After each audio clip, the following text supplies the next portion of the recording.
get just what I taste. So yeah, I guess it makes me smile. I found it hard, was hard to find. Well, whatever, never mind. Hello, hello, hello, hello, hello, hello, hello, hello.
What up, Bandidos? And we're live at a very rare Sunday stream. It's April 9th, and today it is TuxedoBandido builds against the Army of the Dead Flash playstyle. We'll get into the details in just a moment. Let's go.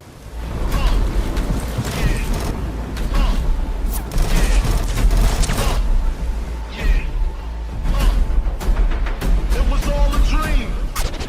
Now I'm in the limelight cause I rhyme tight. Time to get paid, blow up like the world trade. And if you don't know, now you know. Born sinner, the opposite of a winner. Remember when I used to eat sardines for dinner? Used to raw G, Lucy Beach, it's the freak. Spread love, it's the Brooklyn way. Funk master flex love. And if you don't know, now you know. Star ski. I'm blowing up like you thought I would. Call the clip, same number, same hood. It's all good. It was all a dream. Watch this.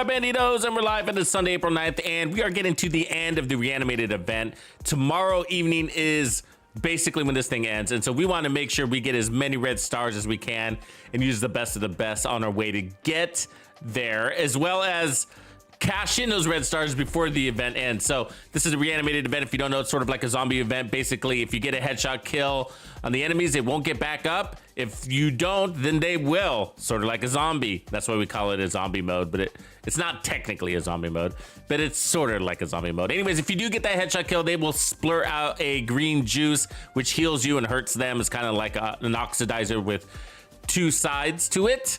And you get this mini rewards track, which we've already crushed here, as you can see, so something to take advantage of. Anyways, we got 141 red stars, which we have 1 day and 4 hours to spend those. And so what I would like to do is a flash gameplay style, so basically Tux builds against a 5 directive army of the dead. So as you can see, I have all my directives on, and what we're going to do is take the best of the builds that we created across this week and rotate through them to try to get as many red stars in a single session as possible. And so I'm gonna be timing this to see how many red stars we get as we're rotating through the builds. And then at the end, we'll kind of do a build lab as well and try to experiment. But we got a lot of builds. I've been saving most of them here along the way. So sometimes I'll have to make an adjustment to the build because we've been reusing some of the same pieces. I can try to minimize that and think through how I switch to them. As you can tell, a lot of them use the Memento backpack, but not all of them. So we do have a Ninja Bike backpack in here. I know. I know. What is this holster that we are missing? What is this blasphemy? Okay, so let me grab that holster before we go, because we want to minimize going into White Houses and stuff like that. We can go to the castle without having to lose our trophies, I guess is the best way to put it. But bring that just in case. Cool. And then let's offload our backpack. But yeah, having a ton of fun. So yesterday's or the build went out this morning. If you haven't checked it out, I have pinned it to the top of the chat. That is the M1A CQB build, which is really good and probably the best of the series. I'm not, oops, I didn't mean to do that. I'm not gonna start with that, but I do have it equipped. I do have that beast equipped because I wanna try it on this Hunter's Fury build. So we technically haven't done an official Hunter's Fury. No, I did release a Hunter's Fury for the community to use in one of the early videos that I put out, but as far as our extended builds, we didn't really run Hunter's Fury this time. That's because we were kind of experimenting with some new stuff thanks to the new gear like Hot Shots and Ninja Bike and Habsburg and stuff like that, and Prophet. And we did come up with that really good Prophet build, so we're gonna play through with that one too. So sort of like as we're getting earning red stars and having fun and playing or whatever, at the same time we're gonna be re-reviewing some of these builds. And the reason why is because I'm gonna try to take these best of the best builds and then adapt them for general heroic gameplay with outside the event. But also you want to get your I guess your impressions in on these builds, because many of them should also work for the Golden Bullet event. And if you're not aware, the Golden Bullet event is kind of on the heels of this one. It's a couple of weeks out. Let's see. Oh, we got Hollywood before. Actually, some of these builds will work for Hollywood also, because that runs on specialization ammo is a way to break their shields there. And we use our TAC 50 a lot to proc some of these builds. And then Golden Bullet is right there. So Golden Bullet is in 5 weeks. That's actually longer than I thought it was. So this is the one that's in 2 weeks and 1 day. And I think if I remember right, it's been a while since we played this one, but I think in Hollywood, once you break their shields, it's not just that enemy. I think it boosts your, I gotta remember how to do this, but it might boost your power up so you can kill anybody and kind of ignore their shields. Or if that's not how it works, I think it's possible for a headhunter build to bypass the event altogether. That might be the case too. We usually run explosive builds on this one, but anyways, we're gonna try some of the season 11 builds and also explosive builds, because there's some really cool run and gun explosive builds we want to take advantage since the event is on. So oh, I realized my caches are kind of full too. Unfortunately, we got to clear these out because we don't want anything to slow us down. I should have done this before I started the stream. I forgot, but it only takes a second. I usually burn through this. Jesus Salazar, what up, man? Brass Bat, what's going on? Grumps, Chevy. Yeah, 5 weeks out seems like a long time, huh? I think they put that at the end because they knew it was one of the community favorites, and they were like, let's make sure they stick around all the way to the end. Because after you do the like last manhunt, it says it's very, like, commanders, if you're listening in, like, it's very predictable how the community works. Like, so as soon as you complete the last manhunt, you'll see a dip in gameplay. You know what I mean? Like, where your fellow clanmates are just like, where are they? You know, it's always like that after the end of the last manhunt, you know, so brace yourself for a little lull. It's pretty typical in the regular season. Some people are very reliant on new content, and those are the people that tend to go missing as soon as they finish the last manhunt. And then you have the hardcores, which be like, hey man, I don't need a manhunt to keep me around. You know what I mean? Like, I got a lot of builds I got to work through. Whatever. That's me, I guess. But, you know, I'm a junkie. Division junkie. That should be my name. Ooh, that's kind of a good one. Let's see here. We kind of get sidetracked a little bit when we have these events in a good way, right? Because we kind of go all in on these events to take advantage of them. And we're always so busy leading up to the events. We don't get as much of a head start as I wish we did, you know? I wish we were able to, I wish I was able to, I should say, you know, get our build videos out like a week early. But it's hard. One of the hard parts is that you don't, I mean, you kind of got an inkling that it'll work, but it's not the exact build. And it gets much more exciting when you have the event turned on. You know what I mean? Because you'd be like, look, you can run a bunch of armor versus, and I could show that versus just saying that, right? Like, take this build, add 10 billion armor to it. And that's why it's hard to get to these builds early, because it just doesn't do it justice, you know? It just doesn't do it justice. Okay, let's get this timer going here. So this, I want to turn on the timer. I like timing things, and it helps me get a good grasp of what's working and what's not. Let me unlock that. Okay, and then tool, let's see, let's show it. Let's see, tools, scripts, hold on. Reset, start. Okay, and I'm just gonna shrink it down a little bit so it's not as obtrusive. All right, hopefully you can all see that. All right, good to go. Let's go kill something. Okay, Hunter's Fury, all armor. So this is the flash part, so things are gonna go quite quickly because I'm gonna be running through the builds assembly part really fast, doing just what I have to. But it's all headshot damage, armor, and protection from elites. 4-piece Hunter's Fury, memento, and of course that's a Walker chest piece with Headhunter. That's our most important piece right there, is that Headhunter, okay? So I'm gonna start with the Prophet and Perfect Determined. That's what I'm actually testing on this build, because we haven't actually done that. So can we do it with all armor? And I forgot to roll a red core here, so technically +1 red core. I forgot to roll a red core there, but we're gonna go with it. It's the same, you know? And so this is gonna be interesting because we built some Prophet builds before. And what's interesting about this one is that you got a little extra added survivability with that 20% armor on kill happening underneath your bonus armor on kill. So that's why I'm like, okay, we got the red core, let's just roll with it, because I think we're gonna be all right. And then we're also gonna use our TAC 50 to spike things up, actually. And then let's take off the shotgun real quick. Let's put on the Nemesis. Cool. Since we don't have any TAC 50 ammo. So hitting that 16 million, but now there's a range thing here.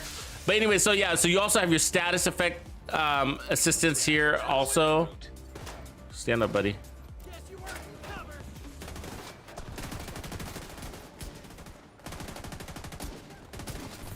Ah, fuck that up. Try that again. Yeah, 13 million outside.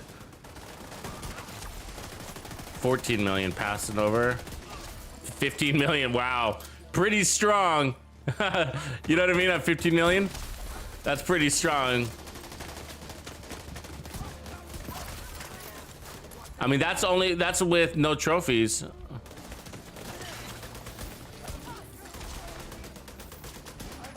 Taking a lot of special ammo here, I'm noticing.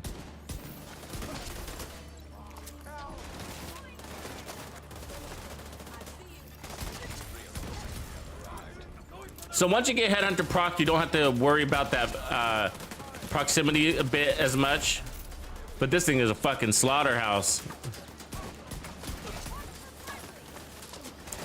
I mean, we might even be able to get rid of Sharpshooter, actually, and pick up another 10% armor on kill. And just rely on our Nemesis.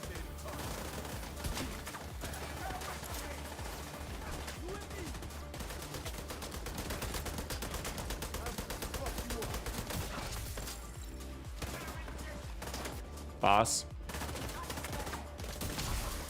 62 million. Wow. Wow.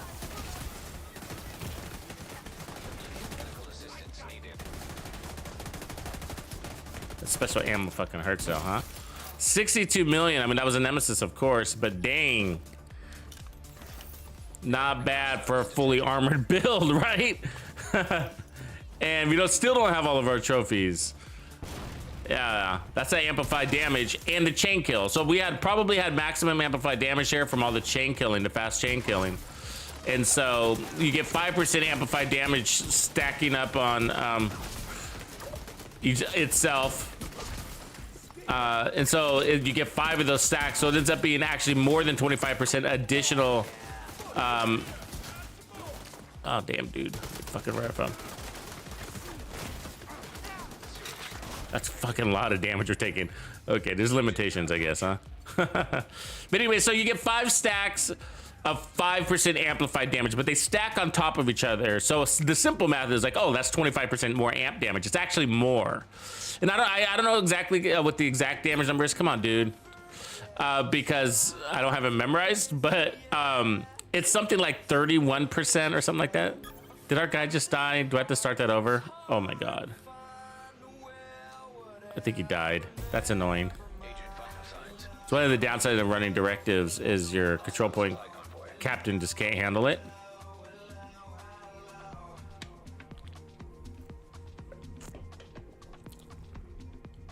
Bruce, what up, man?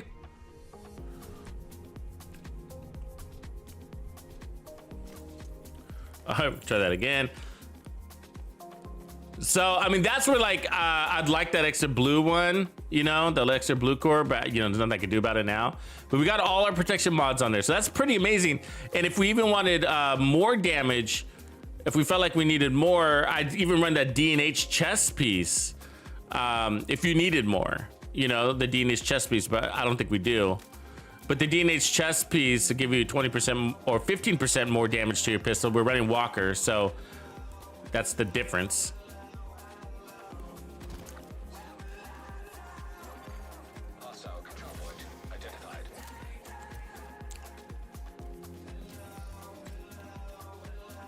Do this again, I guess, huh? Reinforcements incoming. Detecting additional hostile contacts. So we're not really caring about how many control points we get through. It's more about the XP, but kind of the same thing.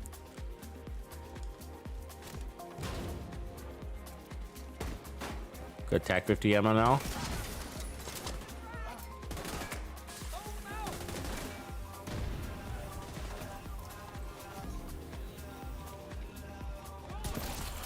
$13 right off the bat, non-crit. That's incredible. This is gonna work outside of the event. I mean, we might still have to sacrifice some armor, but that's before trophies, right? I can get that trophy, even though I'm gonna catch on fire.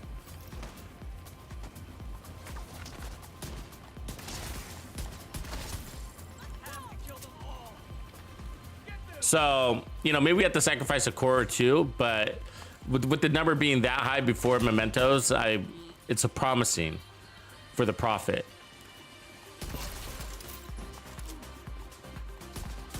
Which is kind of weird, I gotta say, because I feel like we tried this, because we ended up going with the D50 on the Hunter's Fury, didn't we? It was like the first ninja bike build I made, or first determined build I made, I should say, was with Hunter's Fury. And I felt like we exhausted the profit. We tried. Damn, that was easy, bro. And so we ended up going, let's just use the D50s. And don't you remember that? Doesn't seem like it's the case now, though, right? Supply room access unlocked.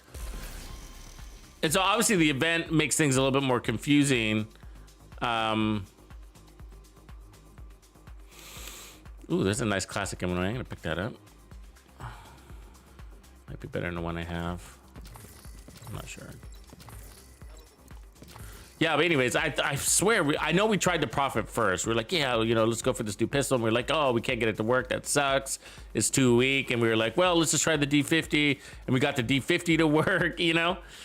And obviously the event is buffing it, right? The event is buffing it, no doubt, but 2x. But, you know, I'm kind of rough estimating, like, okay, so if we're hitting 14 million right out of the gate, without trophies, you know what I mean? Like, this should work in content, regular or heroic content with 5 directives, maybe even at the same armor value. And if not, then maybe you'll just have to earn more trophies. I don't know. What up, Anna? What's going on? Welcome back. So if you're just now joining us, if you're here to witness the fun, so we're going to be cycling through the build. So it's a flash gameplay style. And so if you don't know what that means, really is that we're going to be flashing through builds, cycling through all the builds we created all week, basically doing a Tux build montage versus the 5 directive Army of the Dead. And part of the reason is so that we can kind of get a re-look at everything that we worked through and kind of highlight those ones that will be good for the next event. And then also select those that we think are good enough to play in regular heroic content, the ones that deserve to be perfected.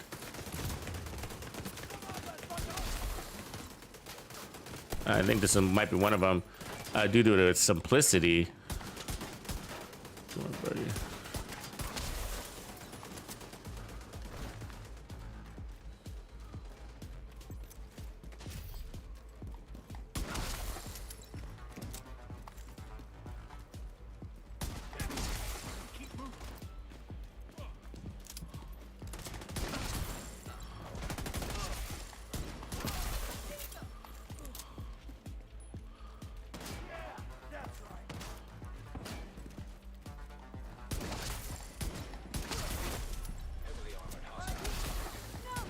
There's a boss. Boss dead. This status effect is nice. It does kind of hold them from, you know, running away, right? Especially at the spawn point. In place. Incoming hostiles detected.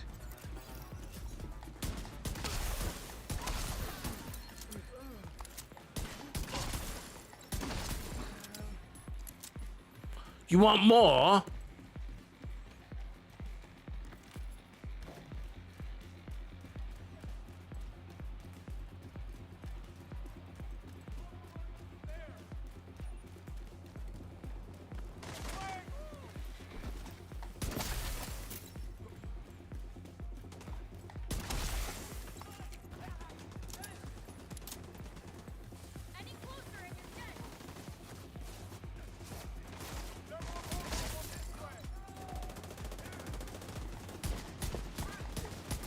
Oh my god, you're bulletproof.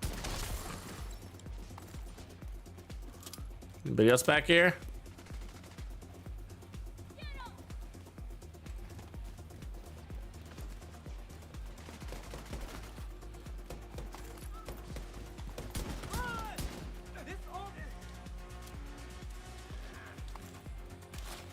I didn't really look at the map today. I don't know if it's any good. I've been doing my Easters.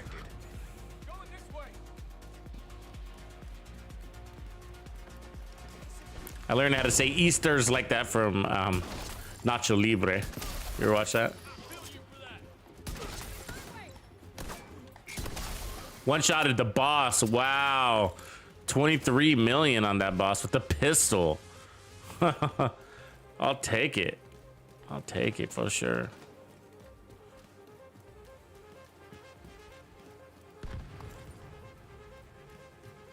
No, that's right. Endurix, yeah. So when you have the rewards track, you don't get the proficiency caches, and because they don't want to overload your stash. But once you complete your rewards track, then you start getting them again. Sounds like that's what you're getting. Where's this guy?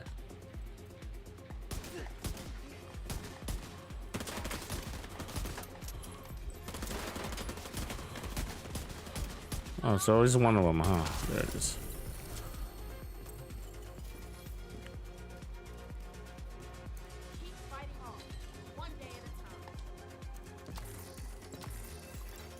Supply room access unlocked.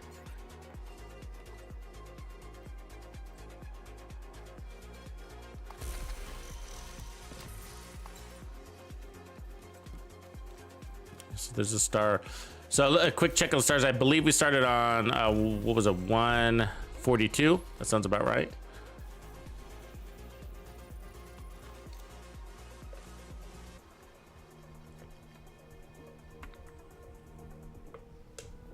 Okay, I'm gonna rotate in the rifle now on this to see if it works. M1A CQB with Determined. It's the build that's pinned to the chat. It's that same rifle.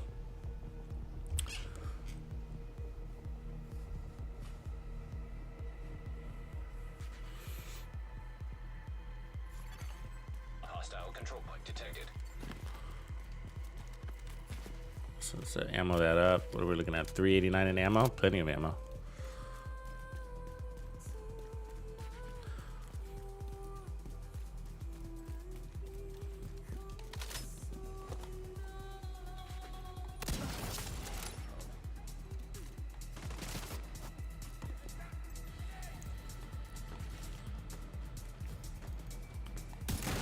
Okay. So out of range, the answer is no. Okay, good to know. Say that again. Incoming. Oops. Is that crazy that the pistol could do it, but not the... God damn it. There you go. Okay, in range. Well, she's easy. Still no. Wow. Wow, right? I don't get how that's possible. You know what I mean? I mean, what is that, 343? Oh, okay, I guess I get it. Okay, okay. I thought the damage was gonna be a little bit closer than that. Damn, that sucks. Obviously, non-elite's easier. And once we get the amp damage and trophy stacks, then it will be possible.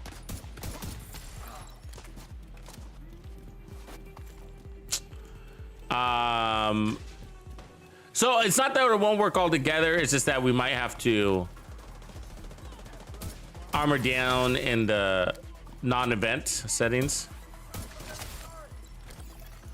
Reinforcement complete. But as long as we're chain killing, oops, so we just lost it right there. Heavily armored hostile. Yeah, that sucks. We already have one red core, right?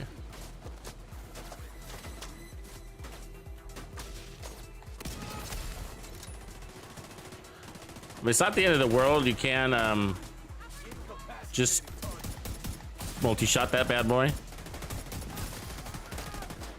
But in this case, then we like the other one. Adjusting.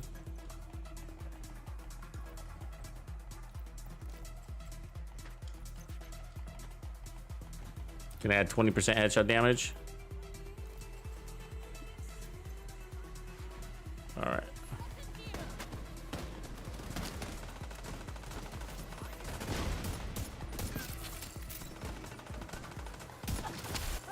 $12 million.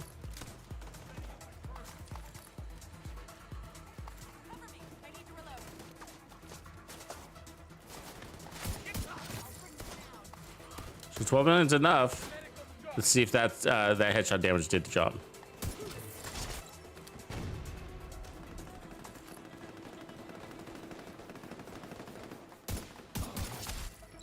$10,822. Detecting additional hostile contacts. Make a run for it.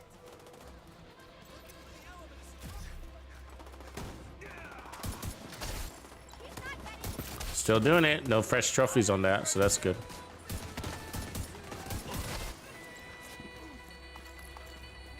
But you want to make sure they stay in the Apex Predator zone. Well, apparently that one timed out. Because then when you get that damage drop off, you might unexpectedly lose your determined buff as it recalculates 2 kills later. 2 kills later.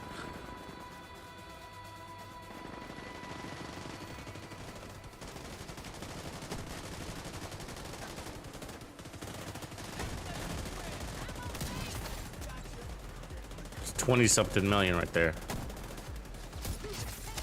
11 something.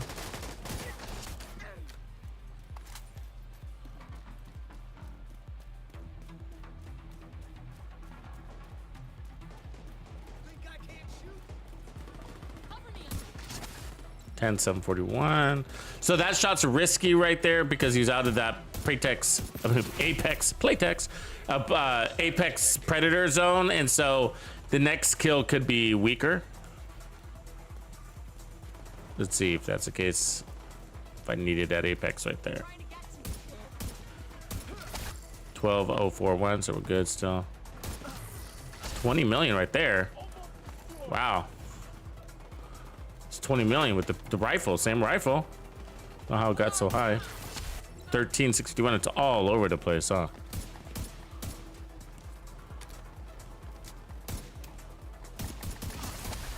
And that's the value of the rifle. So it's still really good. So I took off the protection from elites to add 20% more headshot damage. And pretty good even against that boss. You know, and that's why I like it, even over the pistol. The pistol was obviously effective, but I like being able to just spam the trigger like that and have the mag to be able to do it and the RPMs. Big fan of that. So we'll take a look at our stats and see where our headshot damage is on that rifle if we have enough. But if you're using the rifle, then yeah, Headhunter, Sharpshooter will be ideal. This must be tip of spear in the zone, huh? Because it's giving you 50% more headshot damage and that stability, all very helpful for the rifle. Okay, so let's look at that stat. So headshot, we're at 168, so I added 20. So that would have made the difference, right? So we would have been at 148 without that. So there's a possibility I can swing one of these down back to protection from elite. So I'm gonna go ahead and try that. There we go. And try to level it back out and see if it was just that 10% to take it over its threshold. All right, on to the next.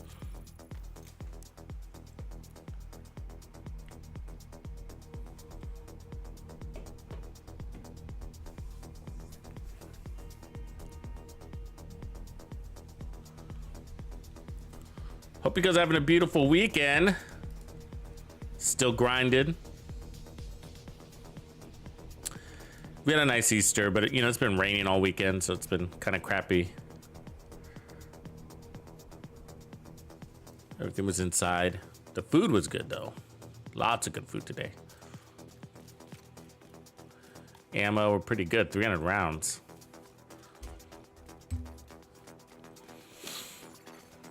Hostile control point nearby.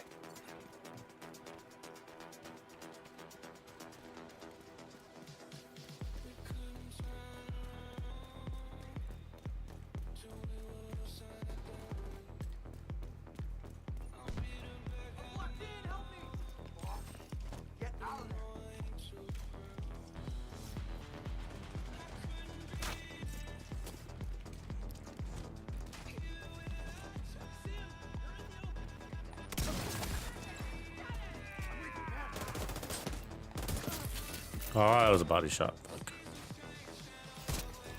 Reinforcements en route. Zombie. 21 million though. That first kill. What was that number? Can't see it. Must have been healthy though. 13 million right there. Yeah. So the adjustment I made was just to add back on 10% or 13% more protection from elites. Took off 10% headshot damage because I think earlier when we weren't doing it was simply just because the weapon's base weapon damage plus it not being at its threshold to take the full breadth of that headshot damage from the TAC 50. 16 million right there.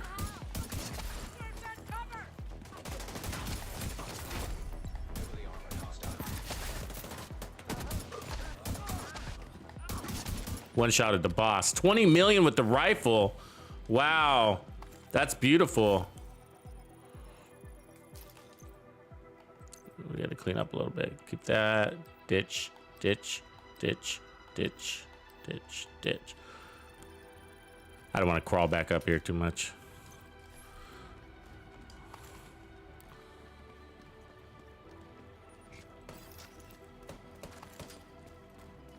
Somebody's still alive. There he is.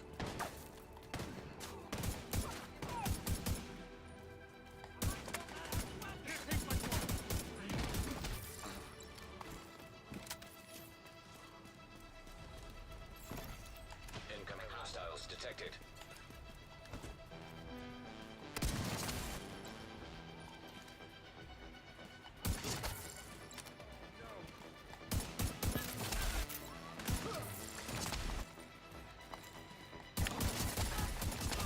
Fucking slaughter. I love when that happens.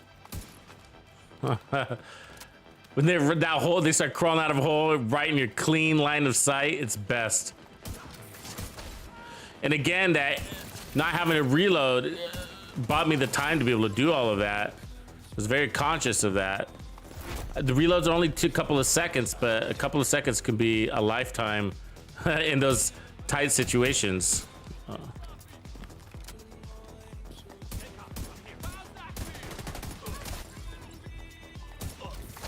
I think.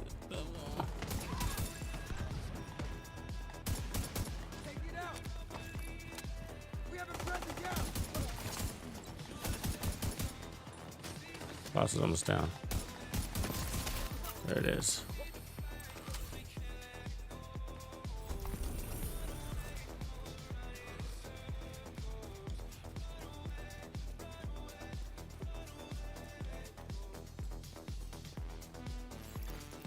Supply room access unlocked.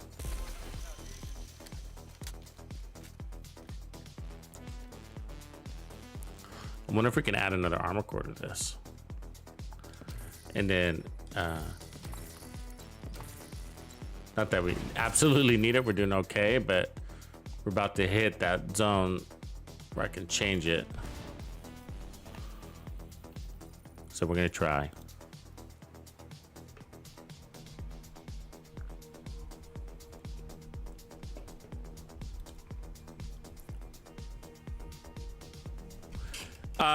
Chivero, yeah, the talent works for legendary missions. You might have to tweak your damage just a little bit. Everything would work. So if you're looking at your damage, your legendary missions, if you play solo, we did test it with, it was a different version, but on day one, we went in there. And anyways, so you want to hit, to kill an elite, you want to be able to hit 15 million. So as long as you get that, you're good to go, which we're obviously getting that. And we did District Union Arena, all 5 directives with the reanimated event turned on, and it worked fine. We just did the first 2 checkpoints, though. We didn't go all the way through. But it's just like any other headhunter build. You know, you want to build your stacks, take out a warhound, build your stacks, take out a dog, you know. So all we're going to do is add an armor core to that mask. Let's see if we can pull it off. It's gonna be, I don't know, questionable. So let's clean out a couple things here. Actually, I want to keep that skill damage tips.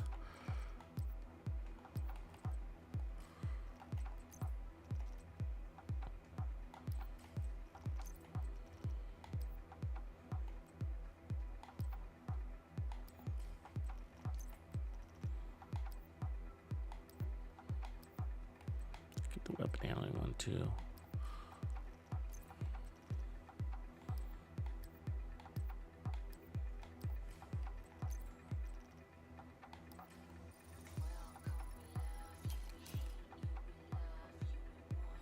Shivero. Is that how you say your name? Shivero? All right.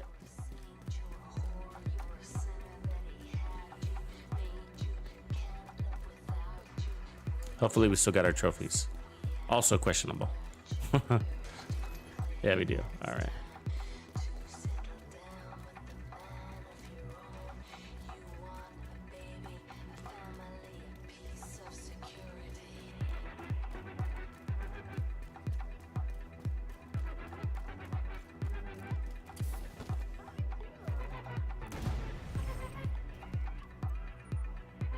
Come on, where's everybody?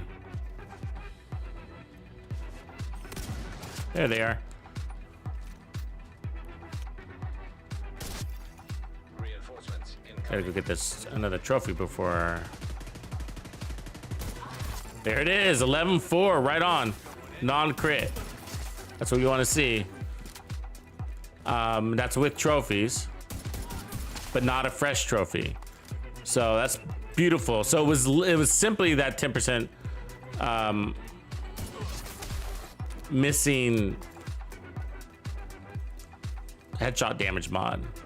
So we're stuck with that unless there's a way around it. There is, but I don't have it, and I'm looking for it. But the way around it is to get a Providence chest piece, and then with an armor core, of course. And then by doing that, we can add back our protection from elites, which would be worth it. Would be totally worth it.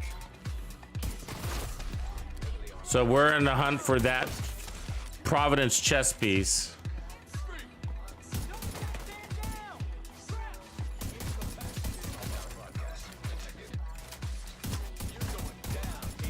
Die. How are you dodging every bullet I throw out, bro?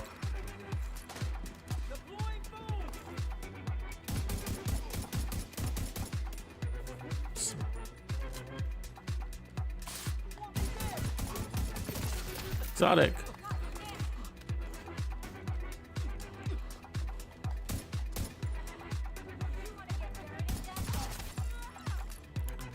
And so the big win with rifles, as we've discussed before, is really the ammo and the handling. It is both. So it plays better than the SVD, but the SVD is easier to build around because it's stronger. So that you have that going for you.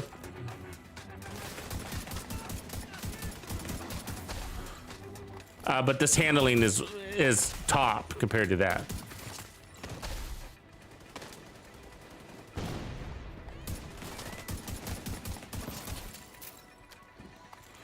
RPMs are nice too, no doubt. Really?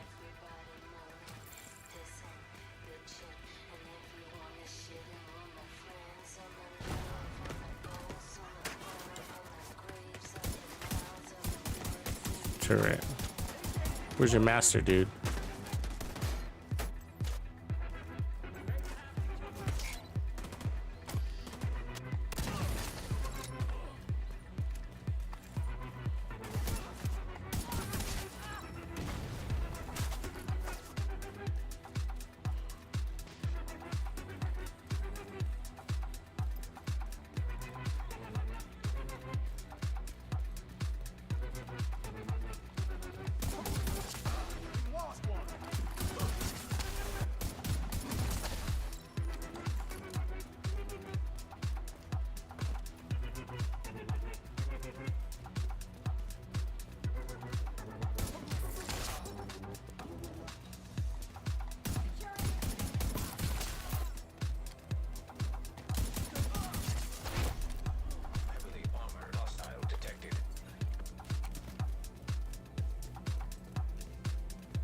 That green stuff gets pretty thick. You can't see through it.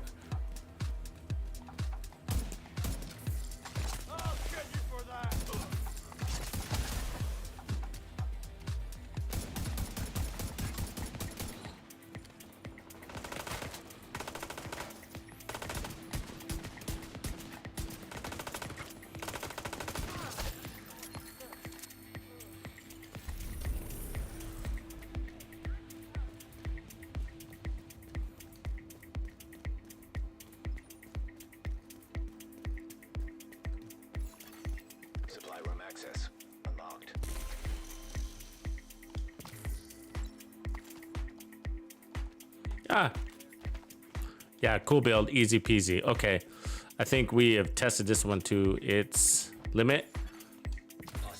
Unless I add another chest piece, which I don't. And so it would have to be a Providence with armor. So that's the full build. The Nemesis is just back up the pistol we're using only for ammo. But obviously there's the pistol version of this build that you saw earlier. That's an easier one to build because you can add one more protection from elites. Otherwise, we only got 2 protection from elites on this one. But if we got this to Providence, then we would be able to add on that other protection from elites there. And we've already used our headshot mod here, so we don't have any more headshot damage to really add onto the build. So yeah, nothing there, nothing there. So cool, let's just close this one up real quick. Waveform holster, nah, Douglas, Brazos. Actually, you know what? We're gonna hold on to this setting, and then we're gonna take off the rifle. Let's go ahead and put on our tactical super 90, which we built yesterday, and we did it with weapon handling. So now we're gonna try it on a Hunter's Fury with all headshot damage and see if we like it. Questionable, definitely questionable. The reload is annoying to me, but we do have pummel, so as long as we get our kills, then it'll be cool.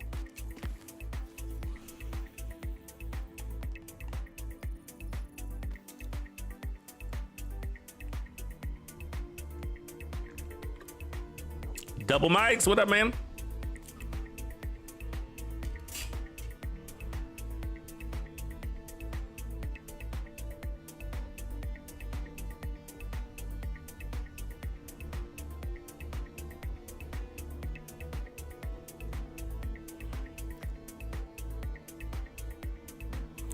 Mr. Massey, 12 months. Look at you. Happy anniversary, Brian. It's our anniversary.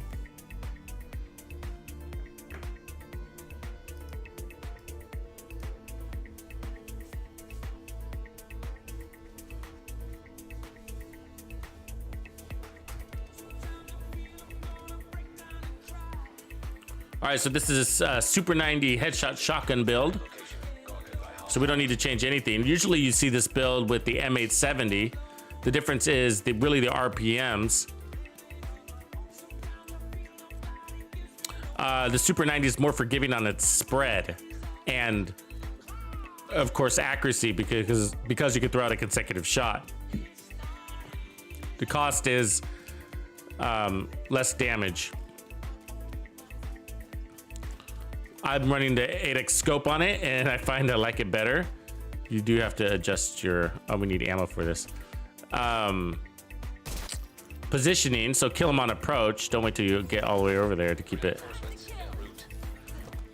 Really? And it still got me even though I tucked out of that, huh? All right. That's bullshit. We all know that.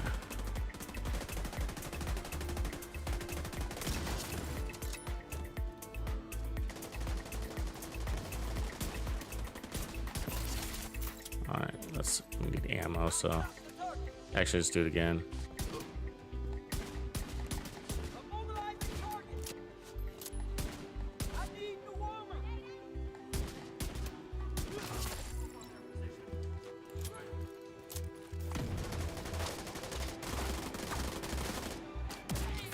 And that's what we want to do.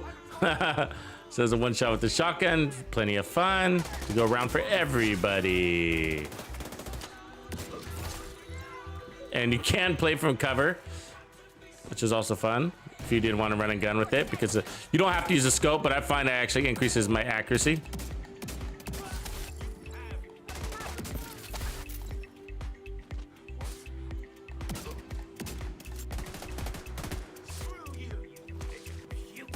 Yeah, we don't want to do too much reloading, so let's keep that pummel clean. Let's keep our shots clean to minimize that, right? You only need 3 kills. So apparently, you don't want to do that. Put out your entire mag on one enemy, making you miss.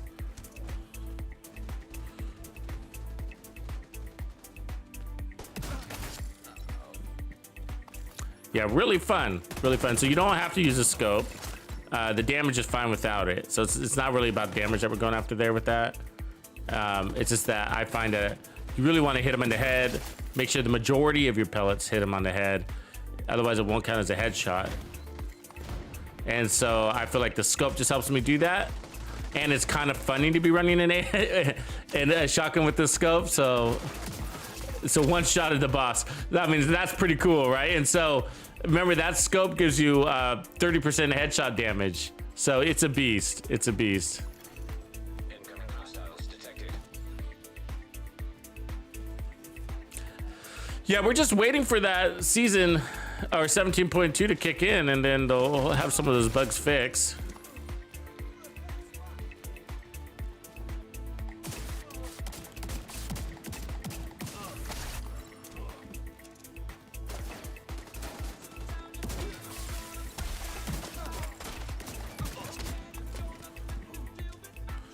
Yeah, and it's fun. So I can show you what non-scoped in looks like in case you need to see that. So if you're not going to go scoped in, probably something like weapon handling, just overall weapon handling is good because that's also going to help for your reload. That's the thing is like you want fast reloads in case you get caught in a reload situation, but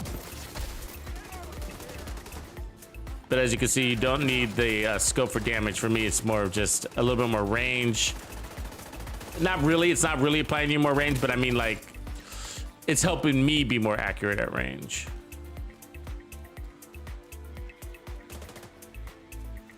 Headshot, headshot, headshot. Uh-oh. Detecting additional hostile contacts. Oh, if I could just get that guy's kill.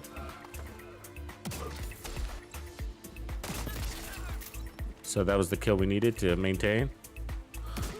Incoming hostiles detected. Welcome to the show, bitches. Cool. We'll take that extra XP.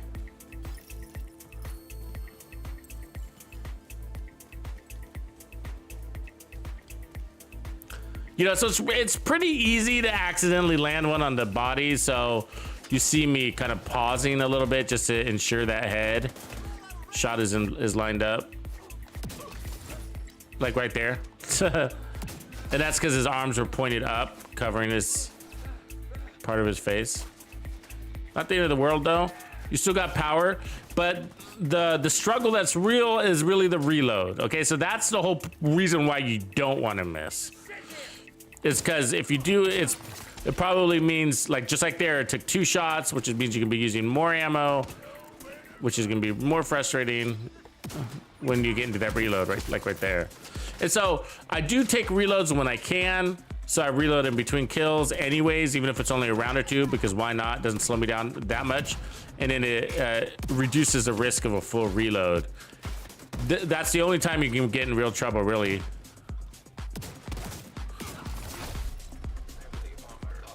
I mean, they like getting you to miss, I'll tell you what.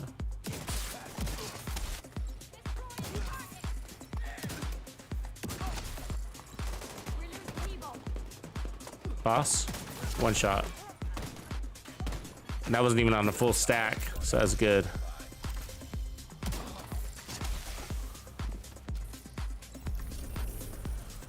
Yeah, so that's actually a lot of fun.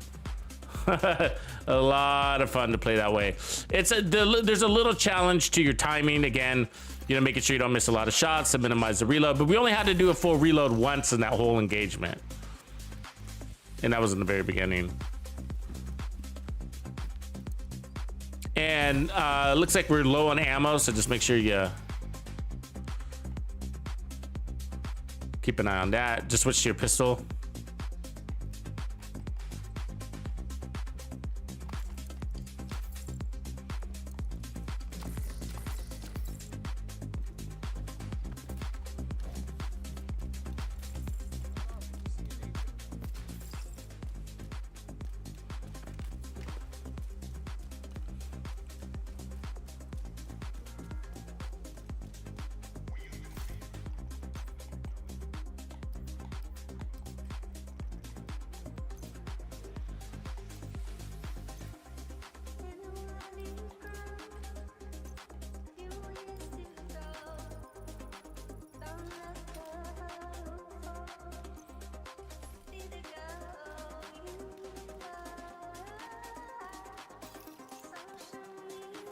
Yeah, you can put focus on a shotgun as long as you have the scope.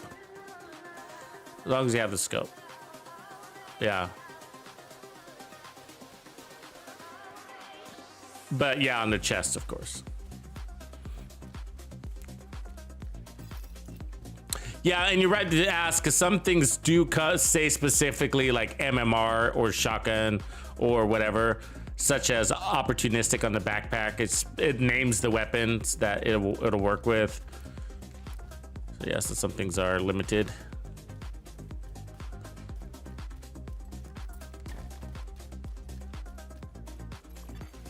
Civilians in distress.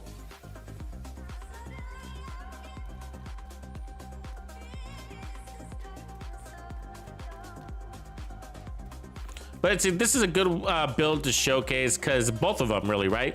I mean, think about the weapons that we integrated, right? So we had the rifle, the pistol, and the shotgun, and even the Nemesis. And it shows how versatile the gear sets can be. So don't limit your craft, your build making on definitions. So Hunter's Fury says, shotgun and SMGs for that first buff, Reinforcements incoming. but one of my favorite ways to run it actually is on rifles. I mean, not rifles, pistols.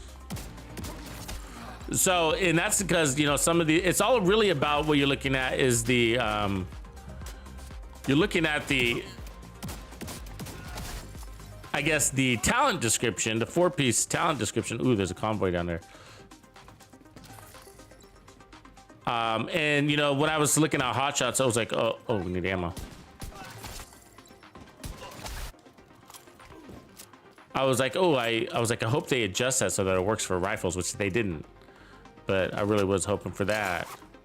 It would make it more applicable to more builds. But hotshots is as a 4-piece is limited, but as a 3-piece, it's not. As a 3-piece, it's very helpful on a lot of builds. So we created that M1A build initially with a 3-piece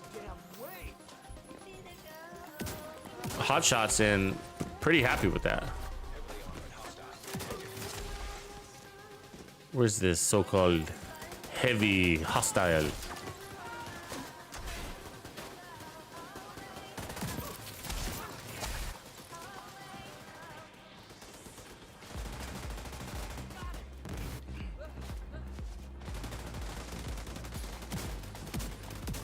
You know, I would like a set that gave us more hazard protection on a DPS type build. I feel like we need that.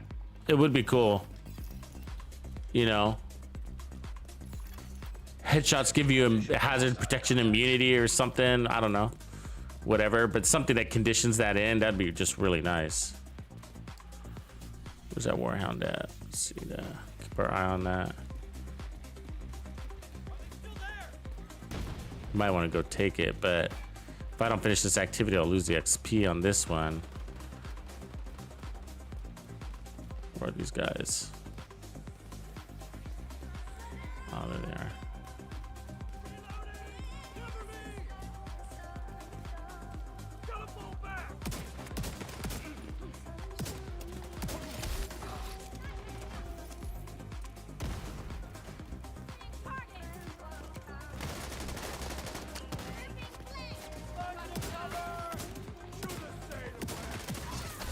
She always gets me to miss that lady.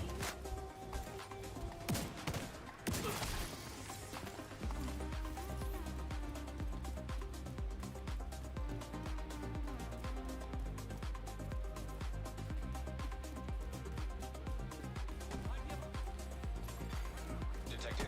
In location. Guarded by hostiles.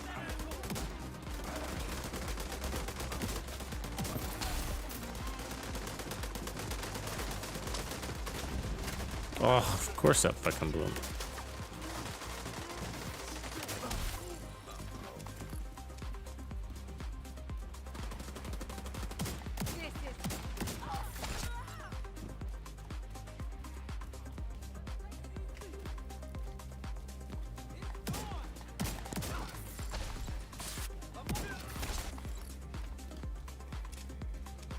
Somebody got away.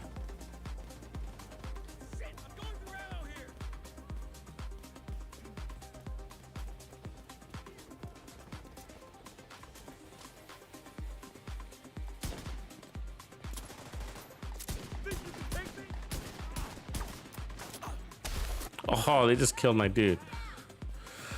I was trying to get ammo, guys.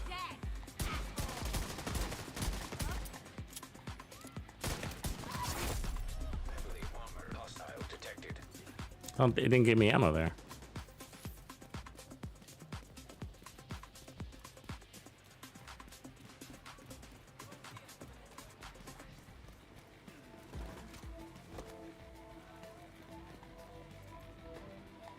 Oh, you're lucky. Good move, good move. All of them just have really good peripheral vision, huh? They move right when I'm gonna shoot.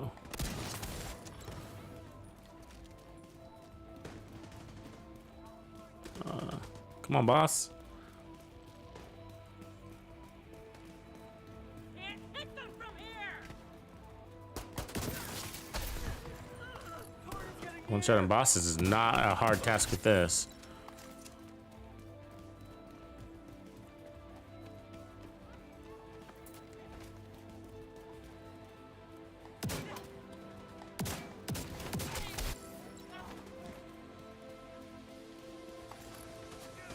So this isn't really a new build, but the gun matchup is what's new to it. And there goes the rogues. The catch on whether it'll work outside the event or not is the consistency in which you can get that third kill. And the M870, because of its strength, can be more consistent. I mean, if you miss one shot with this thing, you might be screwed. Like I said, it's all about not reloading. More important than the kill is to not catch yourself in this reload situation. Rogue striker drone detected. Hostile striker drone detected.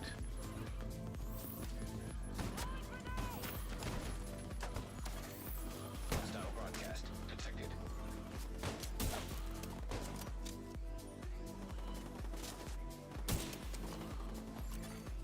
Rogue Mender Seeker Mine detected.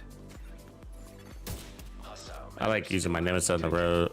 Nemesis on the rogues. It's a little more to the point. He's like, who's knocking on the back of my head? Oh yeah, this guy over there. I got it. I've been in that spot too, Rogie. Who's that shooting at me? There it is.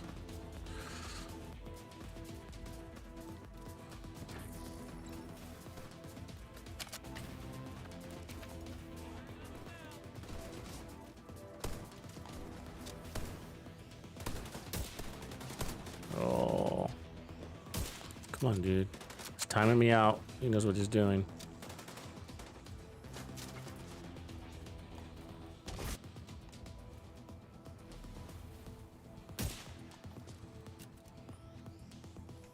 God damn it, timed out.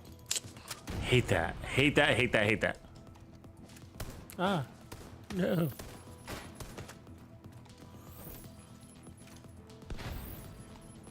Should have just used my TAC 50. So the charging up takes like a long time and it's very annoying. Part of why you time out. Because if you have your target and then they move and then you time out, it's like you got to go back into that loading basically screen is what you'd call that. Come on, dude. And they move so much. The reason why I'm hesitating is I just don't want to hit the body, you know? It's not that I can't land a shot on body, but I just really want the headshot, so. Future. Access unlocked. And then you sit there and hesitate until there's nothing left. Firing on target.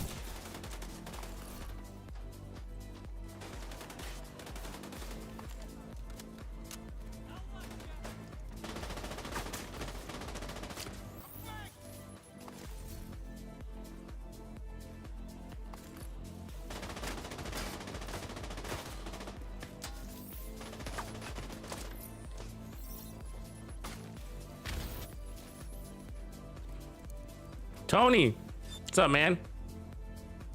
Yeah, School Dogs. It's the only time I use the KSG shotgun is actually with these global events, and I like it. You're right, because not a lot of people know that it's the KSG shotgun is a good weapon with pummel because it's got those 12 rounds, right?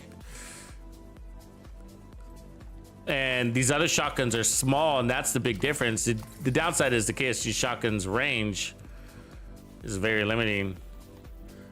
You got to get, I mean, I guess what I'm saying is you got to play in real tight with that. Let's see what we got here. I found, but so we've cleared the zone. All right, resetting, and then time for a new build.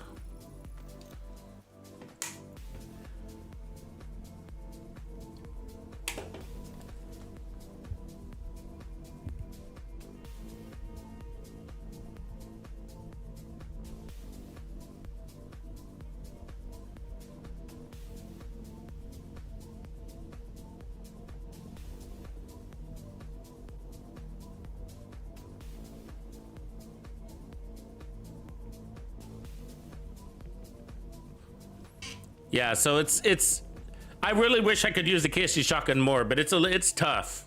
It's tough to use the handling on it. So okay, going fast. See where our stars are. 153. We start at 142 or so. So about 11 stars in 50 minutes. All right, give or take. Let's see. Let's clear this out, and then we're gonna switch builds. One of our other faves. Boom, boom, boom.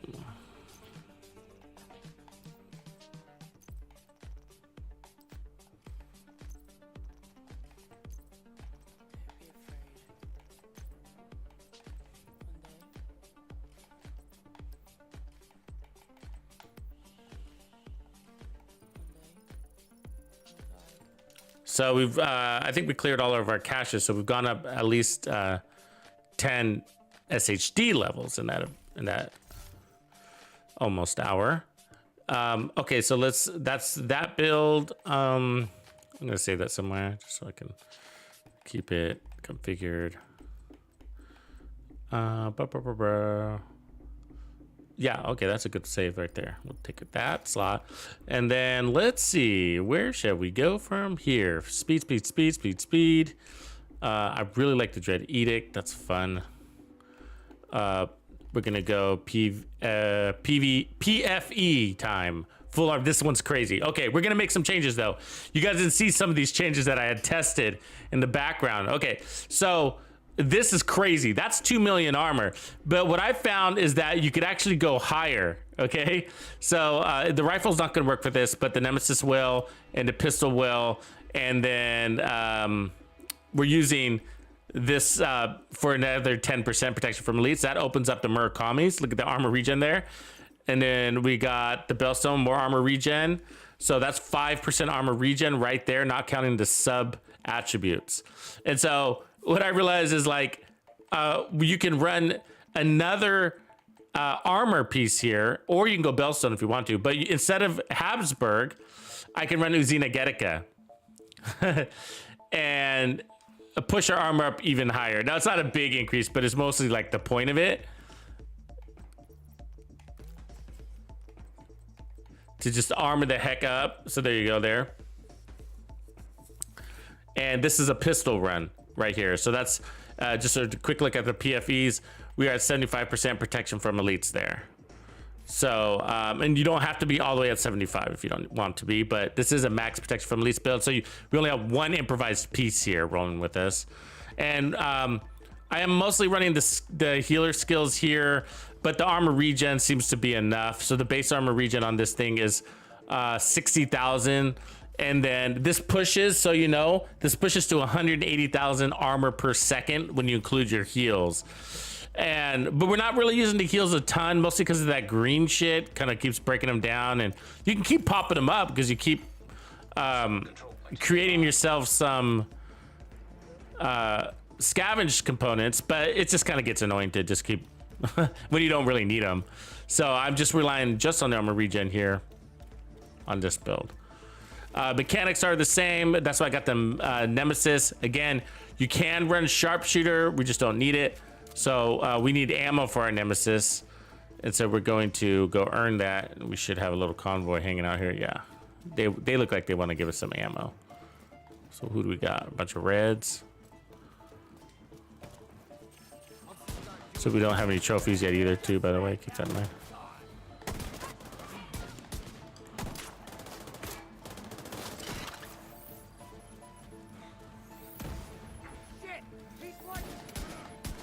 There it is. And then from there, we can just... Wow, we get our ammo. Incoming hostiles detected. See that reload right there? That's why the CQB is better. So one guy got away. I mean, it's not the end of the world, but it does a better job of no escape, right?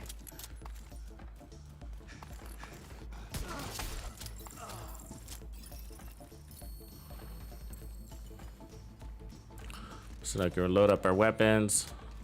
Look at that armor, it's crazy, huh? Cloud over. It does and it doesn't cloud over. It was a shame. We were really, really disappointed. So, but we learned a lot trying to use it. So we learned a lot trying to use it the other day. And it works, okay? But it's not that beneficial because it actually doesn't do a lot for you. All you're doing is replacing your TAC 50 or your Nemesis. So, but those weapons are better. They're better because you can miss and you don't have to wait 30 seconds to get that opportunity back. So they're just better. Then the Dodge City, you only got one shot and you gotta land it, and for determined, it's gonna have to be on the head, right? Okay. But the part that doesn't work is you get some crazy numbers, right? So let's say you use it and you get like I don't know, 60 million. Let's just say you get 60 million, whatever. That 60 million is only gonna last for 2 shots and then it expires. So we learned is that determined recalculates its damage on every kill, and then applies it basically on the next kill. So, which it would be every 2 kills is how it'll appear. Anyway, so it's kind of pointless to use that.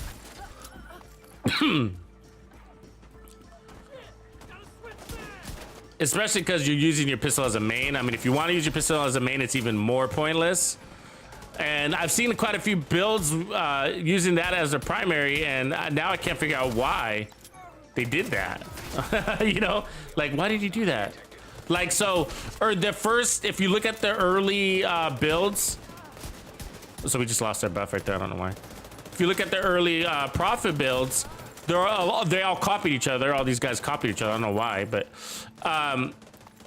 and they all went with like this all red, basically cowboy setup, and then they are just walking behind a bulwark shield, right? And they're using the Dodge City holster as their method for proccing in order to do that. And so I don't know what the deal is, but I mean, first of all, it's not that fun of a build to be running around and running and gunning out of cover on an all red build. I mean, you can, but what if you didn't have to, I guess is my point, right? What if you could run armor? What if you can go to over 2 million in armor with max protection from elites, right? Now the global event is buffing this, and so we went over the top, but you can go all armor. We've already proven that. So tip of spear is one of the ways to do it. It's very helpful in doing that. Not necessarily with the profit. The D50 is a little easier to do it with, but yeah, so.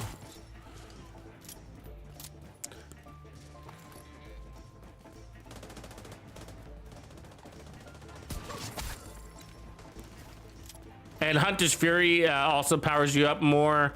So let's look at our damage figures. So with Hunter's Fury, we were hitting numbers like over 22 million. So there's we're at 12.3 guaranteed crit there. So Hunter's Fury is because when you're in those really tight situations, stacking that amplified damage on top of that amplified damage, it gets pretty damn high, and that's why that was happening. It was those amplified stacks because of our time to kill was so fast.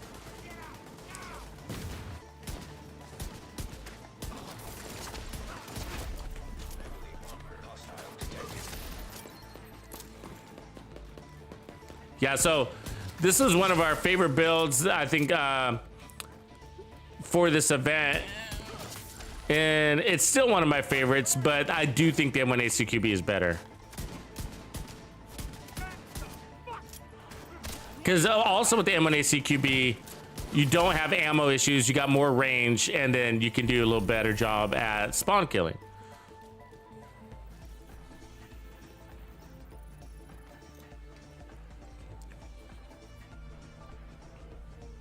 Good job, Les. You're Les Pow Pow. You got to level 40 fast, man.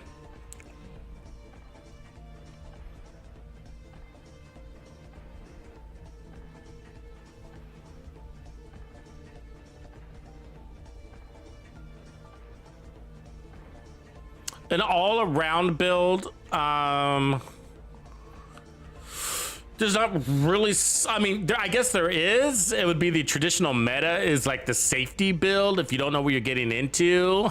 You know what I mean? And you don't know how strict the raid leaders are going to be there, less. So if you're listening up, I can read the build to you as I'm playing here. But we'll start with the knees. Okay, so this is everything's gonna be crit damage and crit chance, so you know. Everything's gonna be crit damage and crit chance. But the safest build to run, like that works for basically any content, both strong and accepted by most raid leaders, would be which is the traditional meta that's been around for like ever. And it consists of the Fox's Prayers, knee pads. Everything's all red, okay, and all crits. So Fox's Prayer knee pads, the Contractor's gloves, a backpack with vigilance. That backpack for a new player is usually Providence for a new player. But it could also be Cheska or Grupo. And then the chest is Cheska, Grupo, or Providence also. So these three brands are interchangeable in location. And that chest is usually going to be Obliterate or Unbreakable, depending on your experience. So, but for raids, you'll see Unbreakable a lot, especially for new raiders. But, you know, you could build it based on your experience or your comfort level or whatever. You'll also see like tamper-proof and other weird things for raids too. But obviously you're looking for this build for more than just raids. This build would work in Legendary and Heroic and all that. And then the mask. So the mask can be the Coyote's mask. Or you want to have at least that as an option in case you want to buff the group in a raid or Legendary. Otherwise, you're looking at a Grupo or Cheska mask again, or a Providence mask. So like I said, all those brands, Grupo, Cheska, Providence, can rotate to any piece on your backpack, mask, chest, and holster. And then as far as weapons, you know, probably an assault rifle plus the M1A. Those are the commonly accepted DPS weapons. For things like raids, obviously they work in Legendary also. And so we're talking about the classic M1A or the M1A CQB, actually. Any of those would probably be accepted. Go with which one you like better. One shot the boss right there. And then for talents, Optimus is like pretty standard, and you know, it is kind of boring, but also kind of hard to argue with. I mean, they're all kind of the same, but that's one. You could also do Boomerang, you know, on the rifle. But for the assault rifle, you know, you can really do anything that you want. But I'm mostly kind of giving you the strictest requirements for the raids, because those are where people are going to be the pickiest. You know, they're all going to look. Oh, the raids leaders are going to look at your build and determine if it's acceptable. You know, that kind of thing. So that's the build that'll work for those, and it'll work for what you're asking for. Otherwise, you know, Strikers is also basically the newest of metas, right? Everybody's using Striker. It's strong, it's powerful, it can't be argued on from a damage perspective. It doesn't come with any added survivability. You're gonna run it with Gunner, you're gonna run it with all crits. Some people say that to not run the backpack is a mistake. I disagree with that. I think the backpack's a waste. I'd rather run Vigilance. And I'd rather not run the chest if I don't have to. I'd rather run Obliterate or anything else, actually. That makes sense.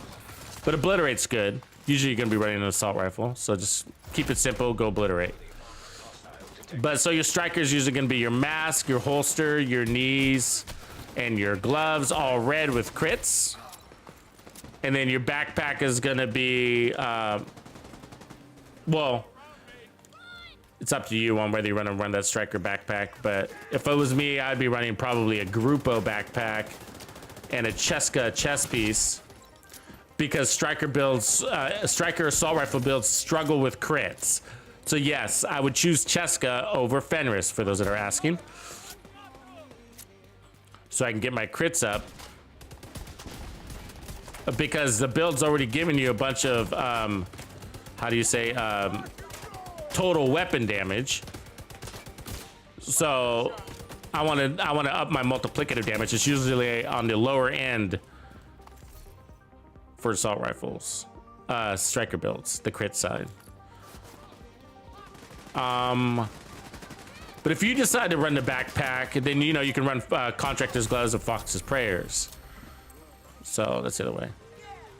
I'm just not a big fan of the backpack. What do you guys think about that backpack? I feel like they're missing it, man. You know, a lot of like traditional players, people that like the color inside the lines, a lot of them will say, you know, like, oh, you can't miss out on that backpack. You lose too much damage. I don't think you do. I don't think you do at all. Fog of War demonstrated that in one of his build videos. We demonstrated it in that unbelievable FAMAS build video. We didn't have any damage on the backpack.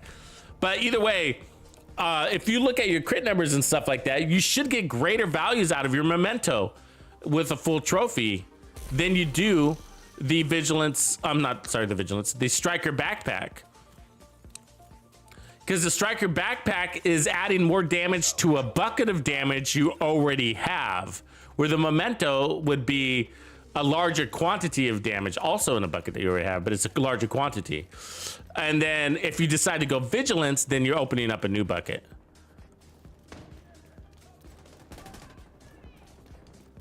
But he did prove that the memento backpack is stronger than the Striker backpack.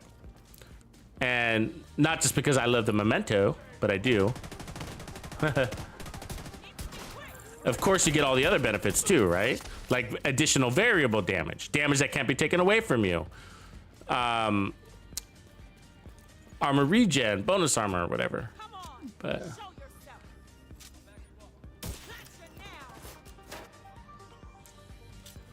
I saw a comment the other day that somebody made. So there's some very, what I'll call like, traditional players. I don't know what else to call them. I'm just using that word. I don't know what it means. But like this guy's one comment was saying that he considers both the memento and the ninja bike backpack as gimmicky, and that he would choose Vigilance over both of them all day, and that he doesn't run anything but Vigilance basically.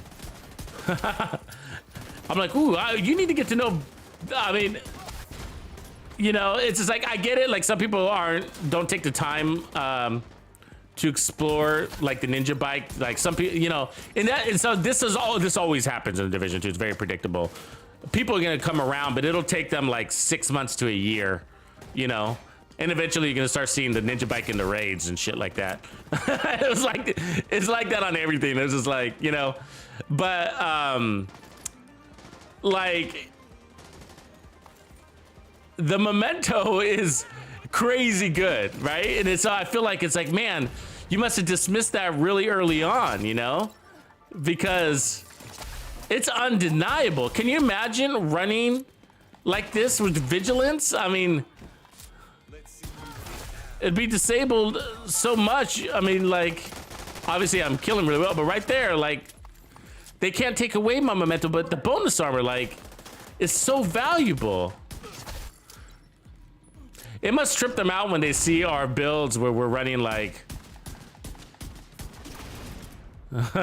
like 2 million armor and killing everything and like really fast, like with our SMGs and our FAMAS, even without the game mode, right?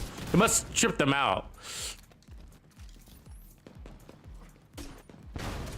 I don't know. I don't know what to think. I don't know how they think about that, you know? They don't comment. I know that. You know what I mean?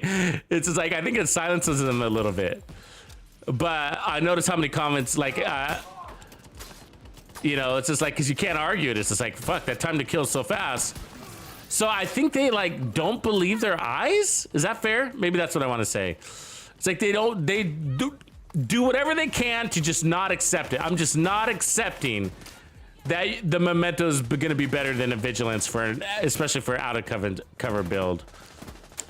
Or I'm not accepting that it's even better for an in-cover build. I am not lying to you when I say that the memento is the best backpack on the sniper build. And the only time I wouldn't run the memento is if I had to have immediate damage for some weird reason, but most of my sniper builds can do all its one-shot chain killing, even legendary, with no trophies. You've seen me do those in those videos. When I kick off the fight and those legendary strongholds, I don't have any trophies on my backpack, and we're chain killing. And that's because the class is so strong. You don't need any damage on your backpack. So I'm happy with the memento damage, right? Because they're not gonna be able to take it away from me, although you have to earn your first 30 trophies to max it out. But you don't even need max. You can go composure, right? Be happy with your 15%.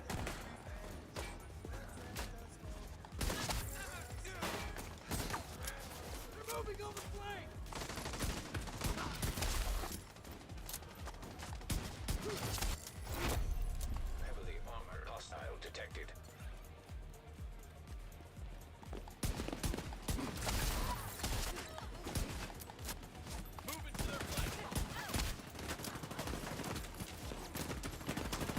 Civilians in distress. I think, I think what the difference in opinions a lot, okay, is I gotta say is that some people, I think, play or build in a way where it's like, it's gotta be one build that does it all. I think that's how they play. You know what I mean? And I think that's the big discrepancy. I don't think it should be that way. I think you're really limiting yourself. The maths. You know what I mean? But that's really why I think the big discrepancy in opinions is that people that sort of think this way are thinking, hey, I just want one build and it's gonna do it all. And that's why your build sucks, because it can't translate everywhere. But I don't want my build to translate everywhere.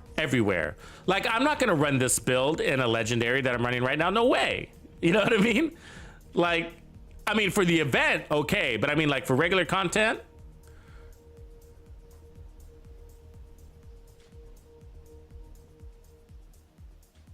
hold on a second.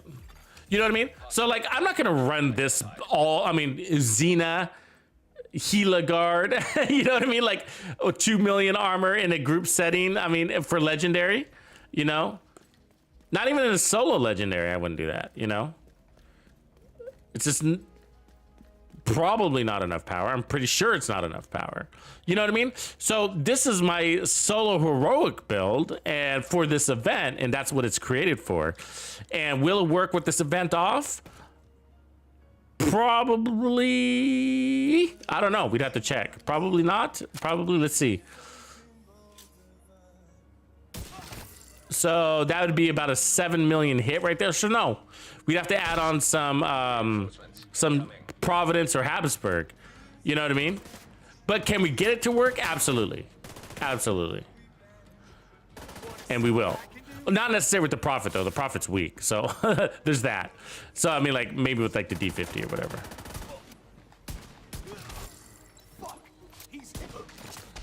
We know the Prophet's got its limitations, but based off of that Nemesis value with the appropriate pistol, this build will work.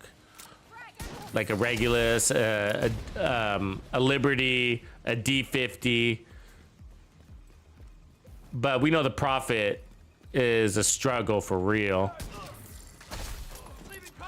But we still might be able to do a max protection from elites with the Prophet and just lower your armor. That's acceptable.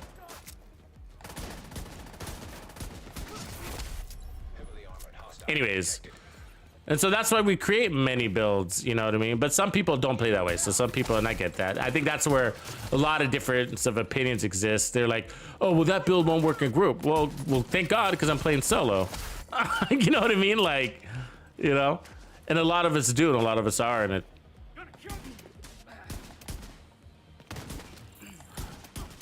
But for those people that say that, I mean, I don't want to make them sound dumb, but it's like, dude, just adjust it for group play. It's like, do I really have to say that in every build video, or are you just gonna get it at some point, you know? Just adjust it for group play. Strip, which is usually as easy as stripping off some armor. You know what I mean? And as a rule of thumb, I say 1 armor core per player you're adding. You know?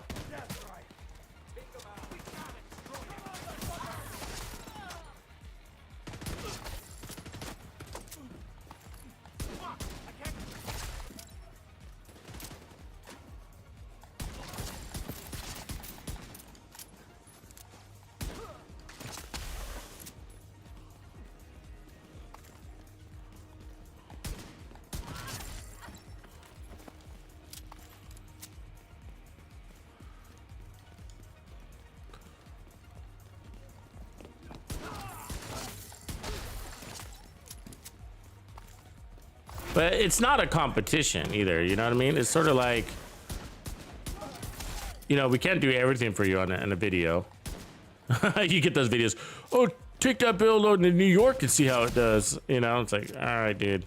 So you want me to go to New York, and then you want me to go into the dark zone with it, and then you want me to go against the Black Tusk with it, and then the hyenas, and it's gonna be a 6-hour video, and then nobody's gonna watch the video. All for you. You know? It's like, dude, you like the build or you don't. If you don't like it, don't run it.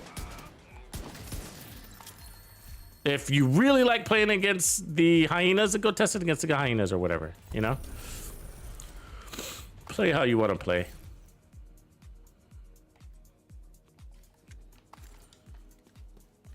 God, we need some good Habsburg, and it just doesn't cough it up. It's still not getting it.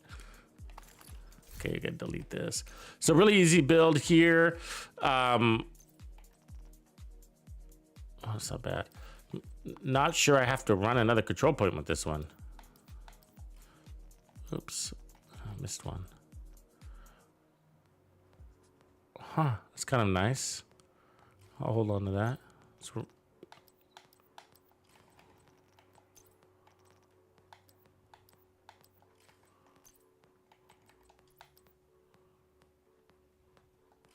I would say the same thing, Skull. I'm very surprised that they haven't either. It's so, I don't like to use the word overpowered very much, but I'm very surprised they haven't nerfed it. It is the meta. It has ruined all the other backpack talents. It has ruined them. Bloodsucker's worthless compared to the Memento. I mean, it's so few cases I used the Bloodsucker. I mean, it got a little bit better because of Determined, but it's just like, even if I'm not moving from cover, I'd rather have the Memento, you know, because I'm going to get the regen with that. 3% armor regen and the skill efficiency with that and the weapon damage with that. Who just wants bonus armor? No, I want weapon damage and bonus armor, you know? Okay, so cool build, very fun. Switching. Let's go. Let's see, do we have this build still assembled? Kind of.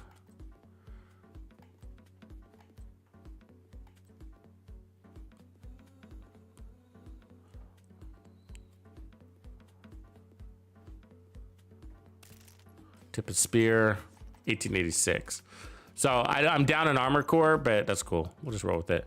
So max protection from elites, everything else. We also ran this with the M1A Classic and got it to work. Guten Morgen, dirt by da boom.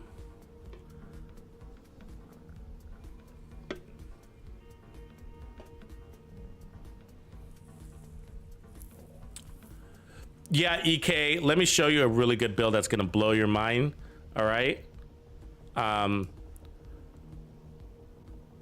the answer is no to the original red meta. The old school one, no, because what you'd be unlocking is weapon handling mostly, and you know, which is okay. But this is the build that's gonna blow your mind. Okay, it's this FAMAS Ninja build that we put out. This build is nuts, and it's a ninja bike, obviously FAMAS Ninja.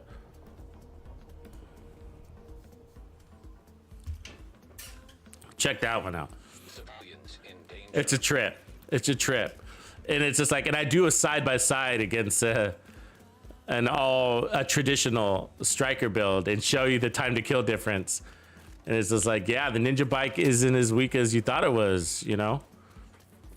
And that's because this is the part that people don't kind of miss out on. And the truth is, it's really hard to measure. So once you know, you know. And hopefully you can maintain that knowledge, you know what I mean? And not ignore it. And that knowledge is that once you achieve effective time to kill, any damage you added on top of that can be considered waste.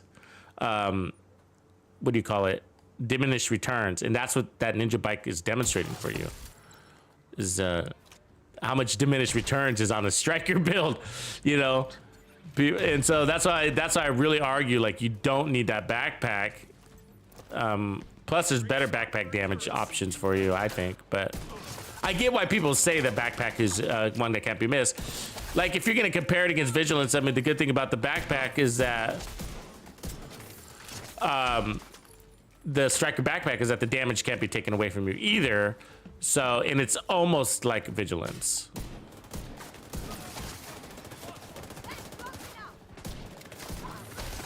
Ah, the fire sucks. Special ammo keeps me from fucking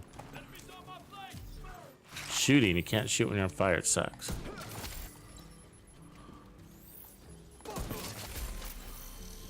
Let me heal up real quick.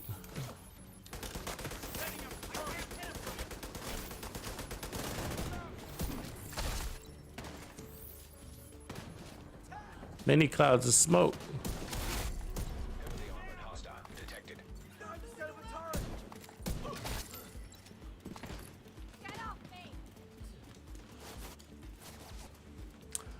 Yeah, no, but the ninja bike doesn't make sense a lot. There's a lot of builds we created and had to scrap because we were like, it's not that the ninja bike was a bad option. It was just like, yeah, why would we do this?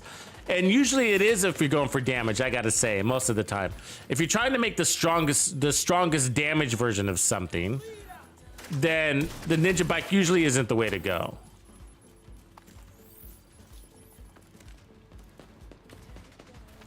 That is true. I mean, I haven't found a build yet where that makes sense. Well, actually, we did. I believe it was the Dread Edict build.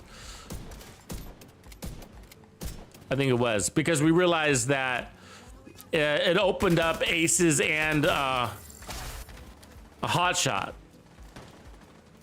damage talents. And that hotshot damage is 30% weapon handling and 30% headshot damage, which is better than what vigilance or even the memento can deliver, because those things are critical for the build.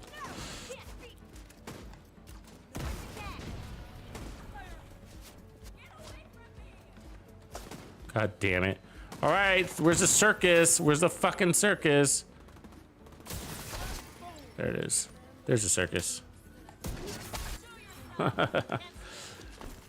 So this build does work outside of the event. I actually created it before the event happened. And it actually works with one more armor core also. Incoming hostiles detected.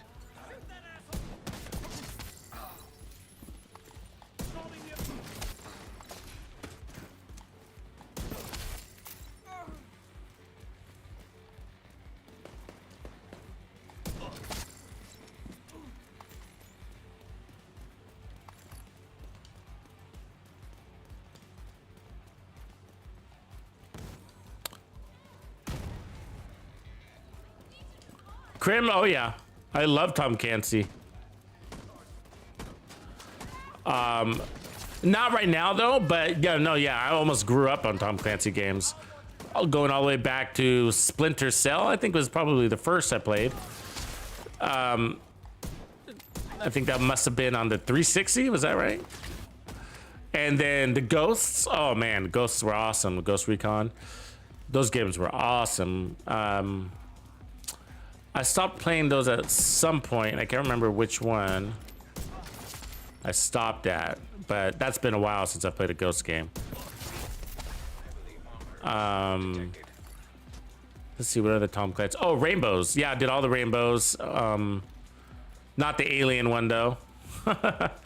They lost me there. When I saw that Alien, I was like, no way, lame. You know? I mean, I'll play a zombie game, you know, so I'm cool with sci-fi. I'll play zombie all day long. But you start aliens in the, no, man. You know? It reminded me of like old school Doom, to be honest with you.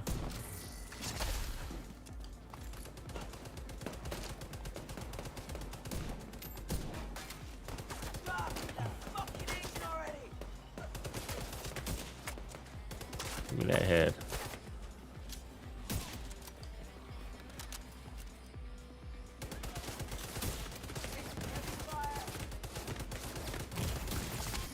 Serious trauma detected.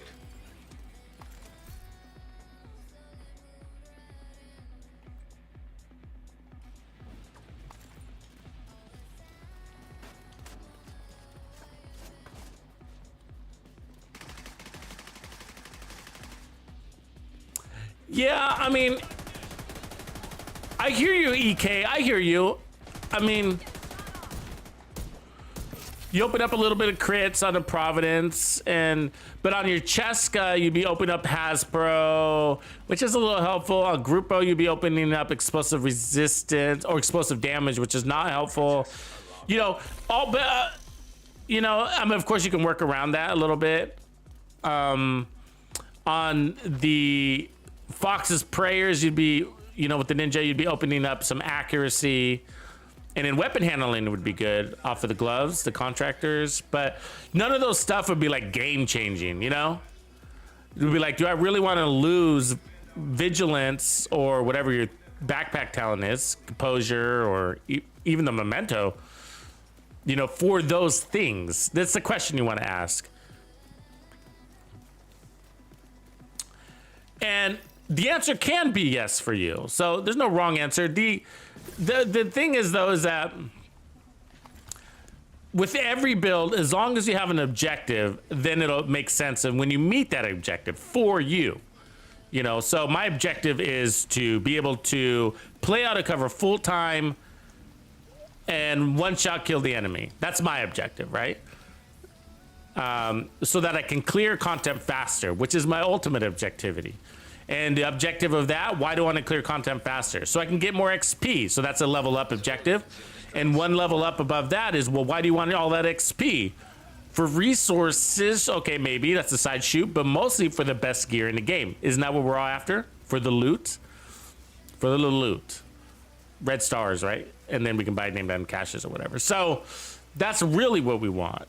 You know, that being said, fast, speed, which goes back to our time to kill, but also our time to heal.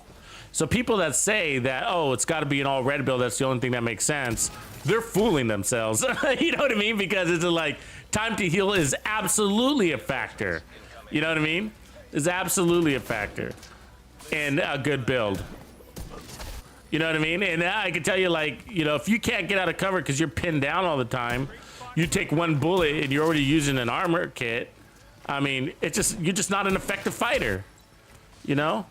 And here I am playing out of cover, running and gunning, and I'm hardly taking any damage, as a matter of fact. Even if this event was off, it would be the same deal. The event isn't making that the case. The build is, the player is even more.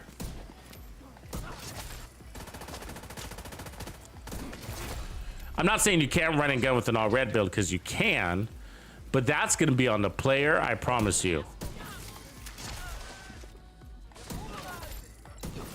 one shot the boss right there. So you know what I'm saying? Like those players that can play out of cover, all red, running and gunning, whatever. It's because of their situational awareness.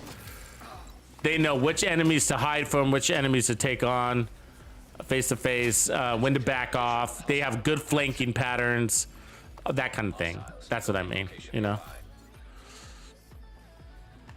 But you can go out here with an all red Hunter's Fury. The difference is really just your flanking patterns and getting to those spawn kills. That's what you want. You want the spawn kill. Anyways, so yeah, you know, with the ninja bike, it's just like, well, what's your objective? And then is the ninja bike the best way to get there? And if it is, then it is for sure. That's why ninja bike builds can be really good. But when I see a 3-piece Hunter's Fury stacked on like a 2-piece striker, you know, or a Sokolov and a whatever, you know, a Sokolov and a, what would be the other thing? I don't know, but that's not the one, man. Why would you, if you're planning on running around in a run and gun scenario, if you're, you know what I mean? Like, it's just like, how are you going to give up that bonus armor? How are you going to do that? You know? So you can absolutely get rid of all your bonus armor and get it to work. You can absolutely put together 3-piece Hunter's Fury and 1 Bellstone and 1 Uzina and trade in that bonus armor for just plain armor on kill. But is that really a win? You know what I mean? Is that a win? Running the ninja bike with a Hunter's Fury and Uzina and Bellstone, is that a win? Or would you be better off with the Memento and your bonus armor and your 3% armor regen and your 20% armor on kill and, you know, maybe Gunner if you want it, maybe not because you don't need it. But bonus armor is armor on kill, right? So it's just not in my opinion, it's not a good trade. It's not logical, but you can, you know. But I don't know why you would. You know, I don't know why you would. The only time I wouldn't run the Memento in a situation like that is because there's another exotic maybe I have in mind, such as the Coyote Mask for some reason. I want that 25% crit hit damage, but isn't the fresh stack of Memento trophies usually worth more than that? And because it's not only weapon increases, but also bonus armor increases. So anyways, I don't know. So again, you got to ask yourself the question. You have to, if you don't ask yourself those questions, then it is a bad build. Simply because you didn't ask yourself the question, okay? Now, if your answer is, I know and I just don't care, but the point is I want to try it as for fun, then cool. Then it is the best build, right? But you have to ask yourself that question about your build, right? Am I just better off with Bloodsucker? Am I just better off with Vigilance? Am I just better off with the Memento? And if you can't say no, then you are, and don't lie to yourself. But more importantly, you got to ask yourself the questions about your build.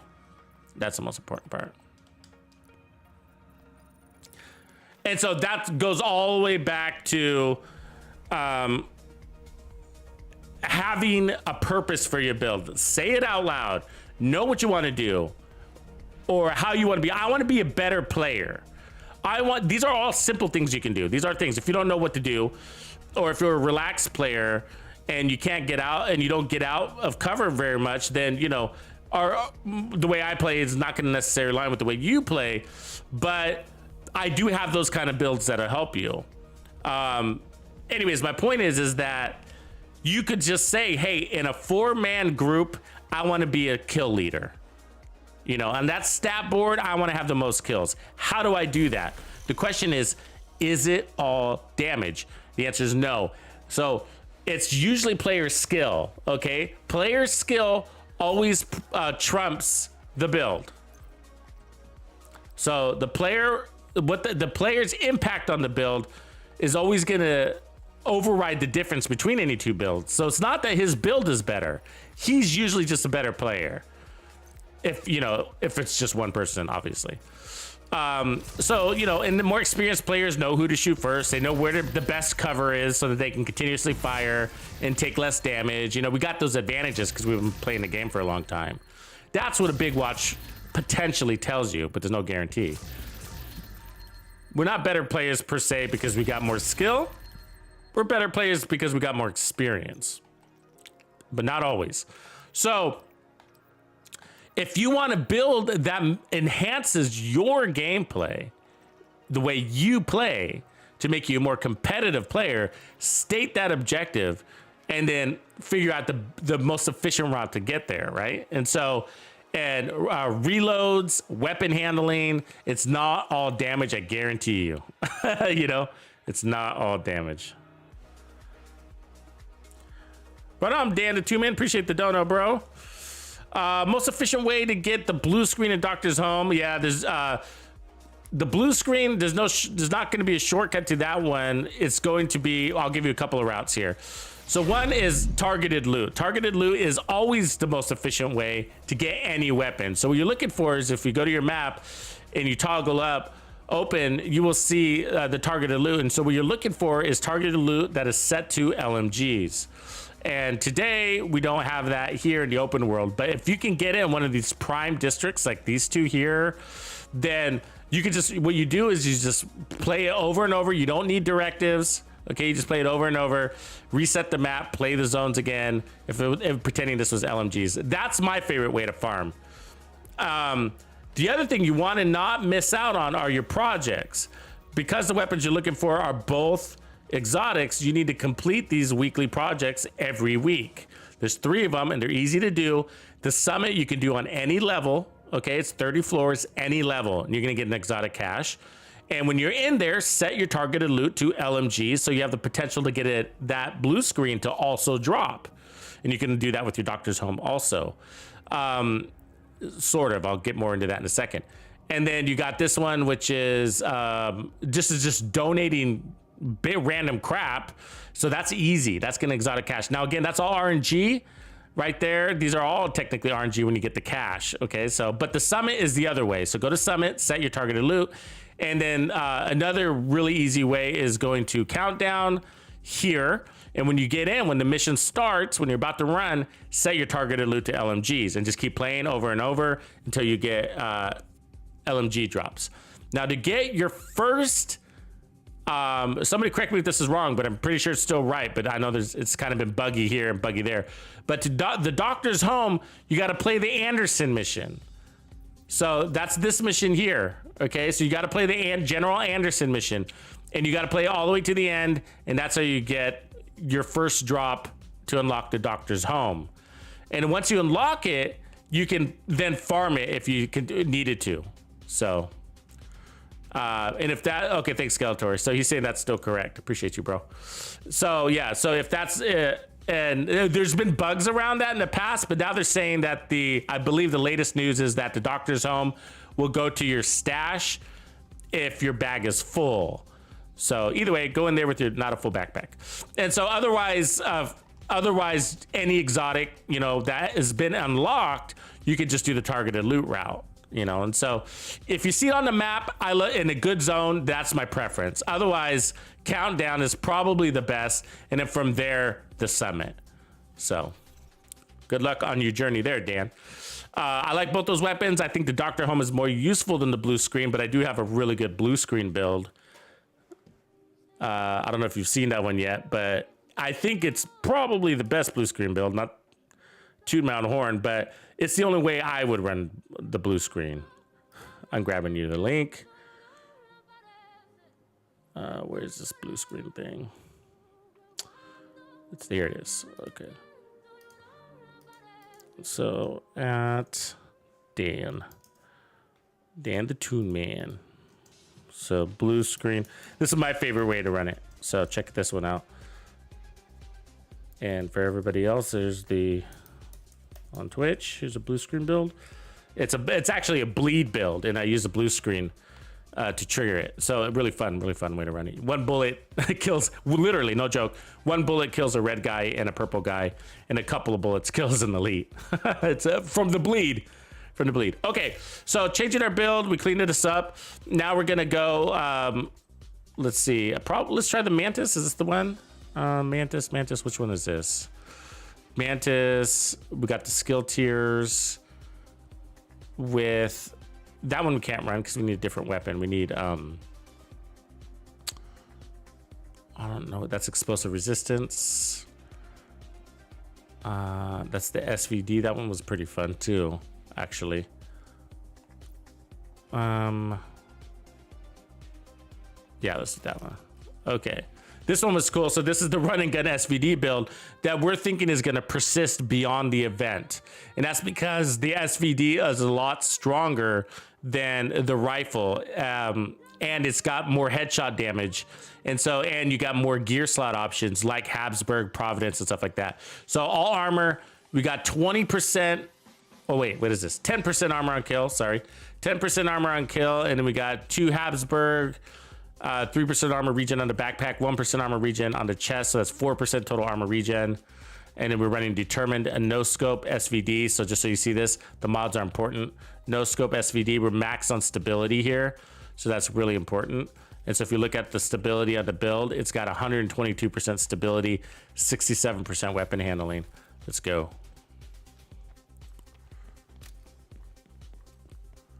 So it's going to play a lot like the rifle. Okay, and now the rifle is just, will have better handling than this. But again, outside of the event, the M1A CQB is going to be harder to build out because of its lack of power compared. So we're just earning some ammo real quick.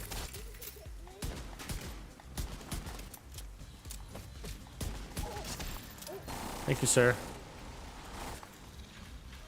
And so we're running gunner for to assist us with the ammo. So ammo is a little bit of a thing with this, and we've decided to just roll with it. I guess. So get as much ammo as you can at first, and then just, you know, try not to throw too many extra shots out there. A little more precision. Now precision is relative. God damn it, special ammo sucks. When I mean precision, I mean body shots too, right? So you only need a couple of headshots, and then from there, just slow down enough to not shoot too many air shots is all I'm saying.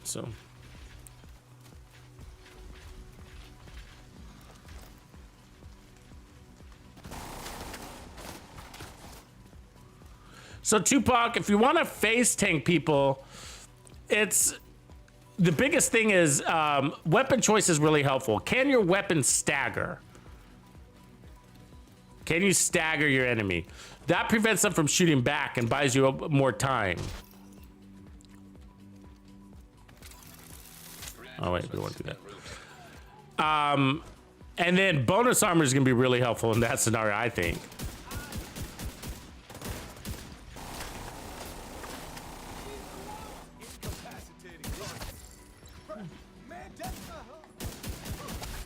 So I think we need a couple of trophies for this work. I don't remember.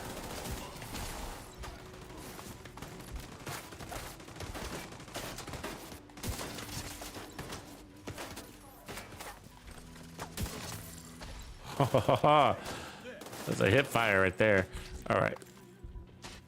That special ammo's annoying, huh?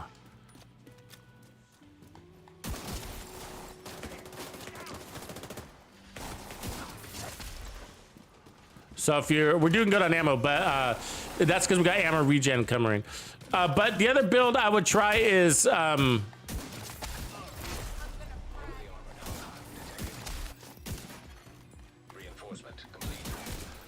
try that SMG build I just created the other day. I mean, that thing burns enemies, brother. Yeah, I'll drop you the link.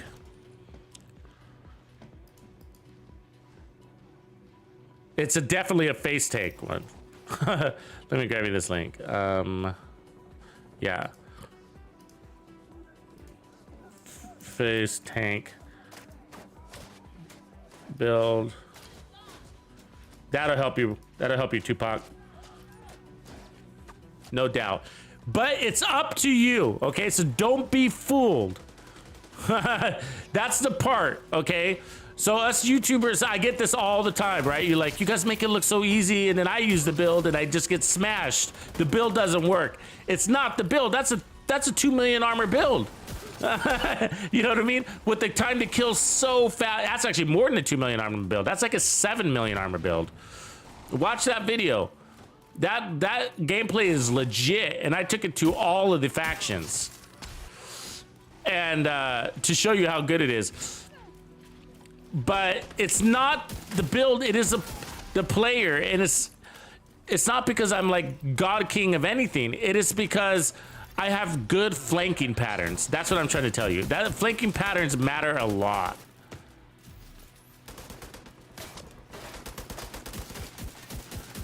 If you take all your my point is, how does flanking patterns relate? Okay, so it's your approach to the enemy. Are you watching how I'm running? Can you tell that I have a flanking pattern? Do you notice I'm on the edges of the map? I run around, like I take the long way. Rarely do I take the direct way, even if I can. You know, even if I can. Where are these enemies here?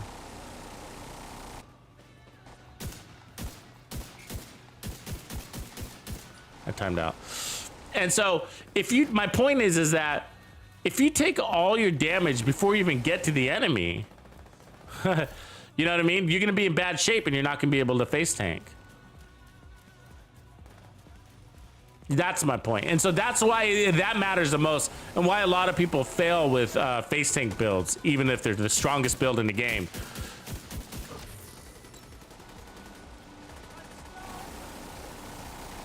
It's because they take too much damage on approach. And so the bonus armor is all worn out before they even get to the enemy. And now they can't take any damage. And you know. And body flinching is a real deal. And the other part of it is shoot first, and that's integrated with the same topic that I'm talking about, you know. If you're taking a too directive approach, then you can't shoot first. They're shooting you the whole time, right? And shoot first is part of that staggering thing, right? So if you shoot first, like when you get into their face and you take that shot first, then you have the potential to stagger them, which is going to keep them from shooting again. And the next bullets that come out of your weapon are going to be kill shots. But also notice I'm hanging around the spawns. That's also why I can face tank. That's also what allows me to go shieldless. I'm running around the spawn areas. Do you know where the spawn areas are? I'm not just talking to you, I'm just general. You know what I mean? Because that's going to change your game. That's the first thing you want to learn, to be honest with you. Most of my success is that. Do you notice where I start the fights on most of these things? It's near the spawn.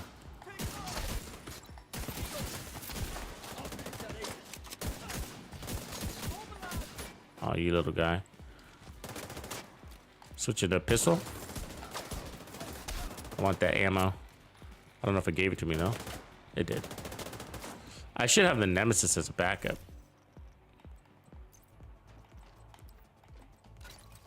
That way I can kill these bosses easier. Immobilizing target.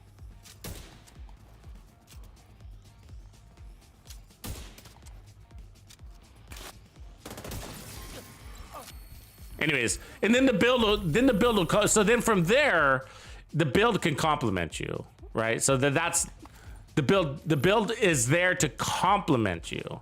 It's not going to make or break your ability to run and gun, really. Now, there's some builds that are just really difficult to run a gun and just not suited to do that. Granted. But otherwise, it's the players got to be able to do it, get their flanking patterns down and whatever. But this is, so I usually sneak up here and I kick off the fight right here because it's right on this, right near their spawns. You know what I mean? So... And if I'm close to their spawns, then that means they're not going to shoot me on approach too much.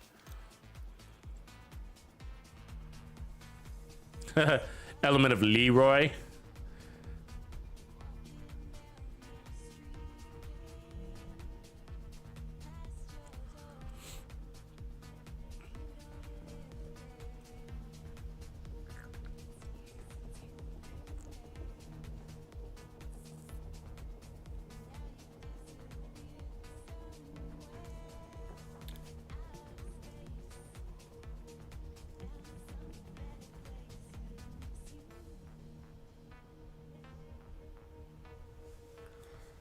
Okay, we'll take a look. That was a long fast travel, man. Jesus. All right, let's look at our stars real quick. 162, so I think it's about 20, give or take. I don't know. I think that sounds right. Kind of interesting. Yeah, we'll keep that one. Actually, I could put a skill tier on that. We're looking at more hybrids, by the way. There's some sniper hybrids, skill damage hybrids that we didn't publish yet.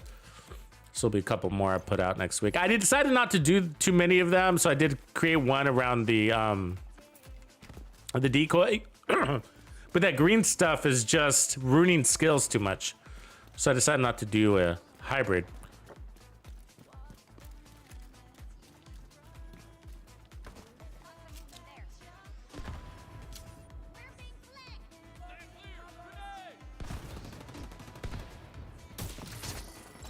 You don't really need to start out that way. Not with the SVDs, but... Incoming. Uh-oh, lady. See her hands right here? How she's waving her hands? That's why you don't want to use status effect builds on these people. What do you mean, these people?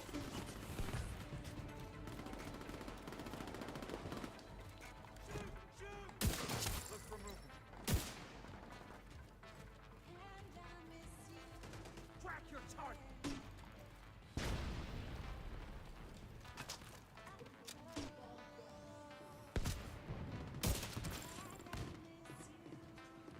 Come on, guys. Jump down already. There you are. It's raining NPCs.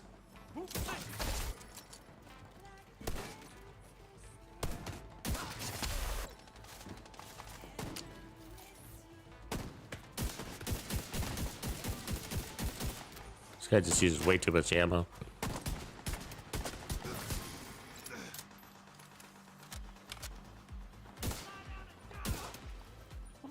What? Damn you! I don't want to kill you again.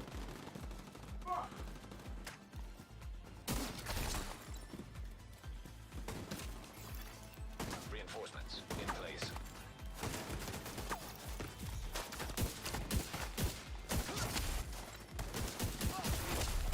Heavily armored hostile detected.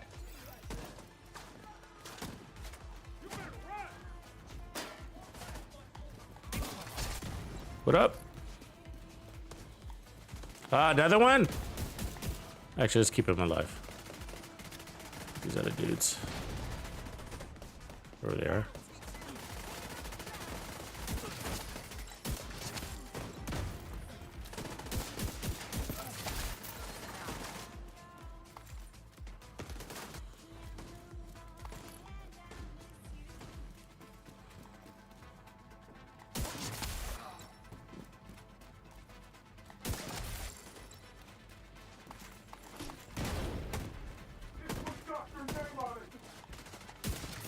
Twins.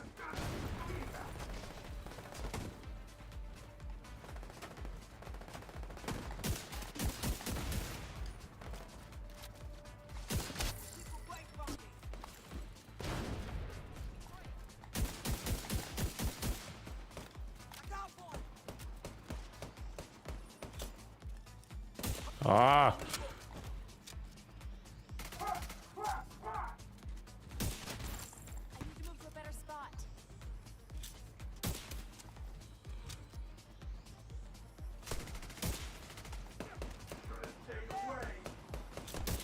Ah! It's gonna pin in my rear. Come out, and I won't hurt you. I'll come around that way. Habsburg.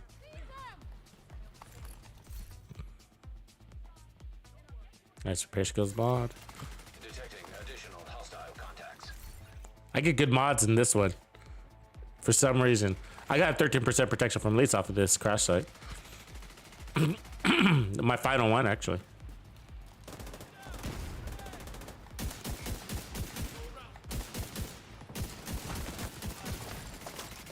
So once you get it active, pretty easy from there.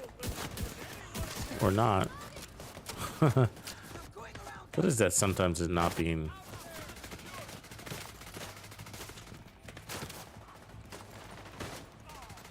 Do I have to use the? I don't think I have to use the Nemesis on this build. I don't remember.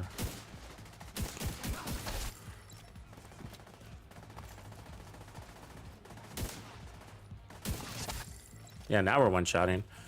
I don't know why it was at first. Wasn't at first. Maybe I have to get a couple kills. I don't remember.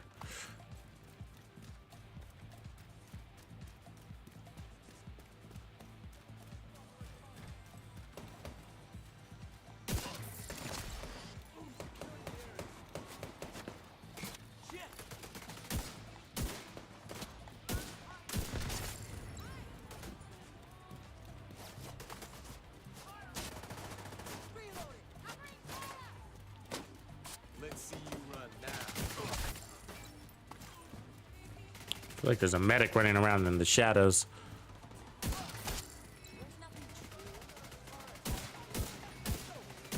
Ah, damn it.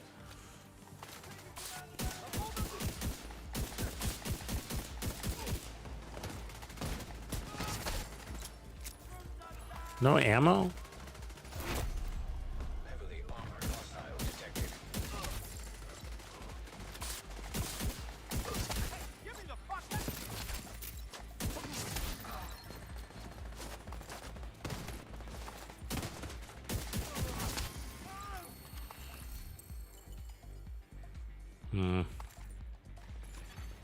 Hostiles guarding location nearby. I think the next update will be, what is it, 2 weeks, guys? We suspect it's going to be here. So 2 weeks and 1 day.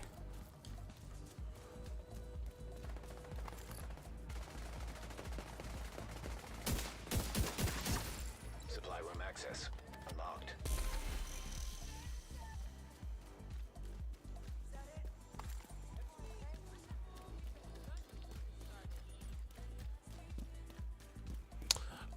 They don't have the. I hope they'd fix the ninja bike issue. It hasn't. It doesn't state it's been resolved yet. It's still a work in progress, but they got 2 more weeks, so hopefully that's top of their list.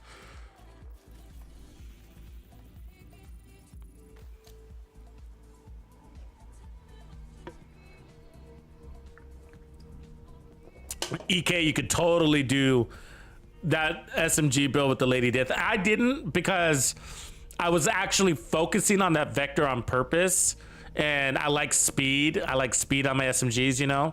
And so I was showcasing that. And so part of what I was doing in that build was I was kind of making a point, and I was downplaying. I even used measured, which, you know, gets a lot of criticism from kind of elitist type players. And so I used measured just to show like yeah, you know what I mean? The difference between measured and obliterate, if that's what you love so much, is just like nothing in our time to kill difference. But absolutely, the Lady Death to make it stronger because of that amplified damage, no doubt. The only thing is a constant moving thing can be kind of annoying, and so I don't always like Lady Death builds. I do have a striker build that I ran with Lady Death that I really like though, and I actually ran it with Bloodsucker because on the backpack because of the synergy and no other reason. The synergy was really nice because you're so fast, it allows you to do a better job of maintaining Bloodsucker, and that's one of my biggest complaints about Bloodsucker is that it's always expiring. Reinforcements.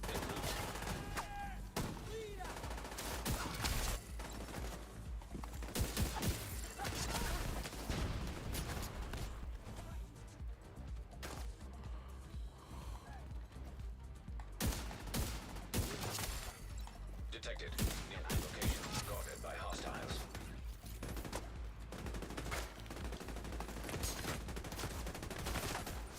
So the approach is here, so I'm running right up the middle, but I am aware of my target's visibility here. So I'll hang a left if I need to, depending on where my armor's at. But I'm also playing trophy to trophy. So I'm creating a path of armor, as you can see. And a lot of that has to do with your confidence in playing. Are you going to continue to create that path of armor for yourself, right?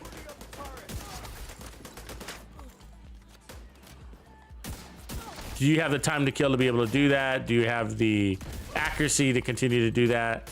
So on and so forth. Of course we do. It's not that hard of a build to run.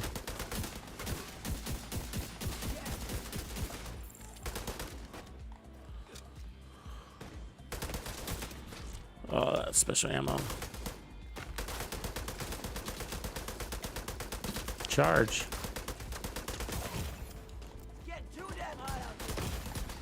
Oh, he's gonna bleed me out. Fuck. God damn it. We had that too. I can't stop moving. Stop moving that way. God, get away from that fire because he's gonna fucking shoot that fire and then you're not gonna be able to heal me. It's exactly what's about to happen. He just got disrupted too because he got punched. Come on, dude. Fuck. Guy's an idiot. He could take 1,000,000 bullets to the face, but one punch and he's off course. Look at that shit. He's not gonna come save me. He's just standing there. Oh, that irritates me more than anything. I don't mind dying, but sitting there watching somebody not standing right next to me, not picking me up is very annoying, right? All right.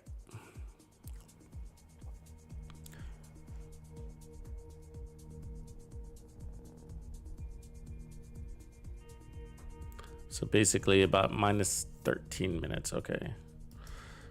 Hide that for a minute.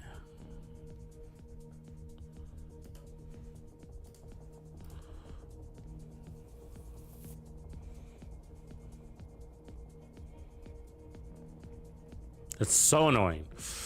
Okay, but I'll just go ahead and reset the route. So this is my farm route. If you guys have noticed, those of you who've been following me for a while now, you probably notice I have this little route that I take. Yep, I do. It's true.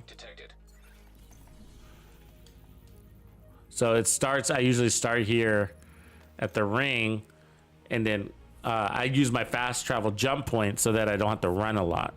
Because my character is lazy, eats too many donuts.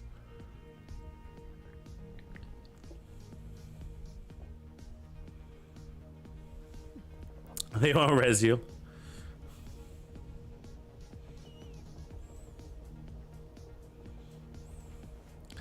Pub.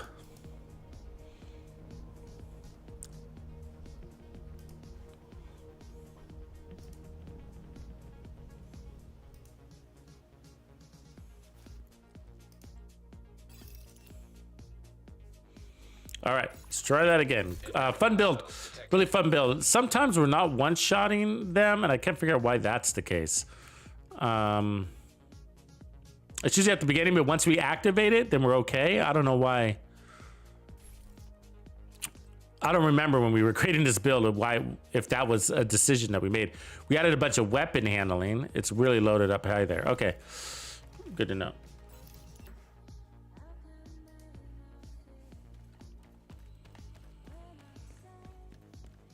You could also run your Regulus with this too, the Regulus pistol, instead of the Nemesis.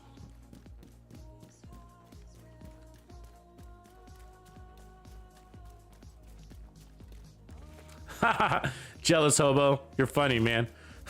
Obviously the NPC was hoping to loot your corpse. Obvio. That reminds me, have you guys seen Platform? Has anybody ever seen that? It was originally made in Spanish, that movie. I think it's a Netflix or is it Amazon, but it's called Platform. It's really good. It's a thriller and it's kind of a mind bender one. But it's basically, you kind of wake up and there's like, you know, levels, right? You wake up and like, it's like a prison, 2 people per level. And then like this platform comes down and on that platform is food, right? And so the higher the level, this platform is full of like amazing food, right? And the higher you are, and so level 1 gets first access at that food, and then the bottom levels, there's usually no food available at all, right? And so things get crazy the lower you are on that totem pole. I mean, like cannibalism and murder and stuff like that, the things that people do for food, you know. But really interesting movie. That just reminded me of that. Obviously wanted to. All right, so there's some ammo. A little ammo here. There we go. I think this one might need a trophy or two also to... Reinforcements incoming. So you notice I'm walking the edges. And so instead of sitting back there, I'm pushing forward. And I know all of you veterans know this stuff already, but for the new players, if you hang back there, they're gonna set up turrets and they're gonna pin you down. And then they're gonna send rushers with riot foam that are gonna force you out of cover. And then you're gonna get wailed on by those turrets. So, and they're still gonna try to do all those strategies, but there's certain position closer to their spawns, you got a better opportunity to kill them as they're coming right out of that door. And before they have a chance to set up their traps, right? Their annoyingnesses. See what I'm doing there? And so the decoy is, that's what makes the decoy one of the best skills for damaged players, because you can just simply distract them with the decoy and in that 30-second duration cause enough havoc you can clean up the whole control point, which is basically what we've done here. There's only a couple guys left, the boss is already out, and it makes it feel and look easy. And really it's just my strategy on approach. Nothing but the build. It could be anything build, right? Could have been an assault rifle, could have been whatever. SMG.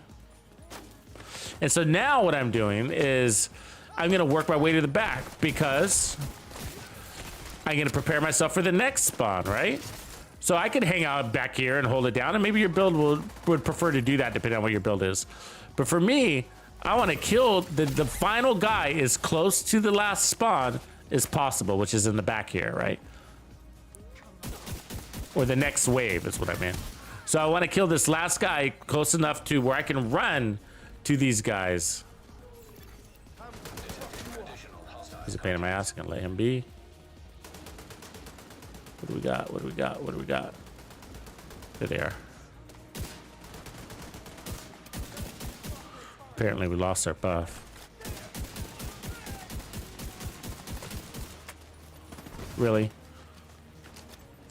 Either way, it keeps them on their heels and away from their favorite strategy, which is to put those turrets in very annoying places. But so for some reason we lost our buff, and I don't know why, but either way, we're good.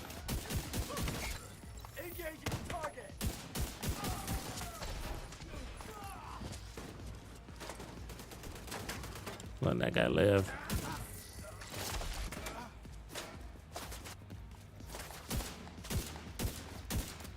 Ah, out of ammo, no. That sucks, I wasn't watching that. We gotta get that medic. I want that medic picking everybody up. He's gonna slow you down if you do.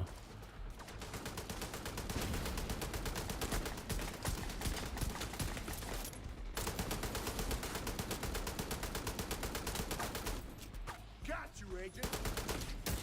They love to put special ammo on that guy, huh?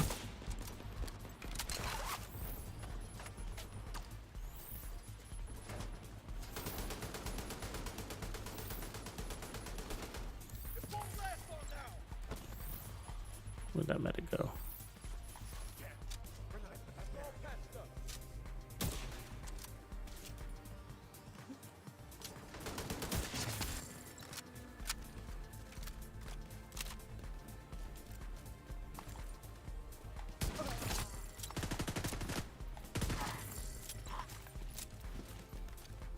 Okay, we got some ammo now. Yeah, watch that ammo. I wasn't paying attention. I think once you get like a good little stockpile, it's pretty hard to run out. But in the early stage, we died, so we had lost all our ammo. I think you want to keep an eye on it right there.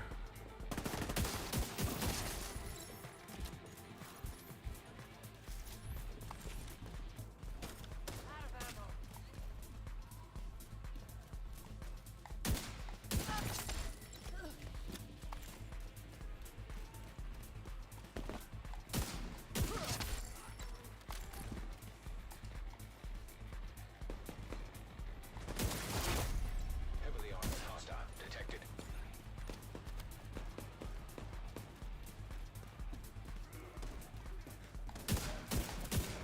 God damn. He's so fast I can't get him on the run? Bullshit. You're going nowhere.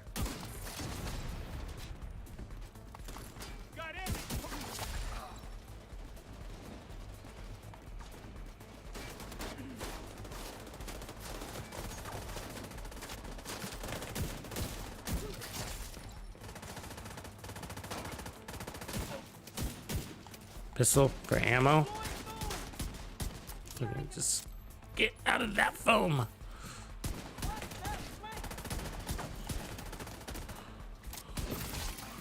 There it is.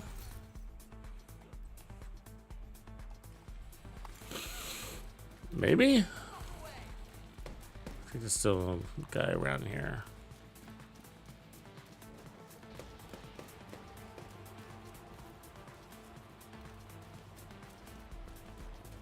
I'm reloading here.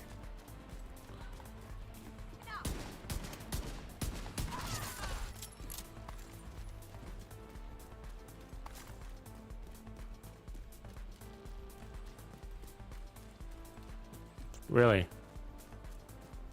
Get up there, make this happen, man. I hate when it glitches out. That happened to us the other day. I mean, like, everybody's here. Aw. Nobody alive. You don't really know without your radar. Sometimes it's the NPCs that glitch out, you know? It's not about somebody being alive. Yeah, I think they screwed it up. Damn you guys. All right. We're robbed. Ooh, good. Elite convoy.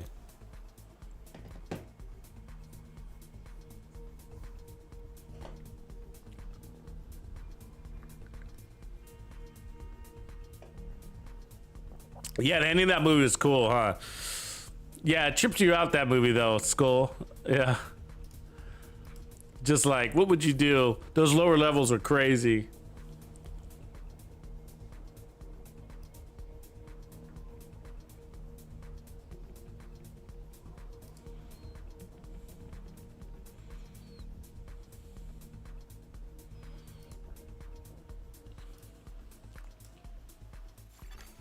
Hostile control point nearby.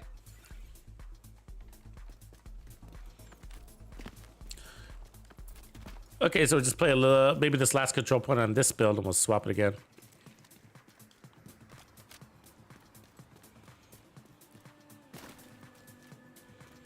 Yeah, definitely cool though. So yeah, this is gonna be a good one. This one's gonna stick around. So, oops, you can't use that weapon. It's the Nemesis, okay.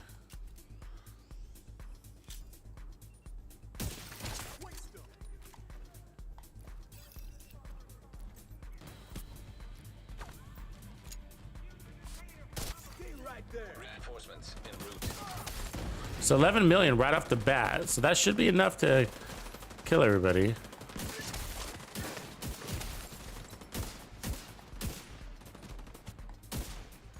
Again, you don't want to waste too much ammo. That is your sticking point. Heavily armed. We're creating a lot of trophies for ourselves out there, so we can go have some fun in a minute.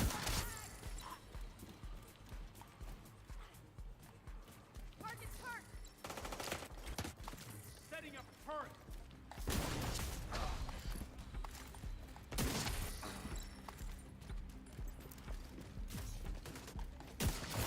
What's up?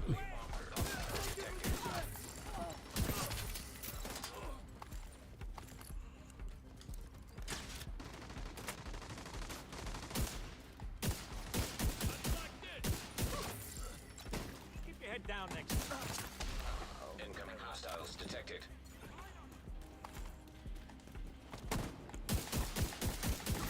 Who's Mr. Bossy Boss? Reinforcement complete. Take it easy. I'm here. Damn. I thought I got that aim. Oh, you lucky son of a... See what I can do? Oh, you lucky again. Fuck.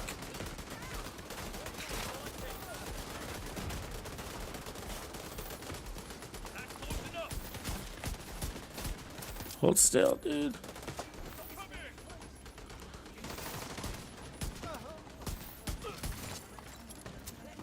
Always gonna get it. All hands up. Knocking the enemy down. Ah. Fucking right from guys, man. The struggle is real. You know what I mean? Oh, I hate those guys. Passion. Stick out Mr. Heavy Gunner here too.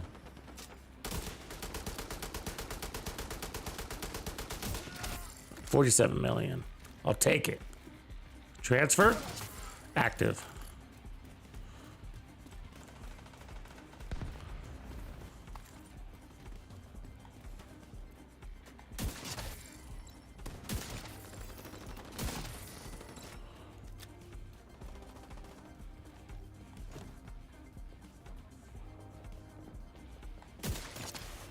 Incoming hostiles detected.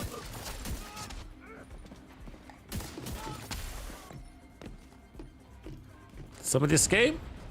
Maybe.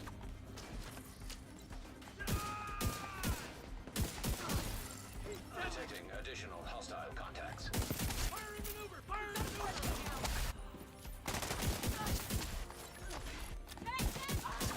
The green is real. It's a green machine.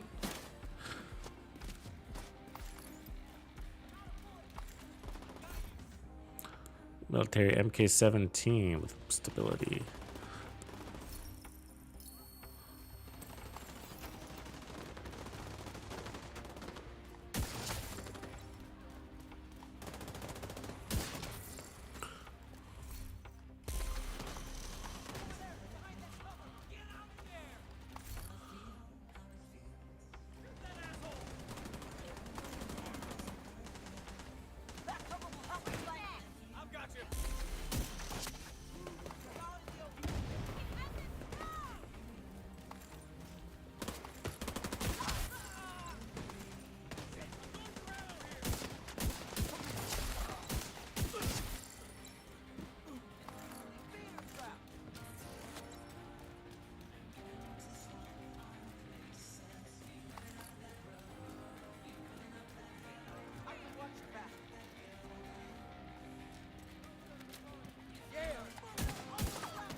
Heavily armored hostile detected.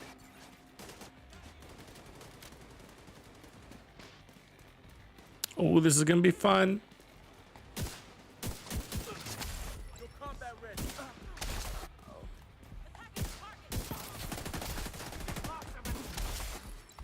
Special ammo, fucking A, huh?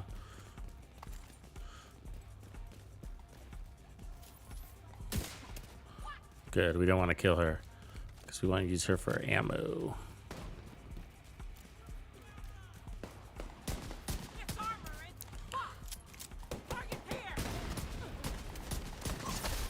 There it is. That was a good one. That was a good control point. Fun. A little bit of action there. Cool. Okay, that's this build. We're gonna move on to the rotate to the next. Let's clean up the backpack first. Let's see. No.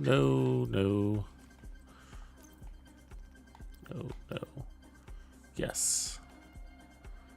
Maybe yes to that.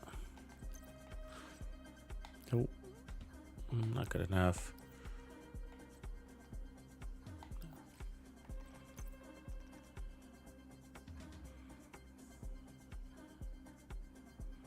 Dark, good to see you back, man. What up?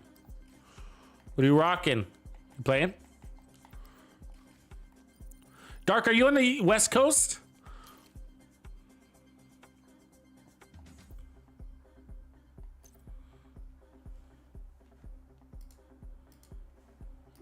Okay, so that was that build. So that was the regular SVD build and with hodgepodge memento.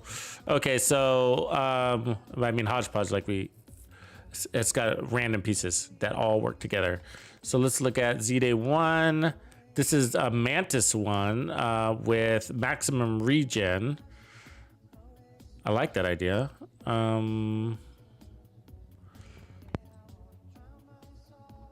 We did that one, I think, already. CQB. Did we do the CQB already? Yeah, we did. We did Tip of Spear. Did we do Tip of Spear already? I think so. God, I'm getting a little confused. Dread Edict, then it is. So another SVD. All right. And this is a Ninja Dread Edict. So we're going to play a little bit differently. Your West Coast baby. All right, me too. I'm in Portland. So reanimated week snuck in a late. I don't normally stream on Sunday nights because I'm usually making video for Monday, but you know, with the special event on, I thought I'd squeeze in another one. As I last minute farm.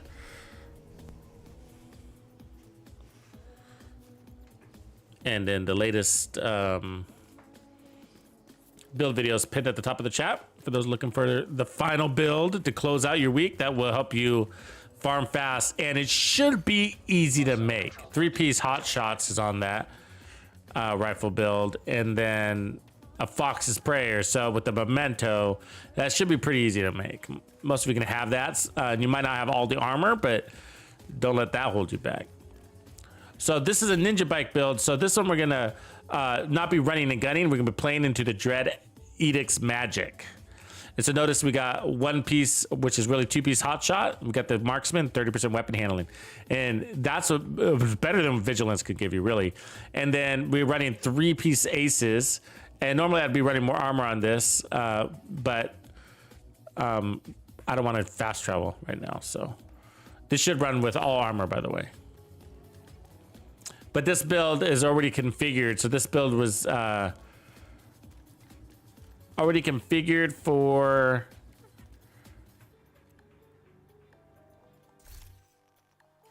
we got 10% armor on kill too, by the way. Yeah, that's right. This one was already configured for regular heroic content with directives, and we modified it just a little bit for the event.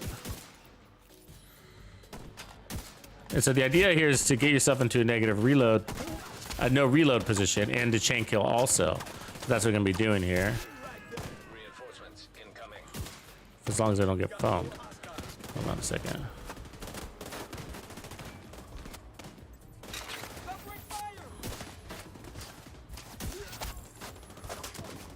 Let me get these guys cleared out real quick.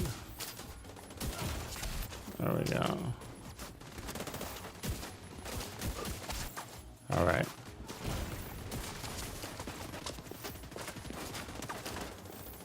I hear footsteps. Where's that coming from? Anybody hear that? Oh, my God, I didn't see you there. Jesus Christ, dude. That sucked.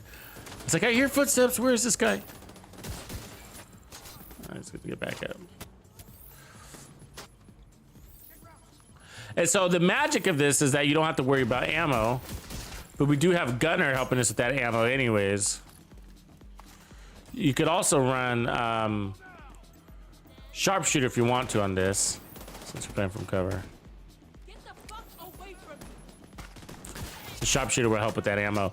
But the idea is to chain kill so that you never have to reload also. So, and the no reload is preventing you from using your ammo. You got the range and the scope to pick everything off from a single location. So just hold it down. And you got the time to kill where you don't get into too much trouble, actually. Gotta get flanked pretty damn hard in order for that to happen. And don't worry about losing it, by the way, because it's so easy to pick it back up. So I'll reload right now, get that bonus armor. And then use that bonus armor to pick back up that chain kill effect, which is really easy. This is better than the SVD, regular SVD. The Dread Edict is an absolute amazing weapon, and I didn't like it at first. It grew on me thanks to season 11 because of the weapon handling resolve, which allows us to really play into that no reload situation better than ever.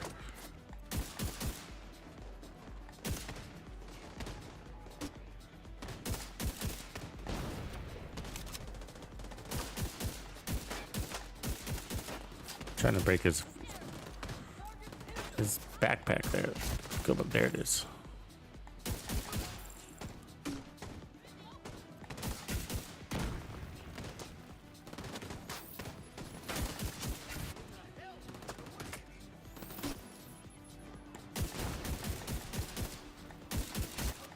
Give me that backpack, man.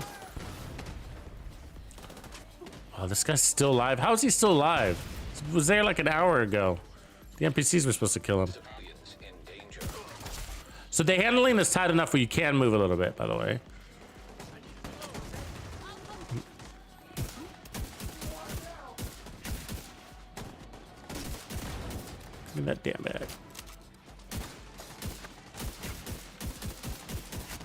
Making me use too much ammo on him.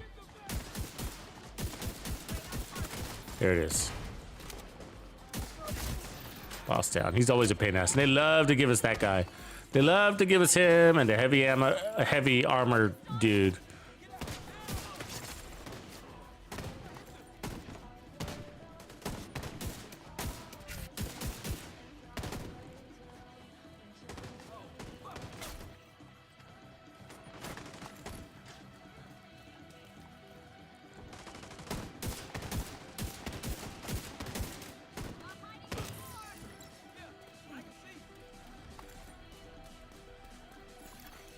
Incoming hostiles detected.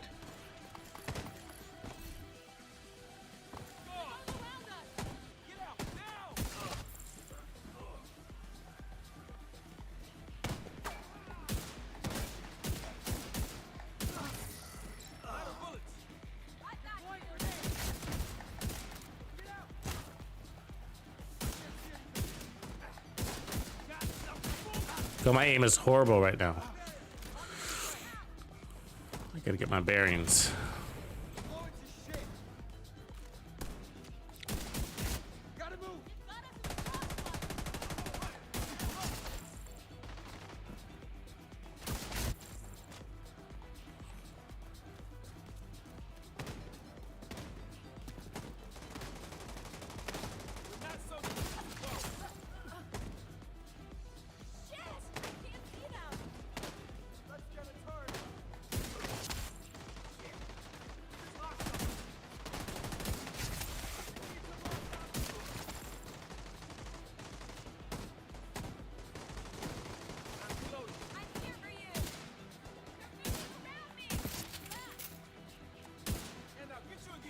I think we didn't put more. I'm trying to remember how we did this build. I think we didn't put any more armor on it because we were like, we don't really need it because of the way we're playing, you know, being in cover and all. So we were just like, yeah, let's just keep it the way it is. I think that's what we did. And we were like, because we could have added more armor on kill and stuff like that. Oh, we do have 20% armor on kill on this. Hello. That's right. Because of the ninja bite. Right? So 20%, 10% armor on kill there, 10% armor on kill there, 20% armor on kill with the regen. That's right. That's right. That's why we didn't put on more armor, really, because we were like, well, it's not made put that, because the damage seems to be high enough where we could go higher. But I think we were trying to use that armor on kill to our advantage, I guess. Either that or I accidentally rolled the pieces back to red. I don't really remember. I have to rewatch the build video.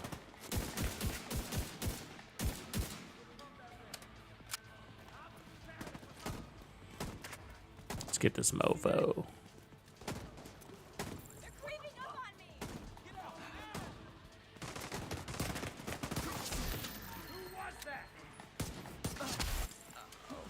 I mean, our pistol's killing at 13 mil. We should be good, you know? There's also the possibility, because we're running a shotgun build. I don't know if we had that. Our, you know, our weapons are all out of whack, right? God, I hope they fix that one day. I hate that our skill tree, you know what I'm talking about? Like the skill tree, you have to set your weapon. Oh, you know, if you change builds a lot, which we're obviously doing, like, I don't know what weapons selected on what, you know? I mean, odds are that most of these are selected, but, you know, when we were playing with shotguns and assault rifles, you know, we might have changed that.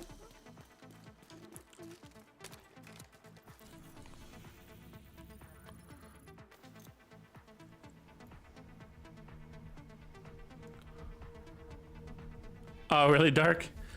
Well, good job, man. I'm glad you got a job where you can work and watch streams, man. Shit.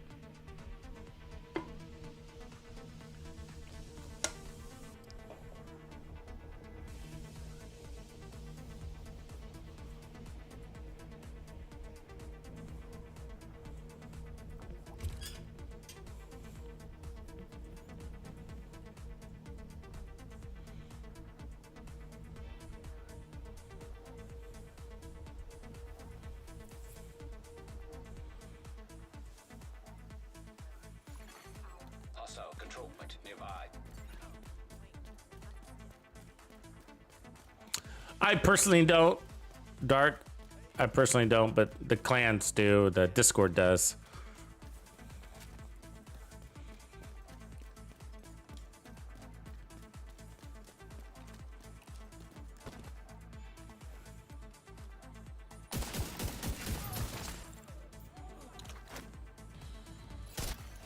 Reinforcements en route. Oh, forgot I didn't have the talent. I shot the body on purpose. I'll think good about it.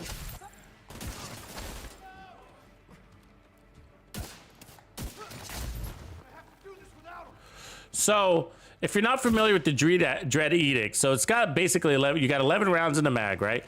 So all your goal is to do is get that headshot kill in 11 rounds. So you got 11 rounds. That's the game you're playing here. And if as long as you do that, you're never gonna. It'll auto reload, and you're not gonna deplenish your ammo. And we got chain killer capability even without this event. So it's pretty easy, especially once you get that first kill. Hello? Somebody upstairs, I see them.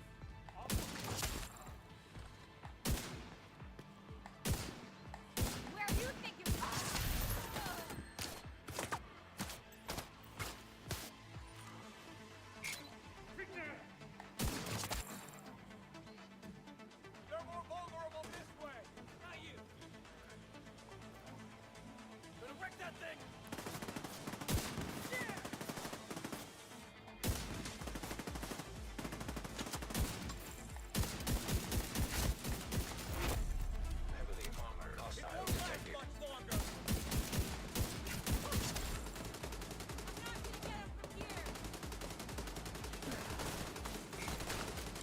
Accidentally reloaded. So when you reload, you clear your stacks, so you lose damage when you reload. That's right. That's what we're. Now I remember. That's why you don't initially one-shot kill in the beginning, because you need those stacks on your rifle. Now I remember. Okay. We got so many builds going, I get them confused.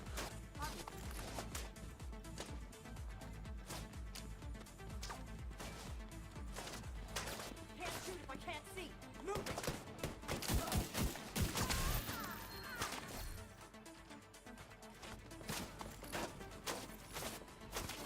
Oh, somebody's still downstairs. Damn it. Want to move on.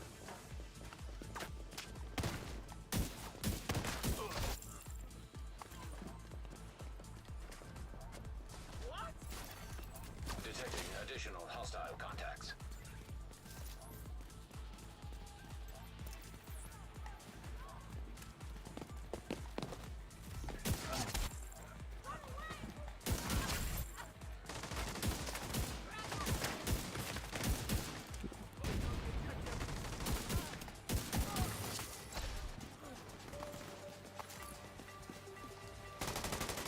Die, division asshole.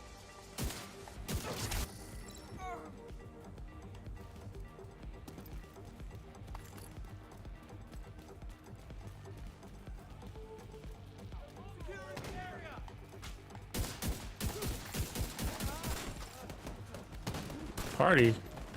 Let's see, there was 3 of them hiding back there.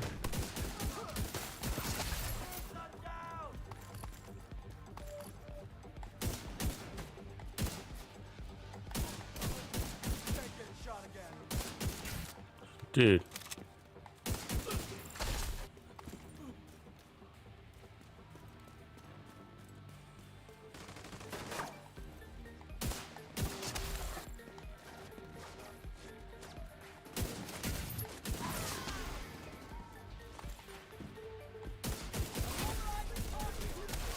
Detected.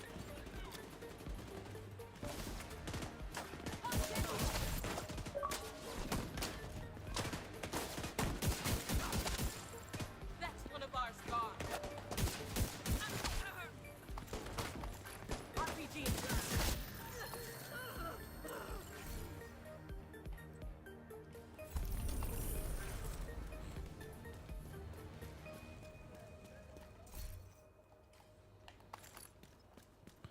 SVD for me.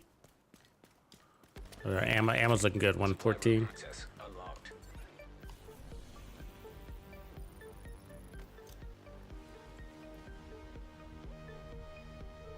Oh, Dark, you should jump on in, man. Jump on into our Discord. You gotta go to the Discord. That's the easiest place to hook up with everybody. Are you PlayStation?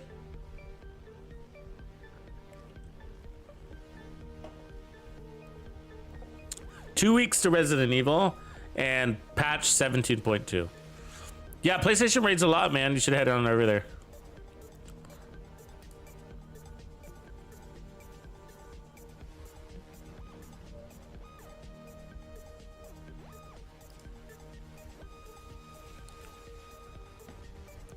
It's right there. Just the link just dropped for you. The chat know. The chat knows. Hostiles guarding location nearby.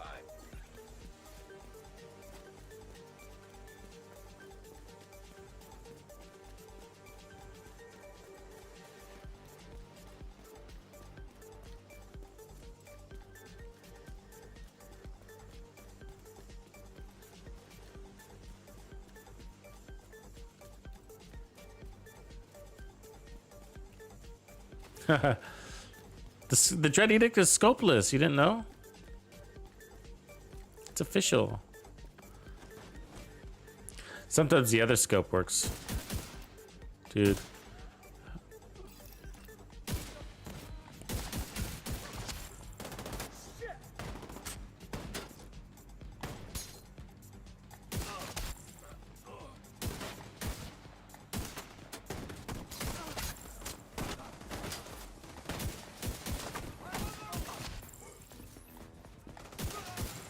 Fucker. Still got me with that riot phone. Reinforcements incoming.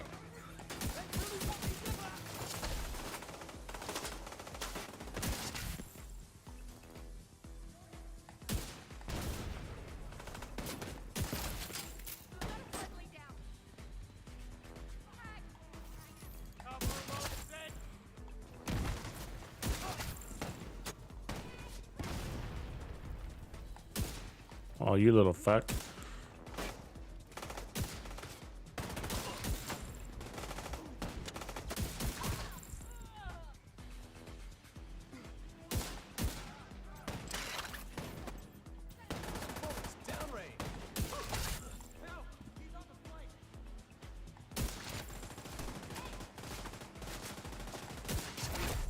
Heavily armored hostile detected.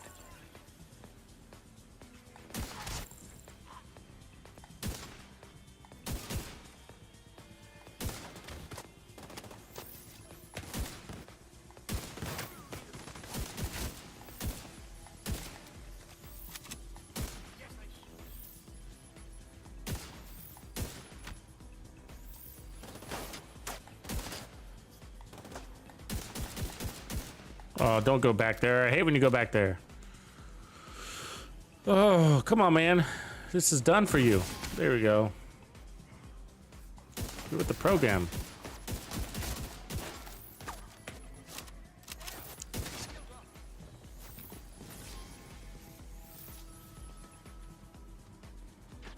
You wonder why at the end they just don't run away, right? One guy just thinks he's the hero. This one dude just cleared my whole platoon, but I think I got him. Incoming hostiles detected.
Damn, that gun's a beast. I like it. Wait to get back to the settlement.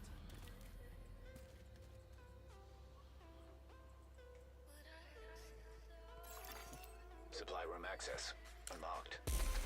Damn, Dark, you got a lot, man. You got all the good ones. So you got the Ninja and Memento for sure. Catharsis is great. Chameleon's great. Scorpio's great. Dread Edict, Sacred and Boo. Pestilence fun. Pestilence, I break out. I actually, so it's my favorite LMG. Well, I mean, it's up there. But the RPK is probably my favorite.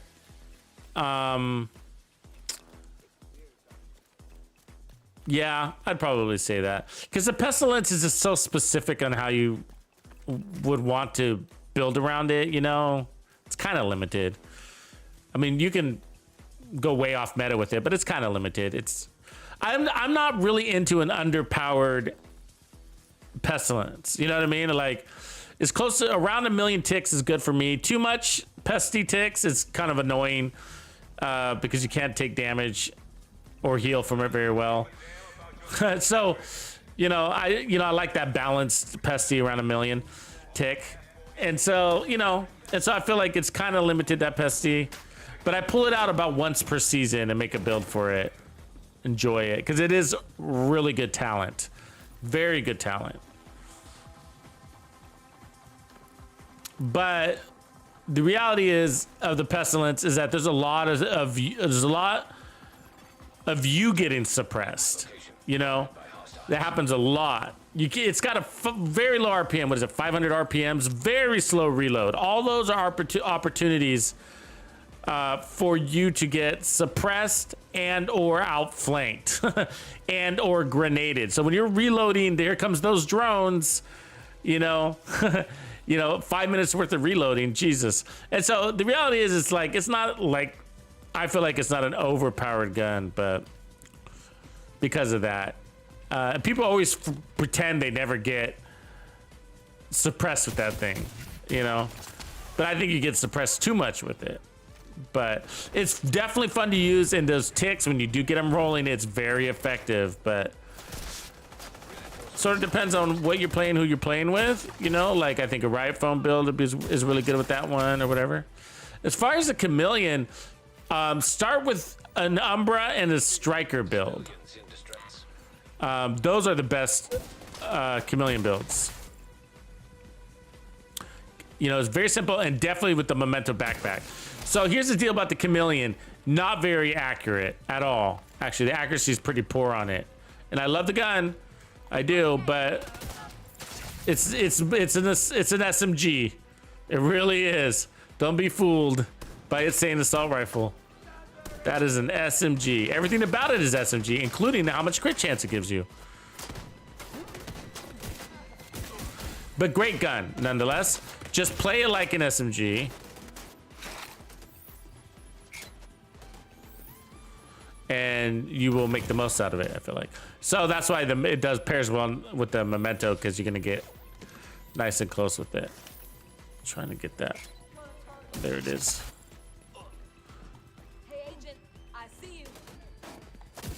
Oh, you're annoying.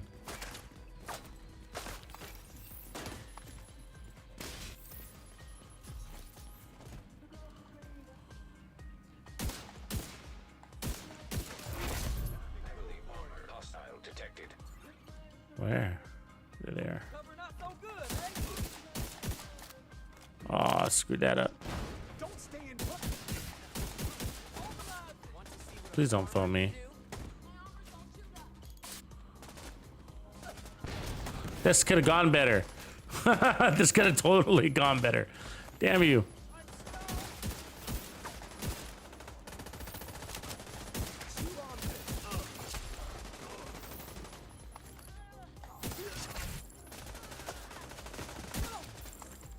That should have been a headshot kill for sure. How are you?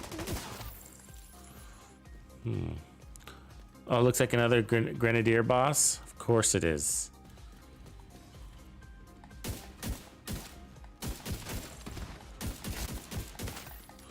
He's not very easy to kill with the Dread Edict because the damage to that weak point goes to his head.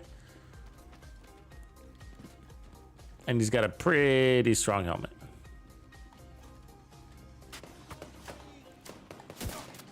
Oh, bad time to be reloading, huh? Good stagger from this weapon. Detecting additional hostile contacts. Umbra and Strikers. You want Umbra and Strikers. Umbra is my favorite with it, actually, at the moment. And the Memento. And you just get... Don't be afraid to add armor, all I gotta say, because you just get tons of weapon. So Umbra is my favorite with it because that weapon really benefits from a faster reload. And it's got that ability if you do leg shots, but nobody really gets those leg shots in. And so 30% faster reload. And then, I mean, just mega crit damage is great on that weapon because it also gives you 50% crit damage. So there's a little synergy there. It's fast, which is why people love it. And you're making it faster, which means you're going to love it even more. And so Striker is also good with that gun, but I don't know.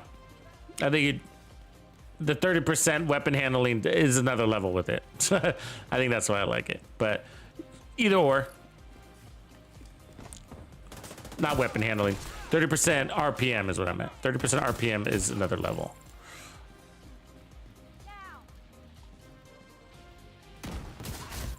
Oops.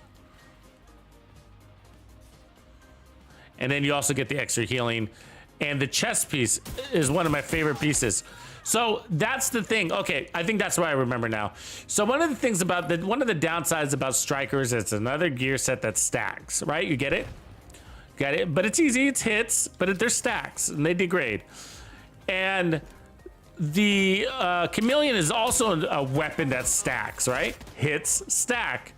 And so it also times out basically. So there's moments you can feel pretty weak because maybe you don't have a lot of striker stacks and you don't have your weapon stacks. Where Umbra, I think, is a lot easier to maintain because you start with the full set of stacks. And so that's complementing to the Chameleon because the Chameleon starts with no stacks. So when you pair the Chameleon with Striker, your set starts with no stacks. And if you're running the Memento starts with no stacks, and then your gun starts with no stacks. So it's like just moments of pure weakness. You know what I mean? And so you don't really want to use the ACS shotgun with that gun because then you're losing stacks, and that's the whole point is to get the stacks on your weapon, and there's some amazing damage to be had. And so with Striker, it counters that because you start with full stacks. So even if your gun doesn't have stacks, you're gonna probably have over 200% crit damage on your build. So the chest piece on Umbra gives you 100% crit damage. That's massive.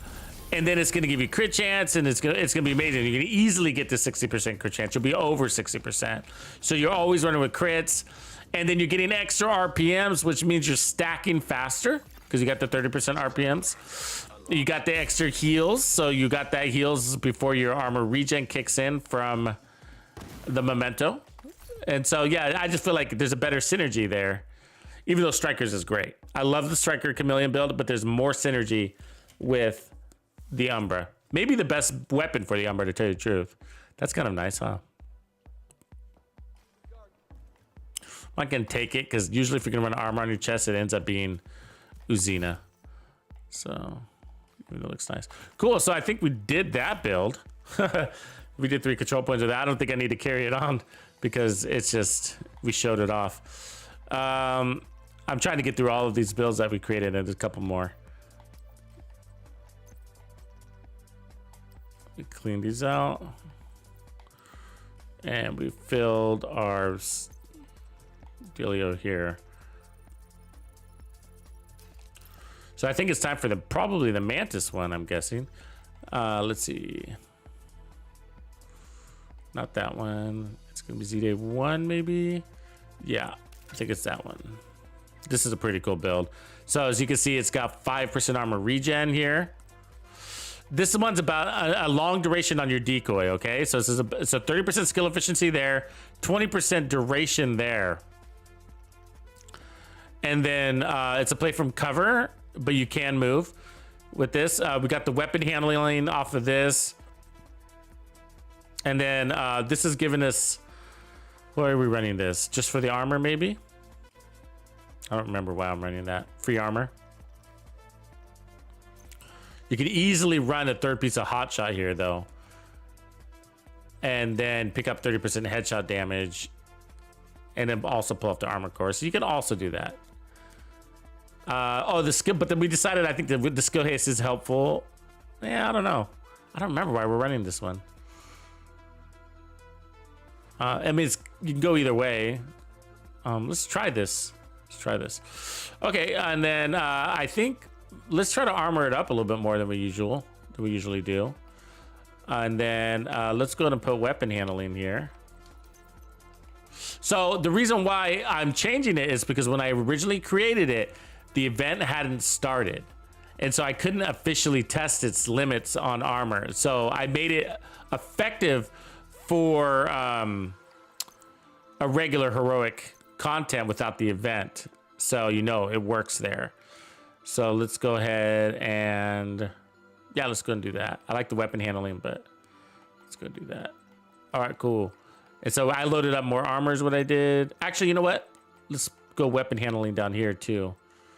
Cool. And so I want that weapon handling to be tight because I want to move. And then I'm going to put on some protection from elites in the backpack, so I'm making a change on the fly. So this build, again, as I originally had it, does work for regular heroic content with directives. Cool. So let's run that, and I think we're good to go. I could add more armor, but no need.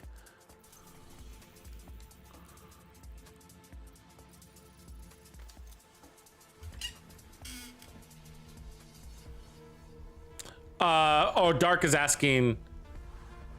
Yeah, you want to run. No, Dark, you want to run full 4-piece Umbra with the chest piece, okay? 4-piece Umbra with the Umbra chest piece, memento backpack, and then from there, it's up to you, okay? So you can go Fox Prayer knees, Grupo knees, you can go Bellstone if you want another armor regen. So. Archer, oh, sorry, I missed your question. So that was the Dread Edict build. I'll give you a quick snapshot of it. The one that I was just running. So we're running all the builds that we created for the entire week in a single playthrough. So that was the build I was just running there. So it's 3-piece, it's technically 4-piece aces, 2-piece hot shots, ninja, and then 20% armor on kill because we're running 10% on the chest, Bellstone, with sharpshooter, Dread Edict, gunner. So that's the build we just ran. Very effective, works outside of the event also. And this one also works outside of the event, and I just adjusted it for a little bit more armor because we can. And so this one's all about having a lot of duration here. And then, so we got 3% armor regen, 4% armor regen, plus another 20% duration. So that's 50% total duration, 30 coming from the backpack's skill efficiency. And then another 1% armor regen. So we got 5% armor regen on this. No need for a healer. No need for armor on kill. Let's go do it. And when you get that decoy out, as you guys know, it's just like you're Billy Badass. Nobody can see you. You're invisible. And that allows you to clear content very quickly. And this is the build that I recommend for new players. A version of this, at least. That are not new players necessarily, but new to sniping, or people that don't think they're great at sniping. The Mantis is a cure for that. It's a good weapon to practice with. It's got nice handling on it. The decoy minimizes your incoming damage. Also pulls enemies out of cover. You're going to see that here in a second. Oh, we lost our special ammo? How did that happen?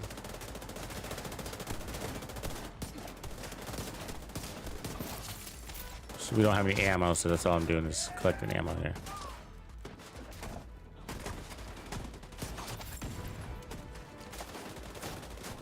Switching.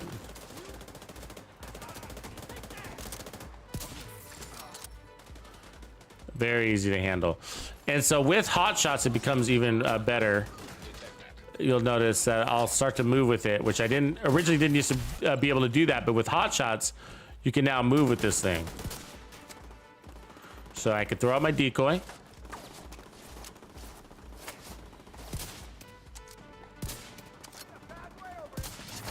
Active. And so headshot kills refresh your decoy and they stack. Oh, hold still, dude. Don't do any of that craziness with me.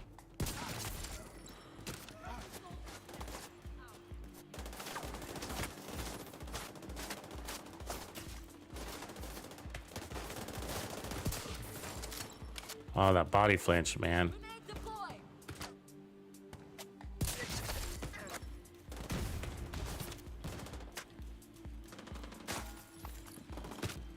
You don't want to take a lot of damage as a sniper, even if you can, because it causes you to miss all that flinching.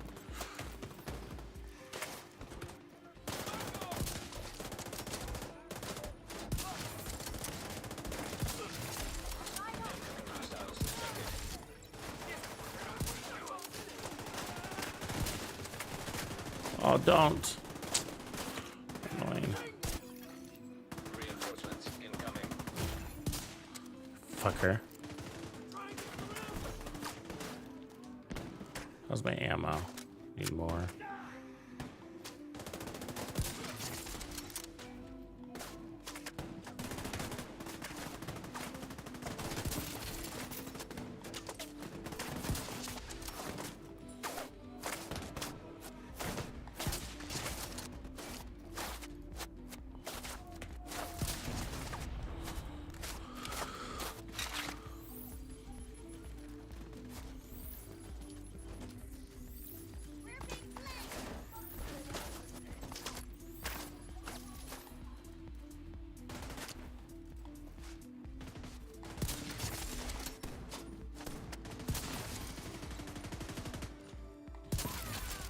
Detecting additional hostile contacts.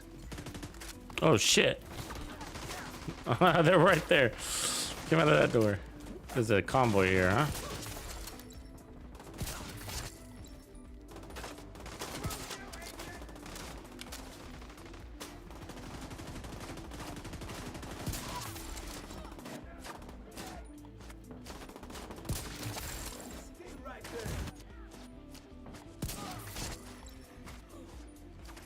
It's rain in mementos. Hallelujah. It's rain in mementos.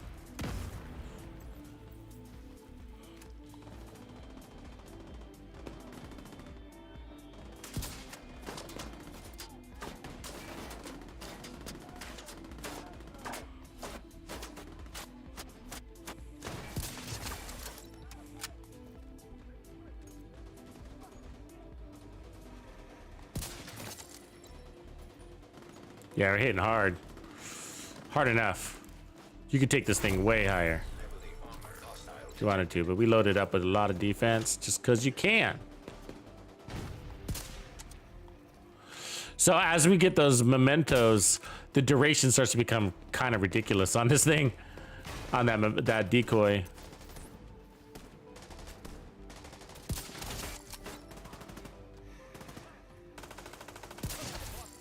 $30 million.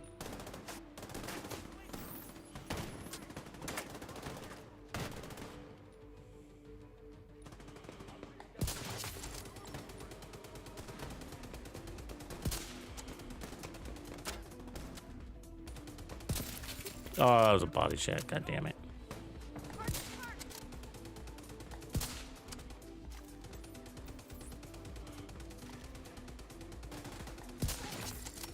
Hard to believe it's the first wave. There's so many guys, huh? All right, let's go get some trophies.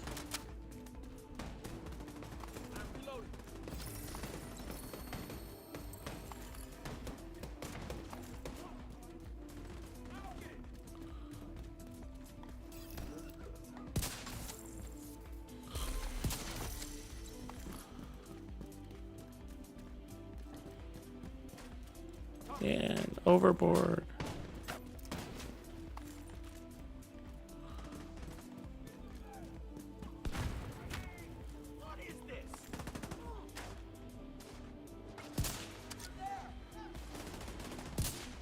Oh, God. There it is. 26 on the boss.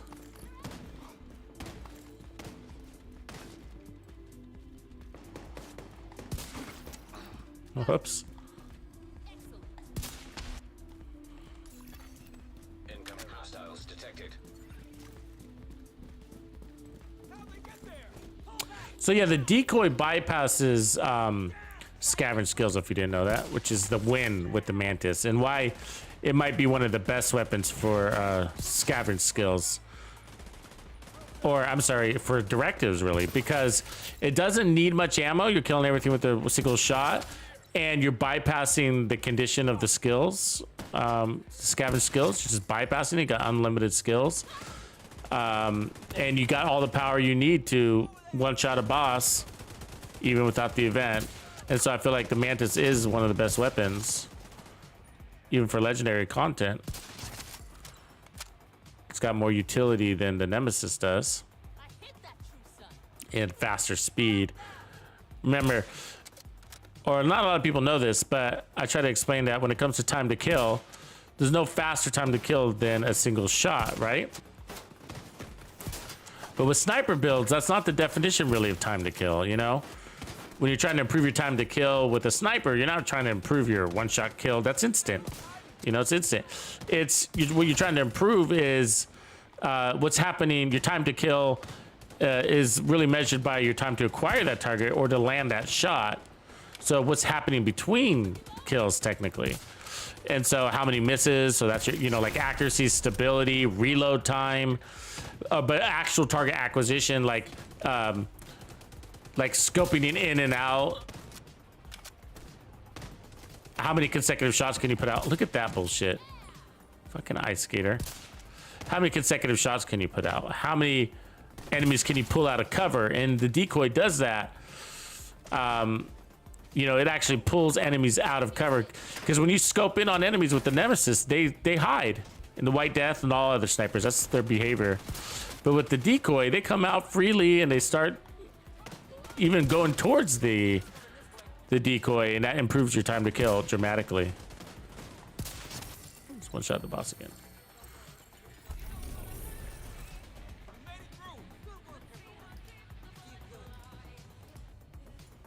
Maradona, good to see you back.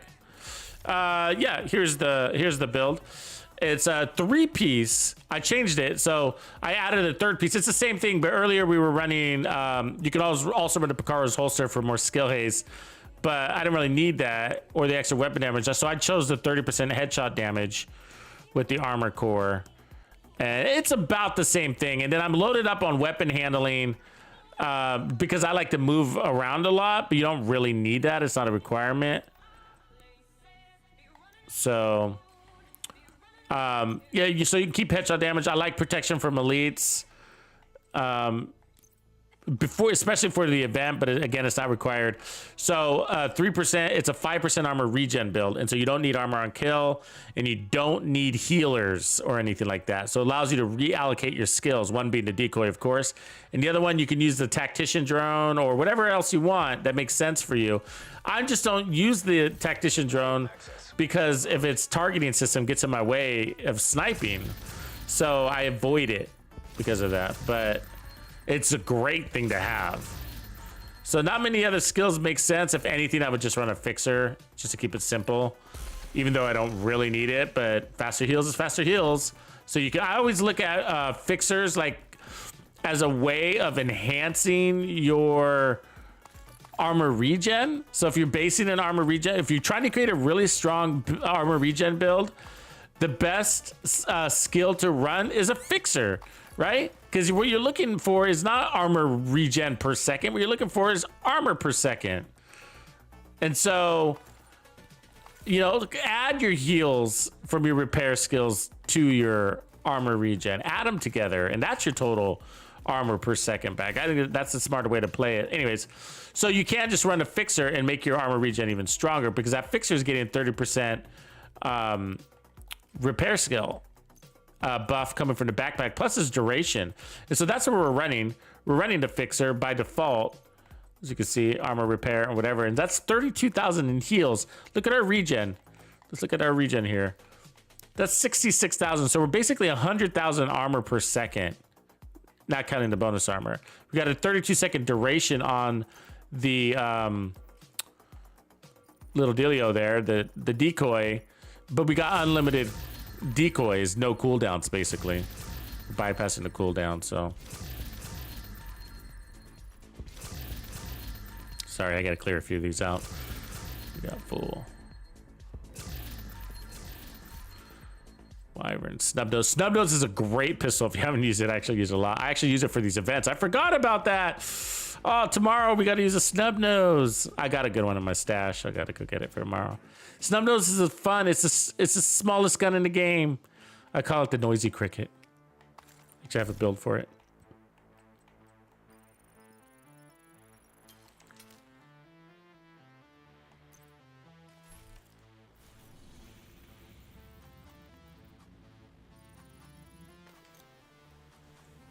Yeah, you don't have to run sharpshooter on this one, but I like the weapon handling for it. You could also run gunner and pick up that armor on kill.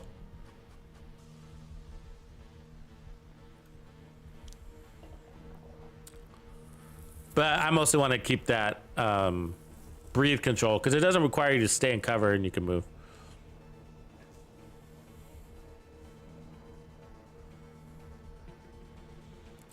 Jealous hobo. I feel like we should get you together with who do we got to get him together with? Mr. Words, Mr. Play on Words, because he's funny too. He says funny stuff like that. Okay, let's see here. Okay, we're good to go. Yeah, got all our mementos, right? Yep. I'm running the White Death, and so sometimes I run, and I'm not doing it right now, but I do have a version of this build where I run Future Perfect on the other weapon. So I use the Mantis, Prockets, and then throw out my decoy. Actually, I just throw out my decoy, and then I switch over to the White Death with Future Perfect and push that decoy to a level 6 decoy, which is also very fun to do. I just don't want to go back to re-roll it right now, but it makes a very strong decoy. That also increases your duration. And you're still one-shot killing. So it just requires a weapon rotation, like when you're ready to. Oh, you got to keep an eye on your duration on that decoy. And oh, that's a bad shot. And remember to switch back to your Mantis so to use it.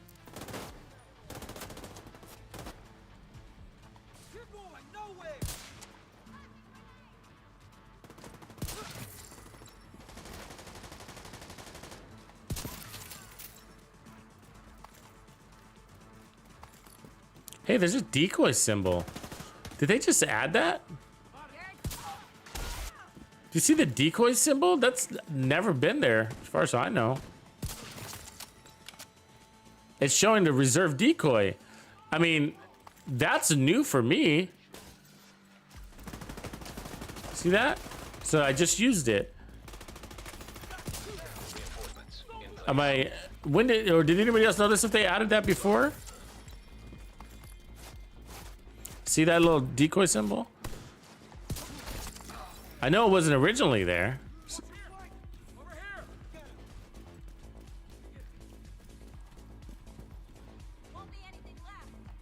Medic. So I'm doing this because I just kind of like as a way to challenge myself, add a little more fun to the build, but by no means do you have to like run out of cover. You know what I mean? But I'm trying to get better at it, or moving and shooting with the Mantis. And it takes a little practice. You got to get the hang of it. Got to feel it out for a few minutes. And get a handle on that steadiness. So moving and shooting with the Mantis hasn't really been viable, at least not on console. until they gave us hot shots with that 30% weapon handling. That changed it for me. So now it's just about just controlling your camera, keeping it steady, that aim.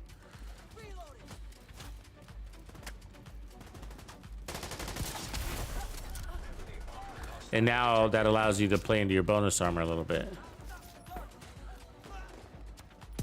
You don't really have to do it, you know. I'm just doing it to challenge myself. And you know, it's just like one of the benefits of running the sniper is you don't have to move. You can take down everybody from a single loc. So, you know, I'm just doing it to challenge myself. And it's got its frustrating moments.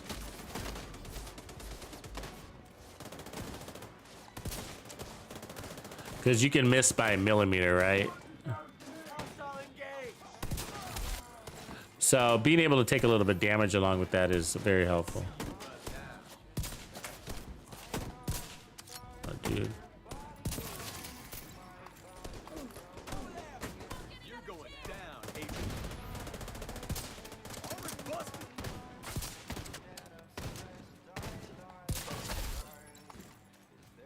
Definitely more misses involved. The downside is if you're running sharpshooter, you're not earning ammo, so which is what we're running.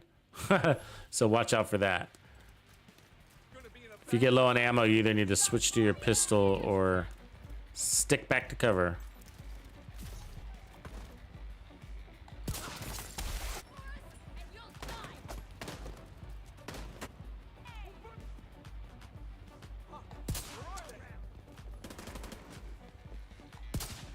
Really? That was right on, bro.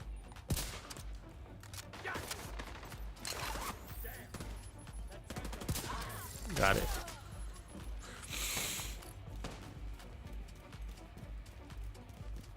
Who's that medic? We need that medic. There he is. Got him. On the go. Got him on the go. Hold on. Not too hard when they're in a certain distance at about like 8 to 12 meters. It really makes it easy here. A little, you get too close, too far, or if they're moving at weird angles, like sideways, like that guy was, then you're gonna miss.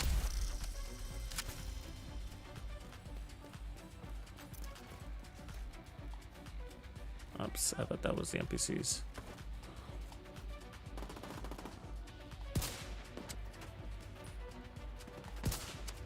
I wish I had a variable zoom. That'd make me happy.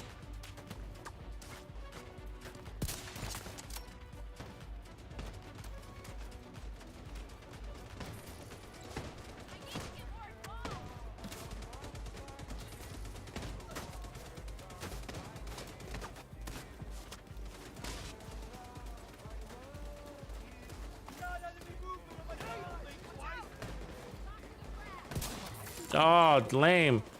I had that. Always double tap.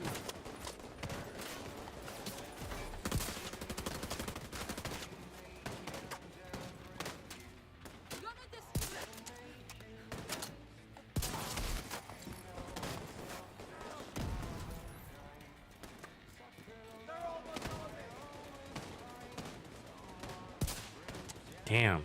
She is gone. Whatever, lady.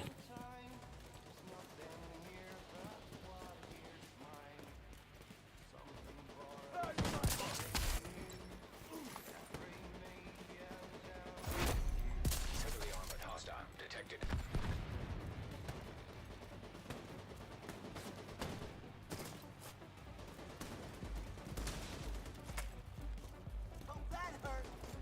Comes the Hefe.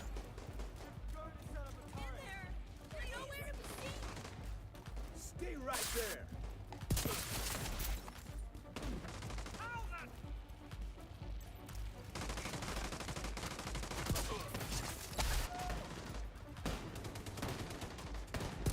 Oh, good jump.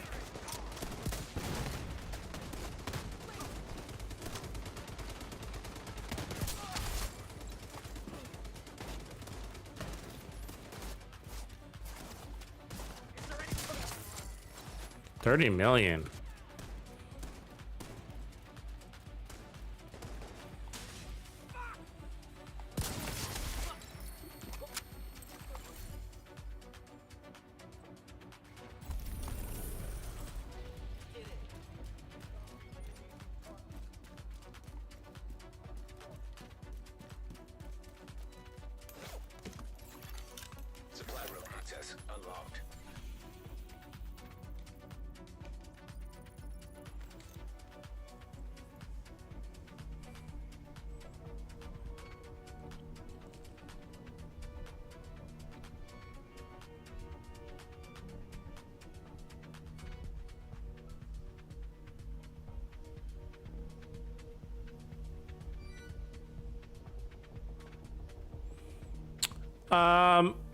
Crazy.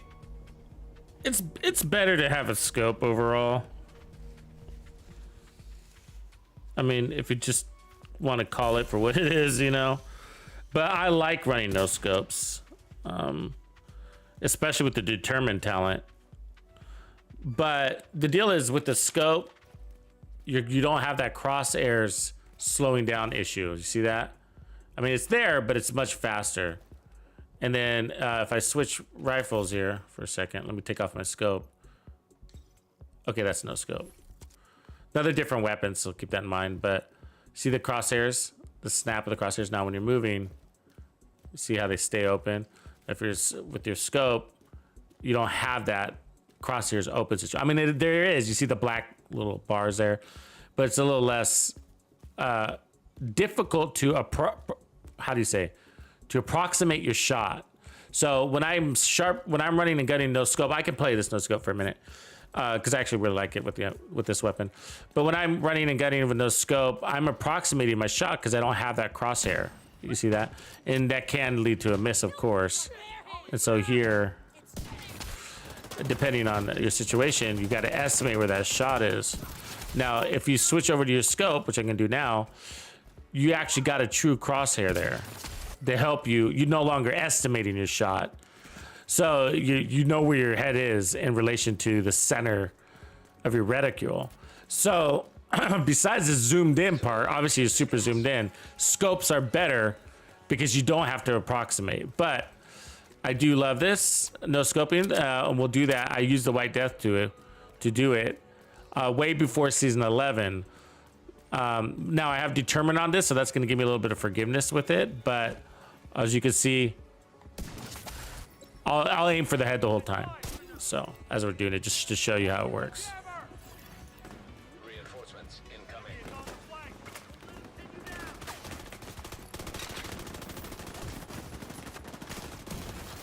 Okay, it's really hard when they're wailing on you like that, though. Hold on. Body flinch is a real thing, you know. You just kill myself. So when you got all that body flinch, so it's again, it's just like the shotgun or anything else that we were talking about earlier. You got to shoot first. You can't let guys shoot you. That's what I was saying. Like even with the sniper build, even if you're the tankiest sniper in the world, even if you can take the damage, you don't want to, because of that reason. Like I couldn't land a shot on him if he was standing right in front of me. You know. It had nothing to do with your aim. The game is punishing you for being out of cover. So anyways, approximation is what you got to do with this. And that's what you're getting used to, is getting used to approximating where your shot is without crosshairs. No crosshairs, right? Now there's obviously crosshairs there, but I'm playing without them. I'm estimating where my reticule would be. Because see how they stay open? Now when I stop, they close. And you no longer have to estimate. You can see your red dot. But I love it. It allows you to play in tight. It allows you to play in fast. So if you can, you become a very good sniper. I actually use this in my legendary solo sniping builds. So I use the Nemesis on the right, and then I use my no scope on the left, and I switch weapons depending on my situation or the room. And to tell you the truth, the White Death ends up being way more useful than the Nemesis, even against Chungas. The difference between the White Death and the Nemesis on the Chunga is one shot. So, you know, no biggie.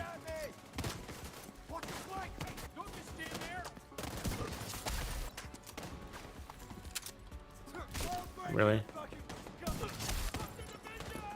So decoys are definitely a handy thing to have here. Because again, it's not about... And sometimes this can do weird shit like that too, so.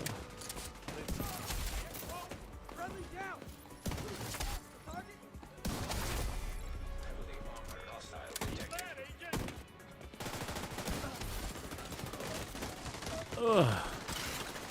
The damage sucks. So you got a really good pop-a shot situation too when you need one. Oh, really, foam guy? Really? So we're all healed up now. But let me heal up from that red and crap.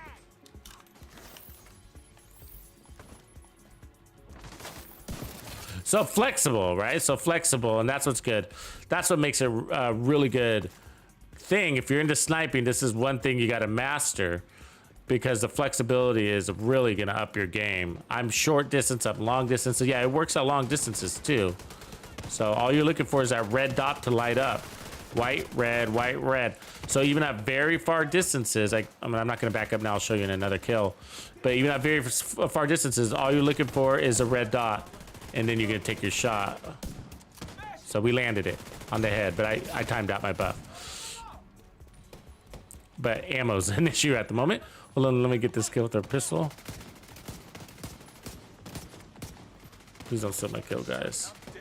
Need that ammo. There it is. So playing out of cover with directives, you lose your ammo. Not a biggie though. Civilians in distress. Incoming hostiles detected.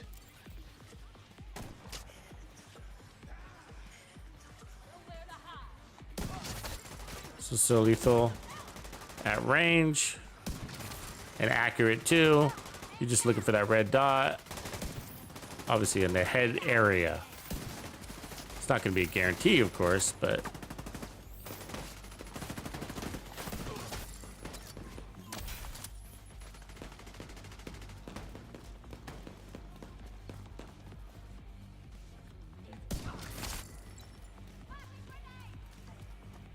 oh, I don't have a decoy.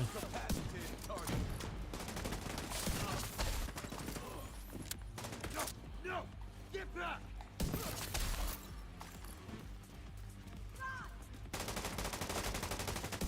Destroying targets! Civilians in danger. Oh, she's making me miss. Sideways walking shit.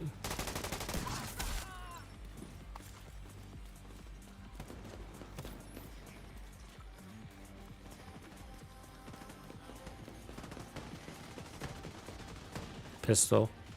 We need ammo.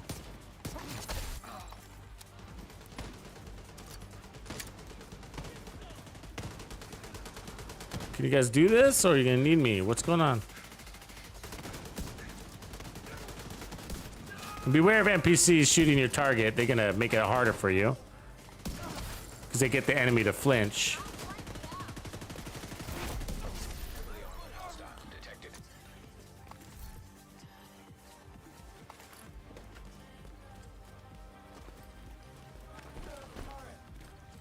On me! Lay down suppressive fire! They got one of them! So obviously with Determined, you don't have to aim for the head all the time. Determined is going to make this build even better because you'll be able to have a little bit of more forgiveness.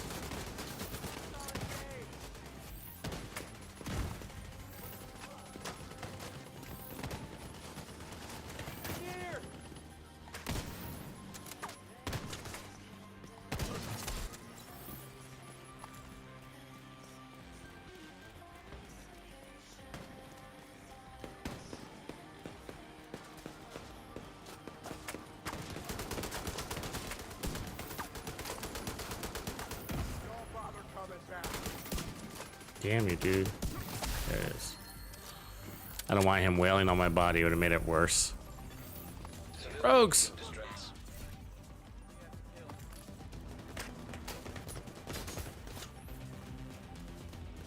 This should hurt. Rogue agent detected. Don't you do it. Come on, don't time out. Don't time out. Ah. I think we got it, but I feel like that should have been a kill shot. Member seeker mine detected. Hostile member seeker mine detected. Rogue bombardier drone detected. Come on. Hostile bombardier drone detected. Blinder firefly detected. Hostile blinder firefly detected.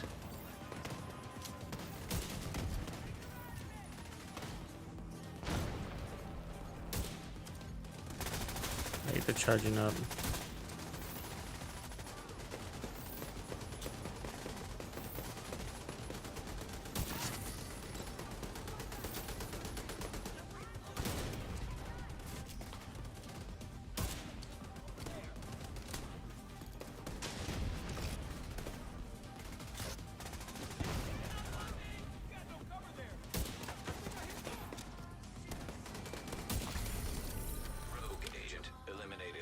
Yay, Rogi's dead. Supply room access locked.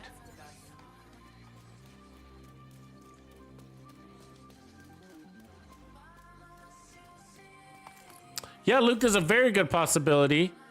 I think the one that Blue is the commander of might have a few slots, but you got to go to Discord to do that. Can you head over there? Civilians in danger.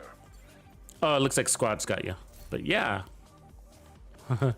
I can't say for sure because I don't lead that clan, but you got a fair shot.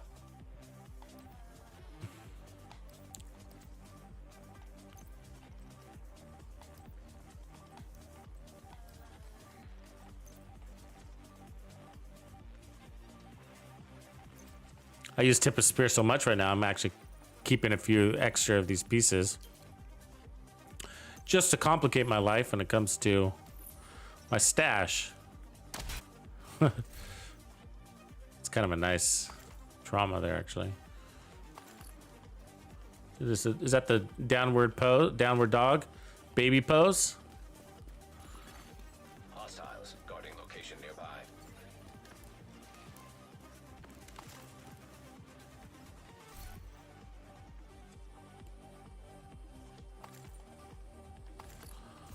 Okay, so I'm gonna take off the Nemesis, put back on the Mentis. I'm gonna rotate back to the Mentis. But yeah, so that's just a little preview of a no scope, and it's just practice. Everything you saw me do is practice. And then now that we have determined, it's gonna be even more amazing, I gotta say. It's not for new snipers, really, you know what I mean, unless you're just like an ace hand. But and so that's why I don't do a lot of them, because I realize sniping is already hard as it could possibly be for for new players to come in, and then to create a no scope sniper is a little hard to adopt. But for experienced Division 2 snipers, it's definitely the next level. It combines two of my favorite playstyles, which is run and gun and sniping headshots. So, but you can also do that with the 1886. So, but it is easier from a damage perspective to do it with the White Death because all of its perfect talents. So, and the higher base weapon damage. So, like, that means you can run more armor, more protection from elites. But as you saw with the Tip of Spear build, we're doing it with the 1886 full armor. So, either way.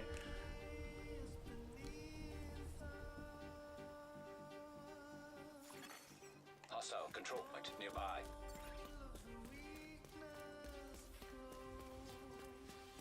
See where we are with our trophies real quick. 177, not bad. This shit is so boring.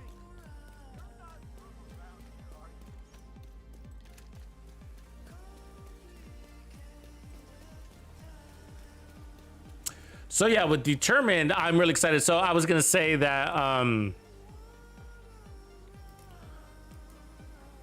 like for a lot of my White Death builds, actually before Determined, I was running mostly Preservation because you really don't need anything else.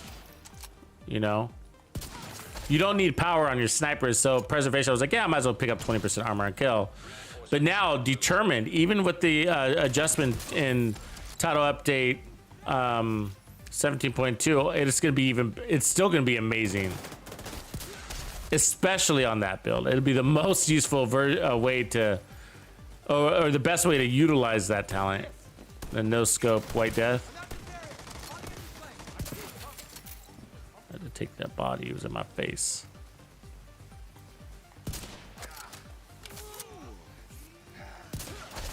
Thank you for that headshot, buddy.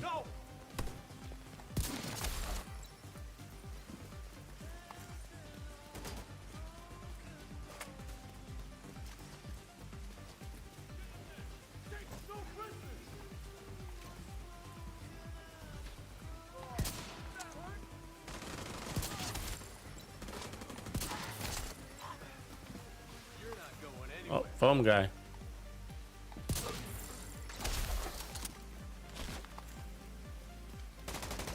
Gotta watch our ammo again, right? Might as well do it here. Dead yet, division? Can't see them. Sure, fuck. Really? Don't do that. Don't do that. Heavily armored hostile detected.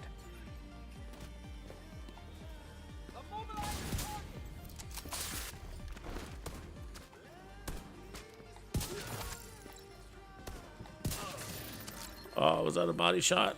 Fuck.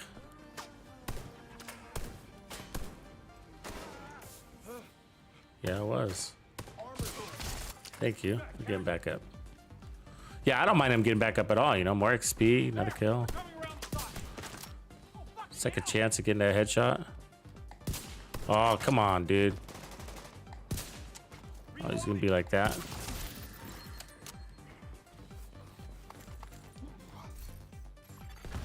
Detected. Nearby location. Guarded by hostiles.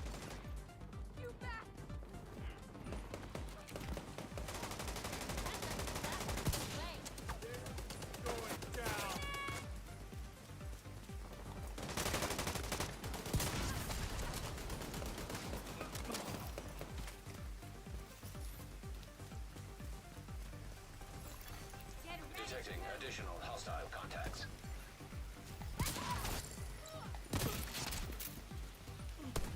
I'm attacking now. Damn. You want to see what I can do? No. Get off.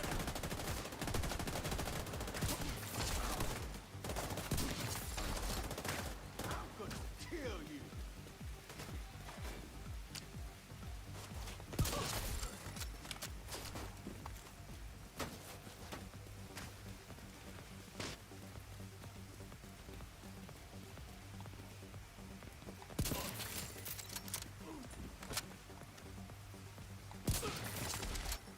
Setting up a turret.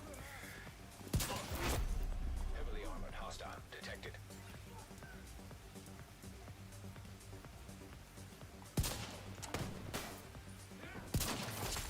Damn it.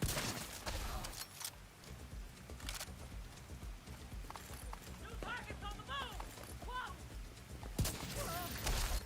41. This trophy's helped a little bit.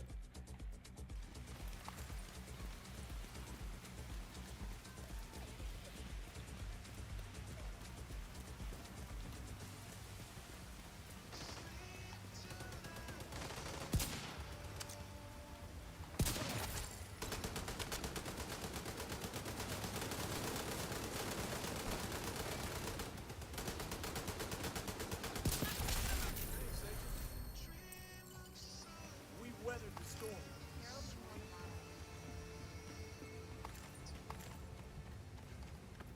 Did I already get this? I think I did. Supply room access unlocked. Yeah.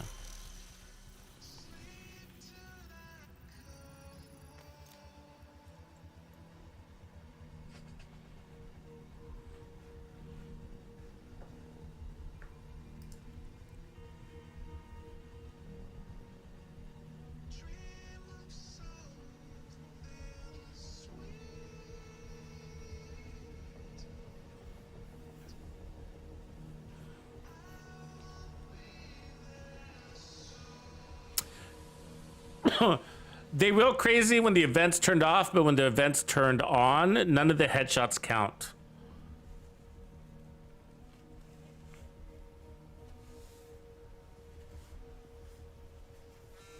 Yeah, I feel really robbed with the global events because we put in so many, it was so much work, even without determined, you know, so much work on those headshots and none of them count. Civilians in distress. God, I haven't gotten a Warhound all day. Missed the only one I saw.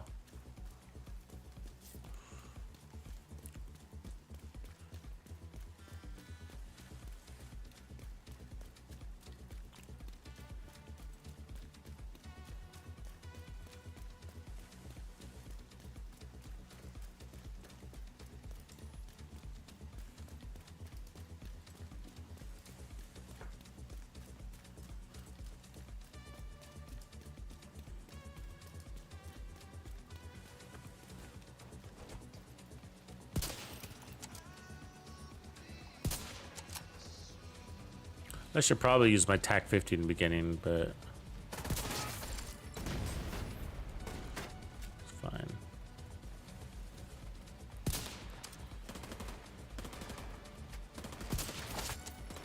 We switched builds so much today, I forget what special weapon I'm running. Because I've been running gunner with the snipers too.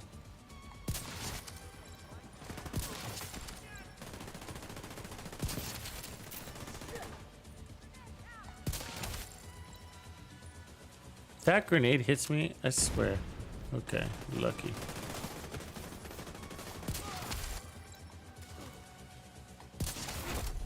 Heavily armored hostile detected.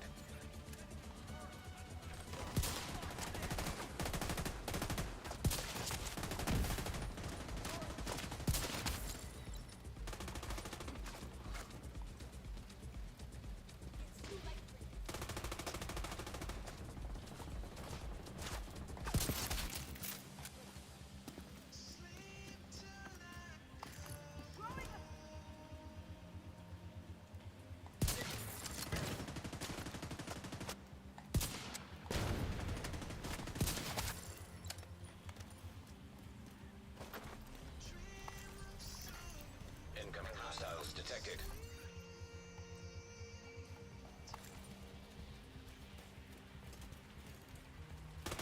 Wow, you see that grenade toss? Wow. Glad I moved.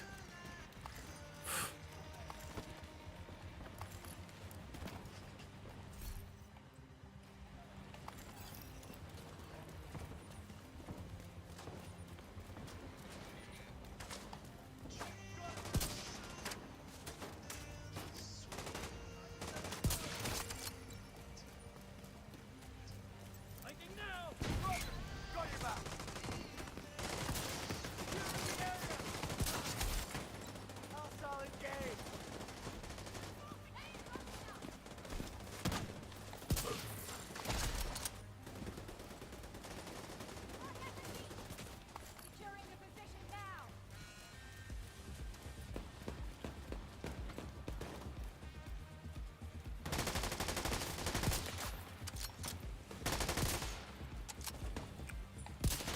She's always a pain in my butt, this one. Always makes me miss. Yep, that was a miss.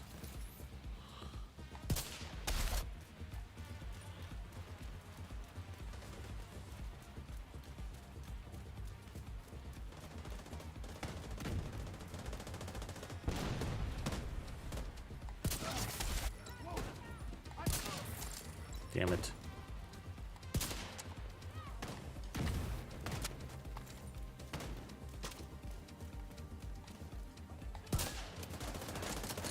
Ammo. Shit. Glad I looked. Come on, man. Up, down, up, down, up, down. Yes, yes, we know you can climb.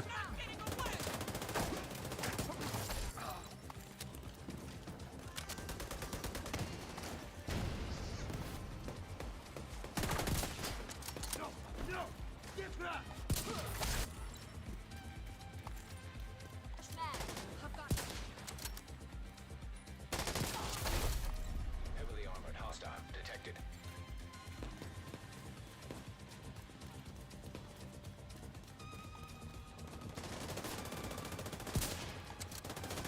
Target's out in the open. Ooh.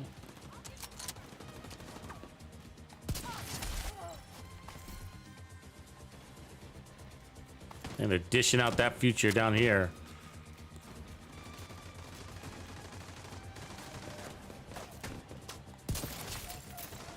Cover me while I reload. Oh, what? That was not a body.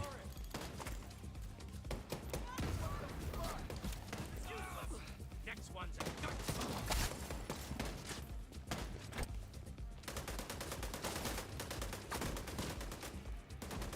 They're coming from the side. Get moving. I don't like that. Peekaboo. Agent, you're going down.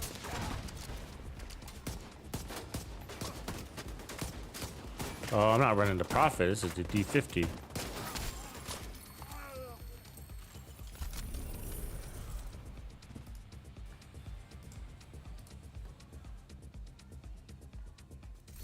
9:45 in a.m. Little. You beast. It's 12:40 here. It's definitely late for me. Supply room access unlocked.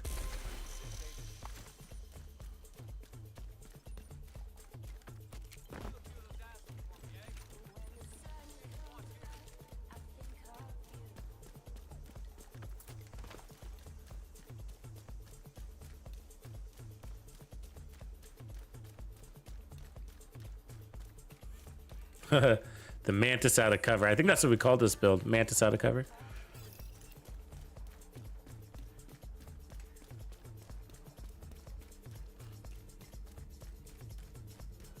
Yeah, next week we should probably crack out an assault rifle build though, huh? You're dead.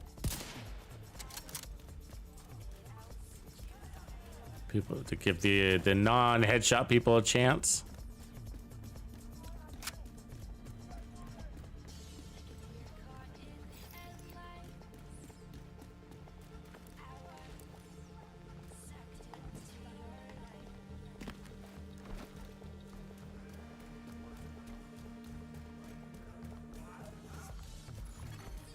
Civilians in danger.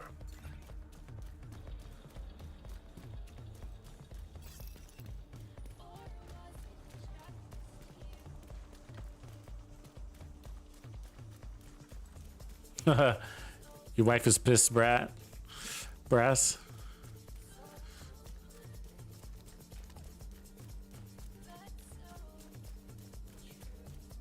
Yeah.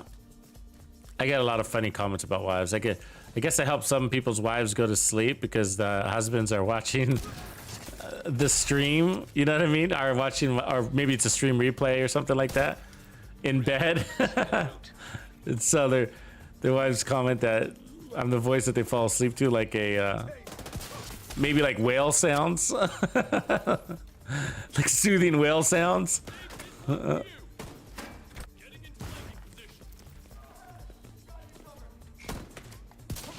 Oh man. But it kind of makes you a little self-conscious after a while. Like, wait, is my voice really boring? So boring that people are fall asleep easy to it? Is that what we're saying here? Should I be concerned? Hostiles guarding location nearby.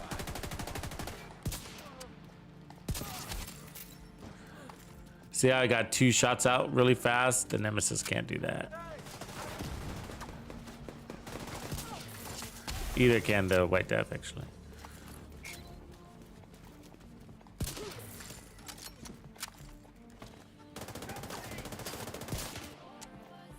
Wow.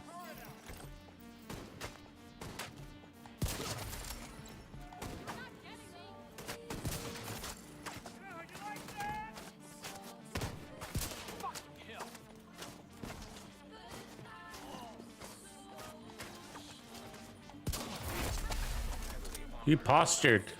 He's about to Cobra strike on me. Oh, that was a body shot.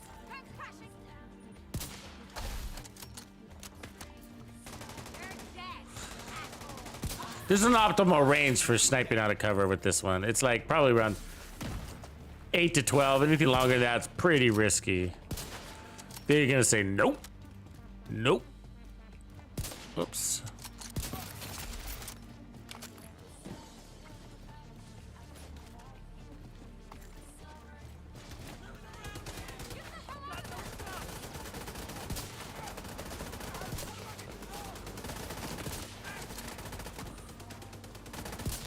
Really? It's gonna be like that, huh?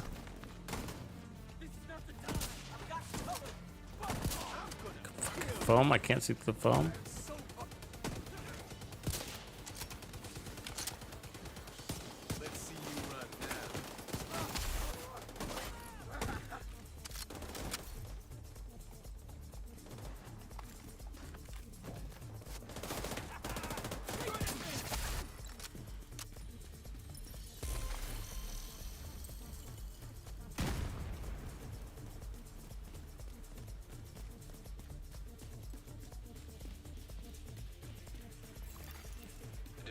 Additional hostile contacts.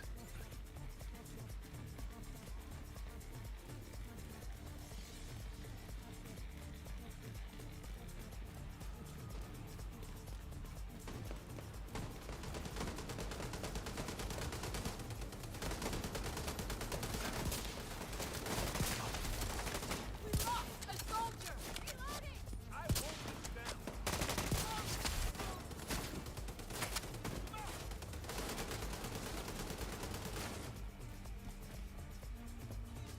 Eagle race!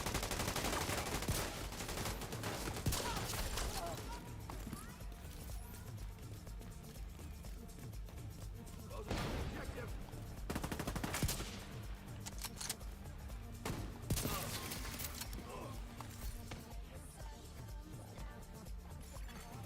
Detected. Nearby location guarded by hostiles.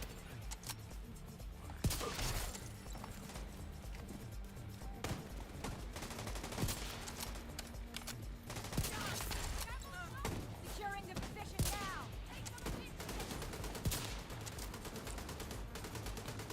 I missed way more shots than I need to be because I'm moving, but it's sort of like practice makes perfect. That's kind of why I'm doing it. Gotta get the practice in sometime.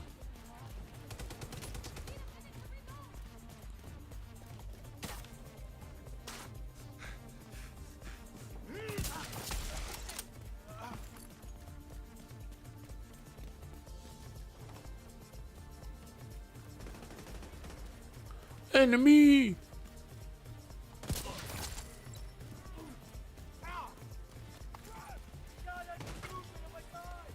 Fuck did he get there? Heavily armored hostile detected. I like that you can double tap. I wish you could double tap regular gameplay.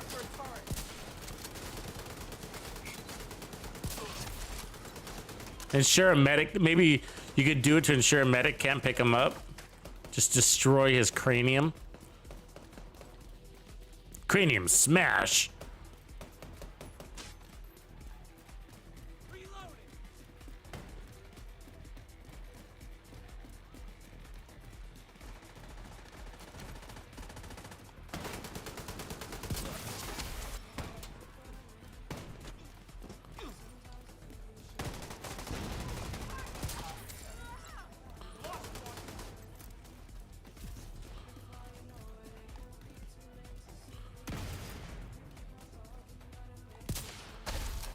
You're not gonna get up. You're not gonna get up. Deploying turret.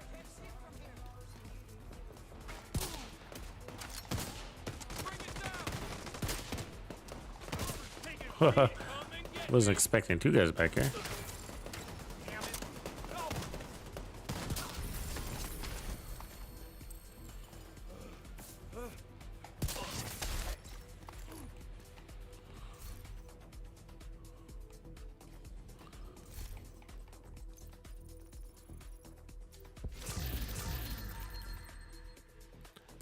You feel like you're the sound is like a slapping sound effect, isn't it? Like slap, slap, Access unlocked. slap. Feels like you're winding up and slapping them. Slap. Thanks.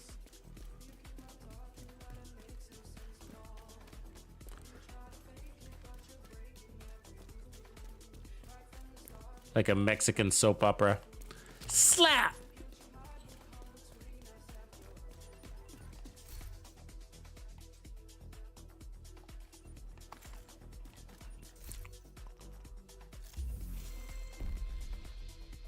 $181 red stars. All right, we're checking along.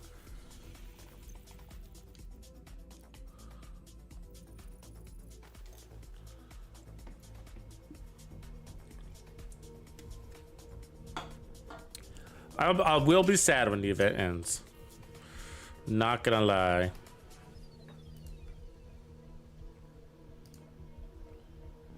Do you remember back in the day when they had some delays, content delays? So they gave us extra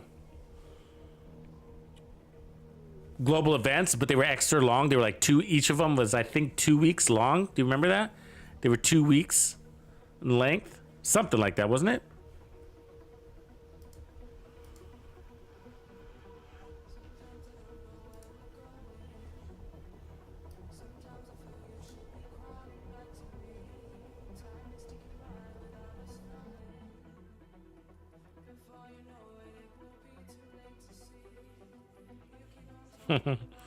I haven't played the survival mode. I left the Division 1 before that was out. And I was playing Battlefield 4 at the time. I never went back. I'm not one of those people that can go back. I'm just... when Division 3 comes out, it'll be really hard to play Division 2, right? And it's just forward momentum, you know? New game, all in. Unless it, like, really sucks. Maybe.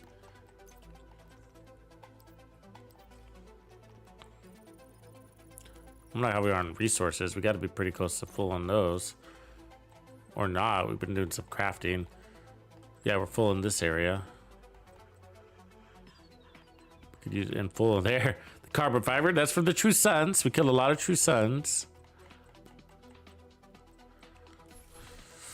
Cool, everybody. That was fun. I'm going to leave it there.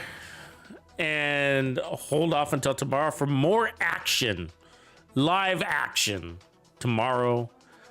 From Tux. All right, everybody, you have a beautiful night, and I will see you tomorrow. Later. Tuxedo out.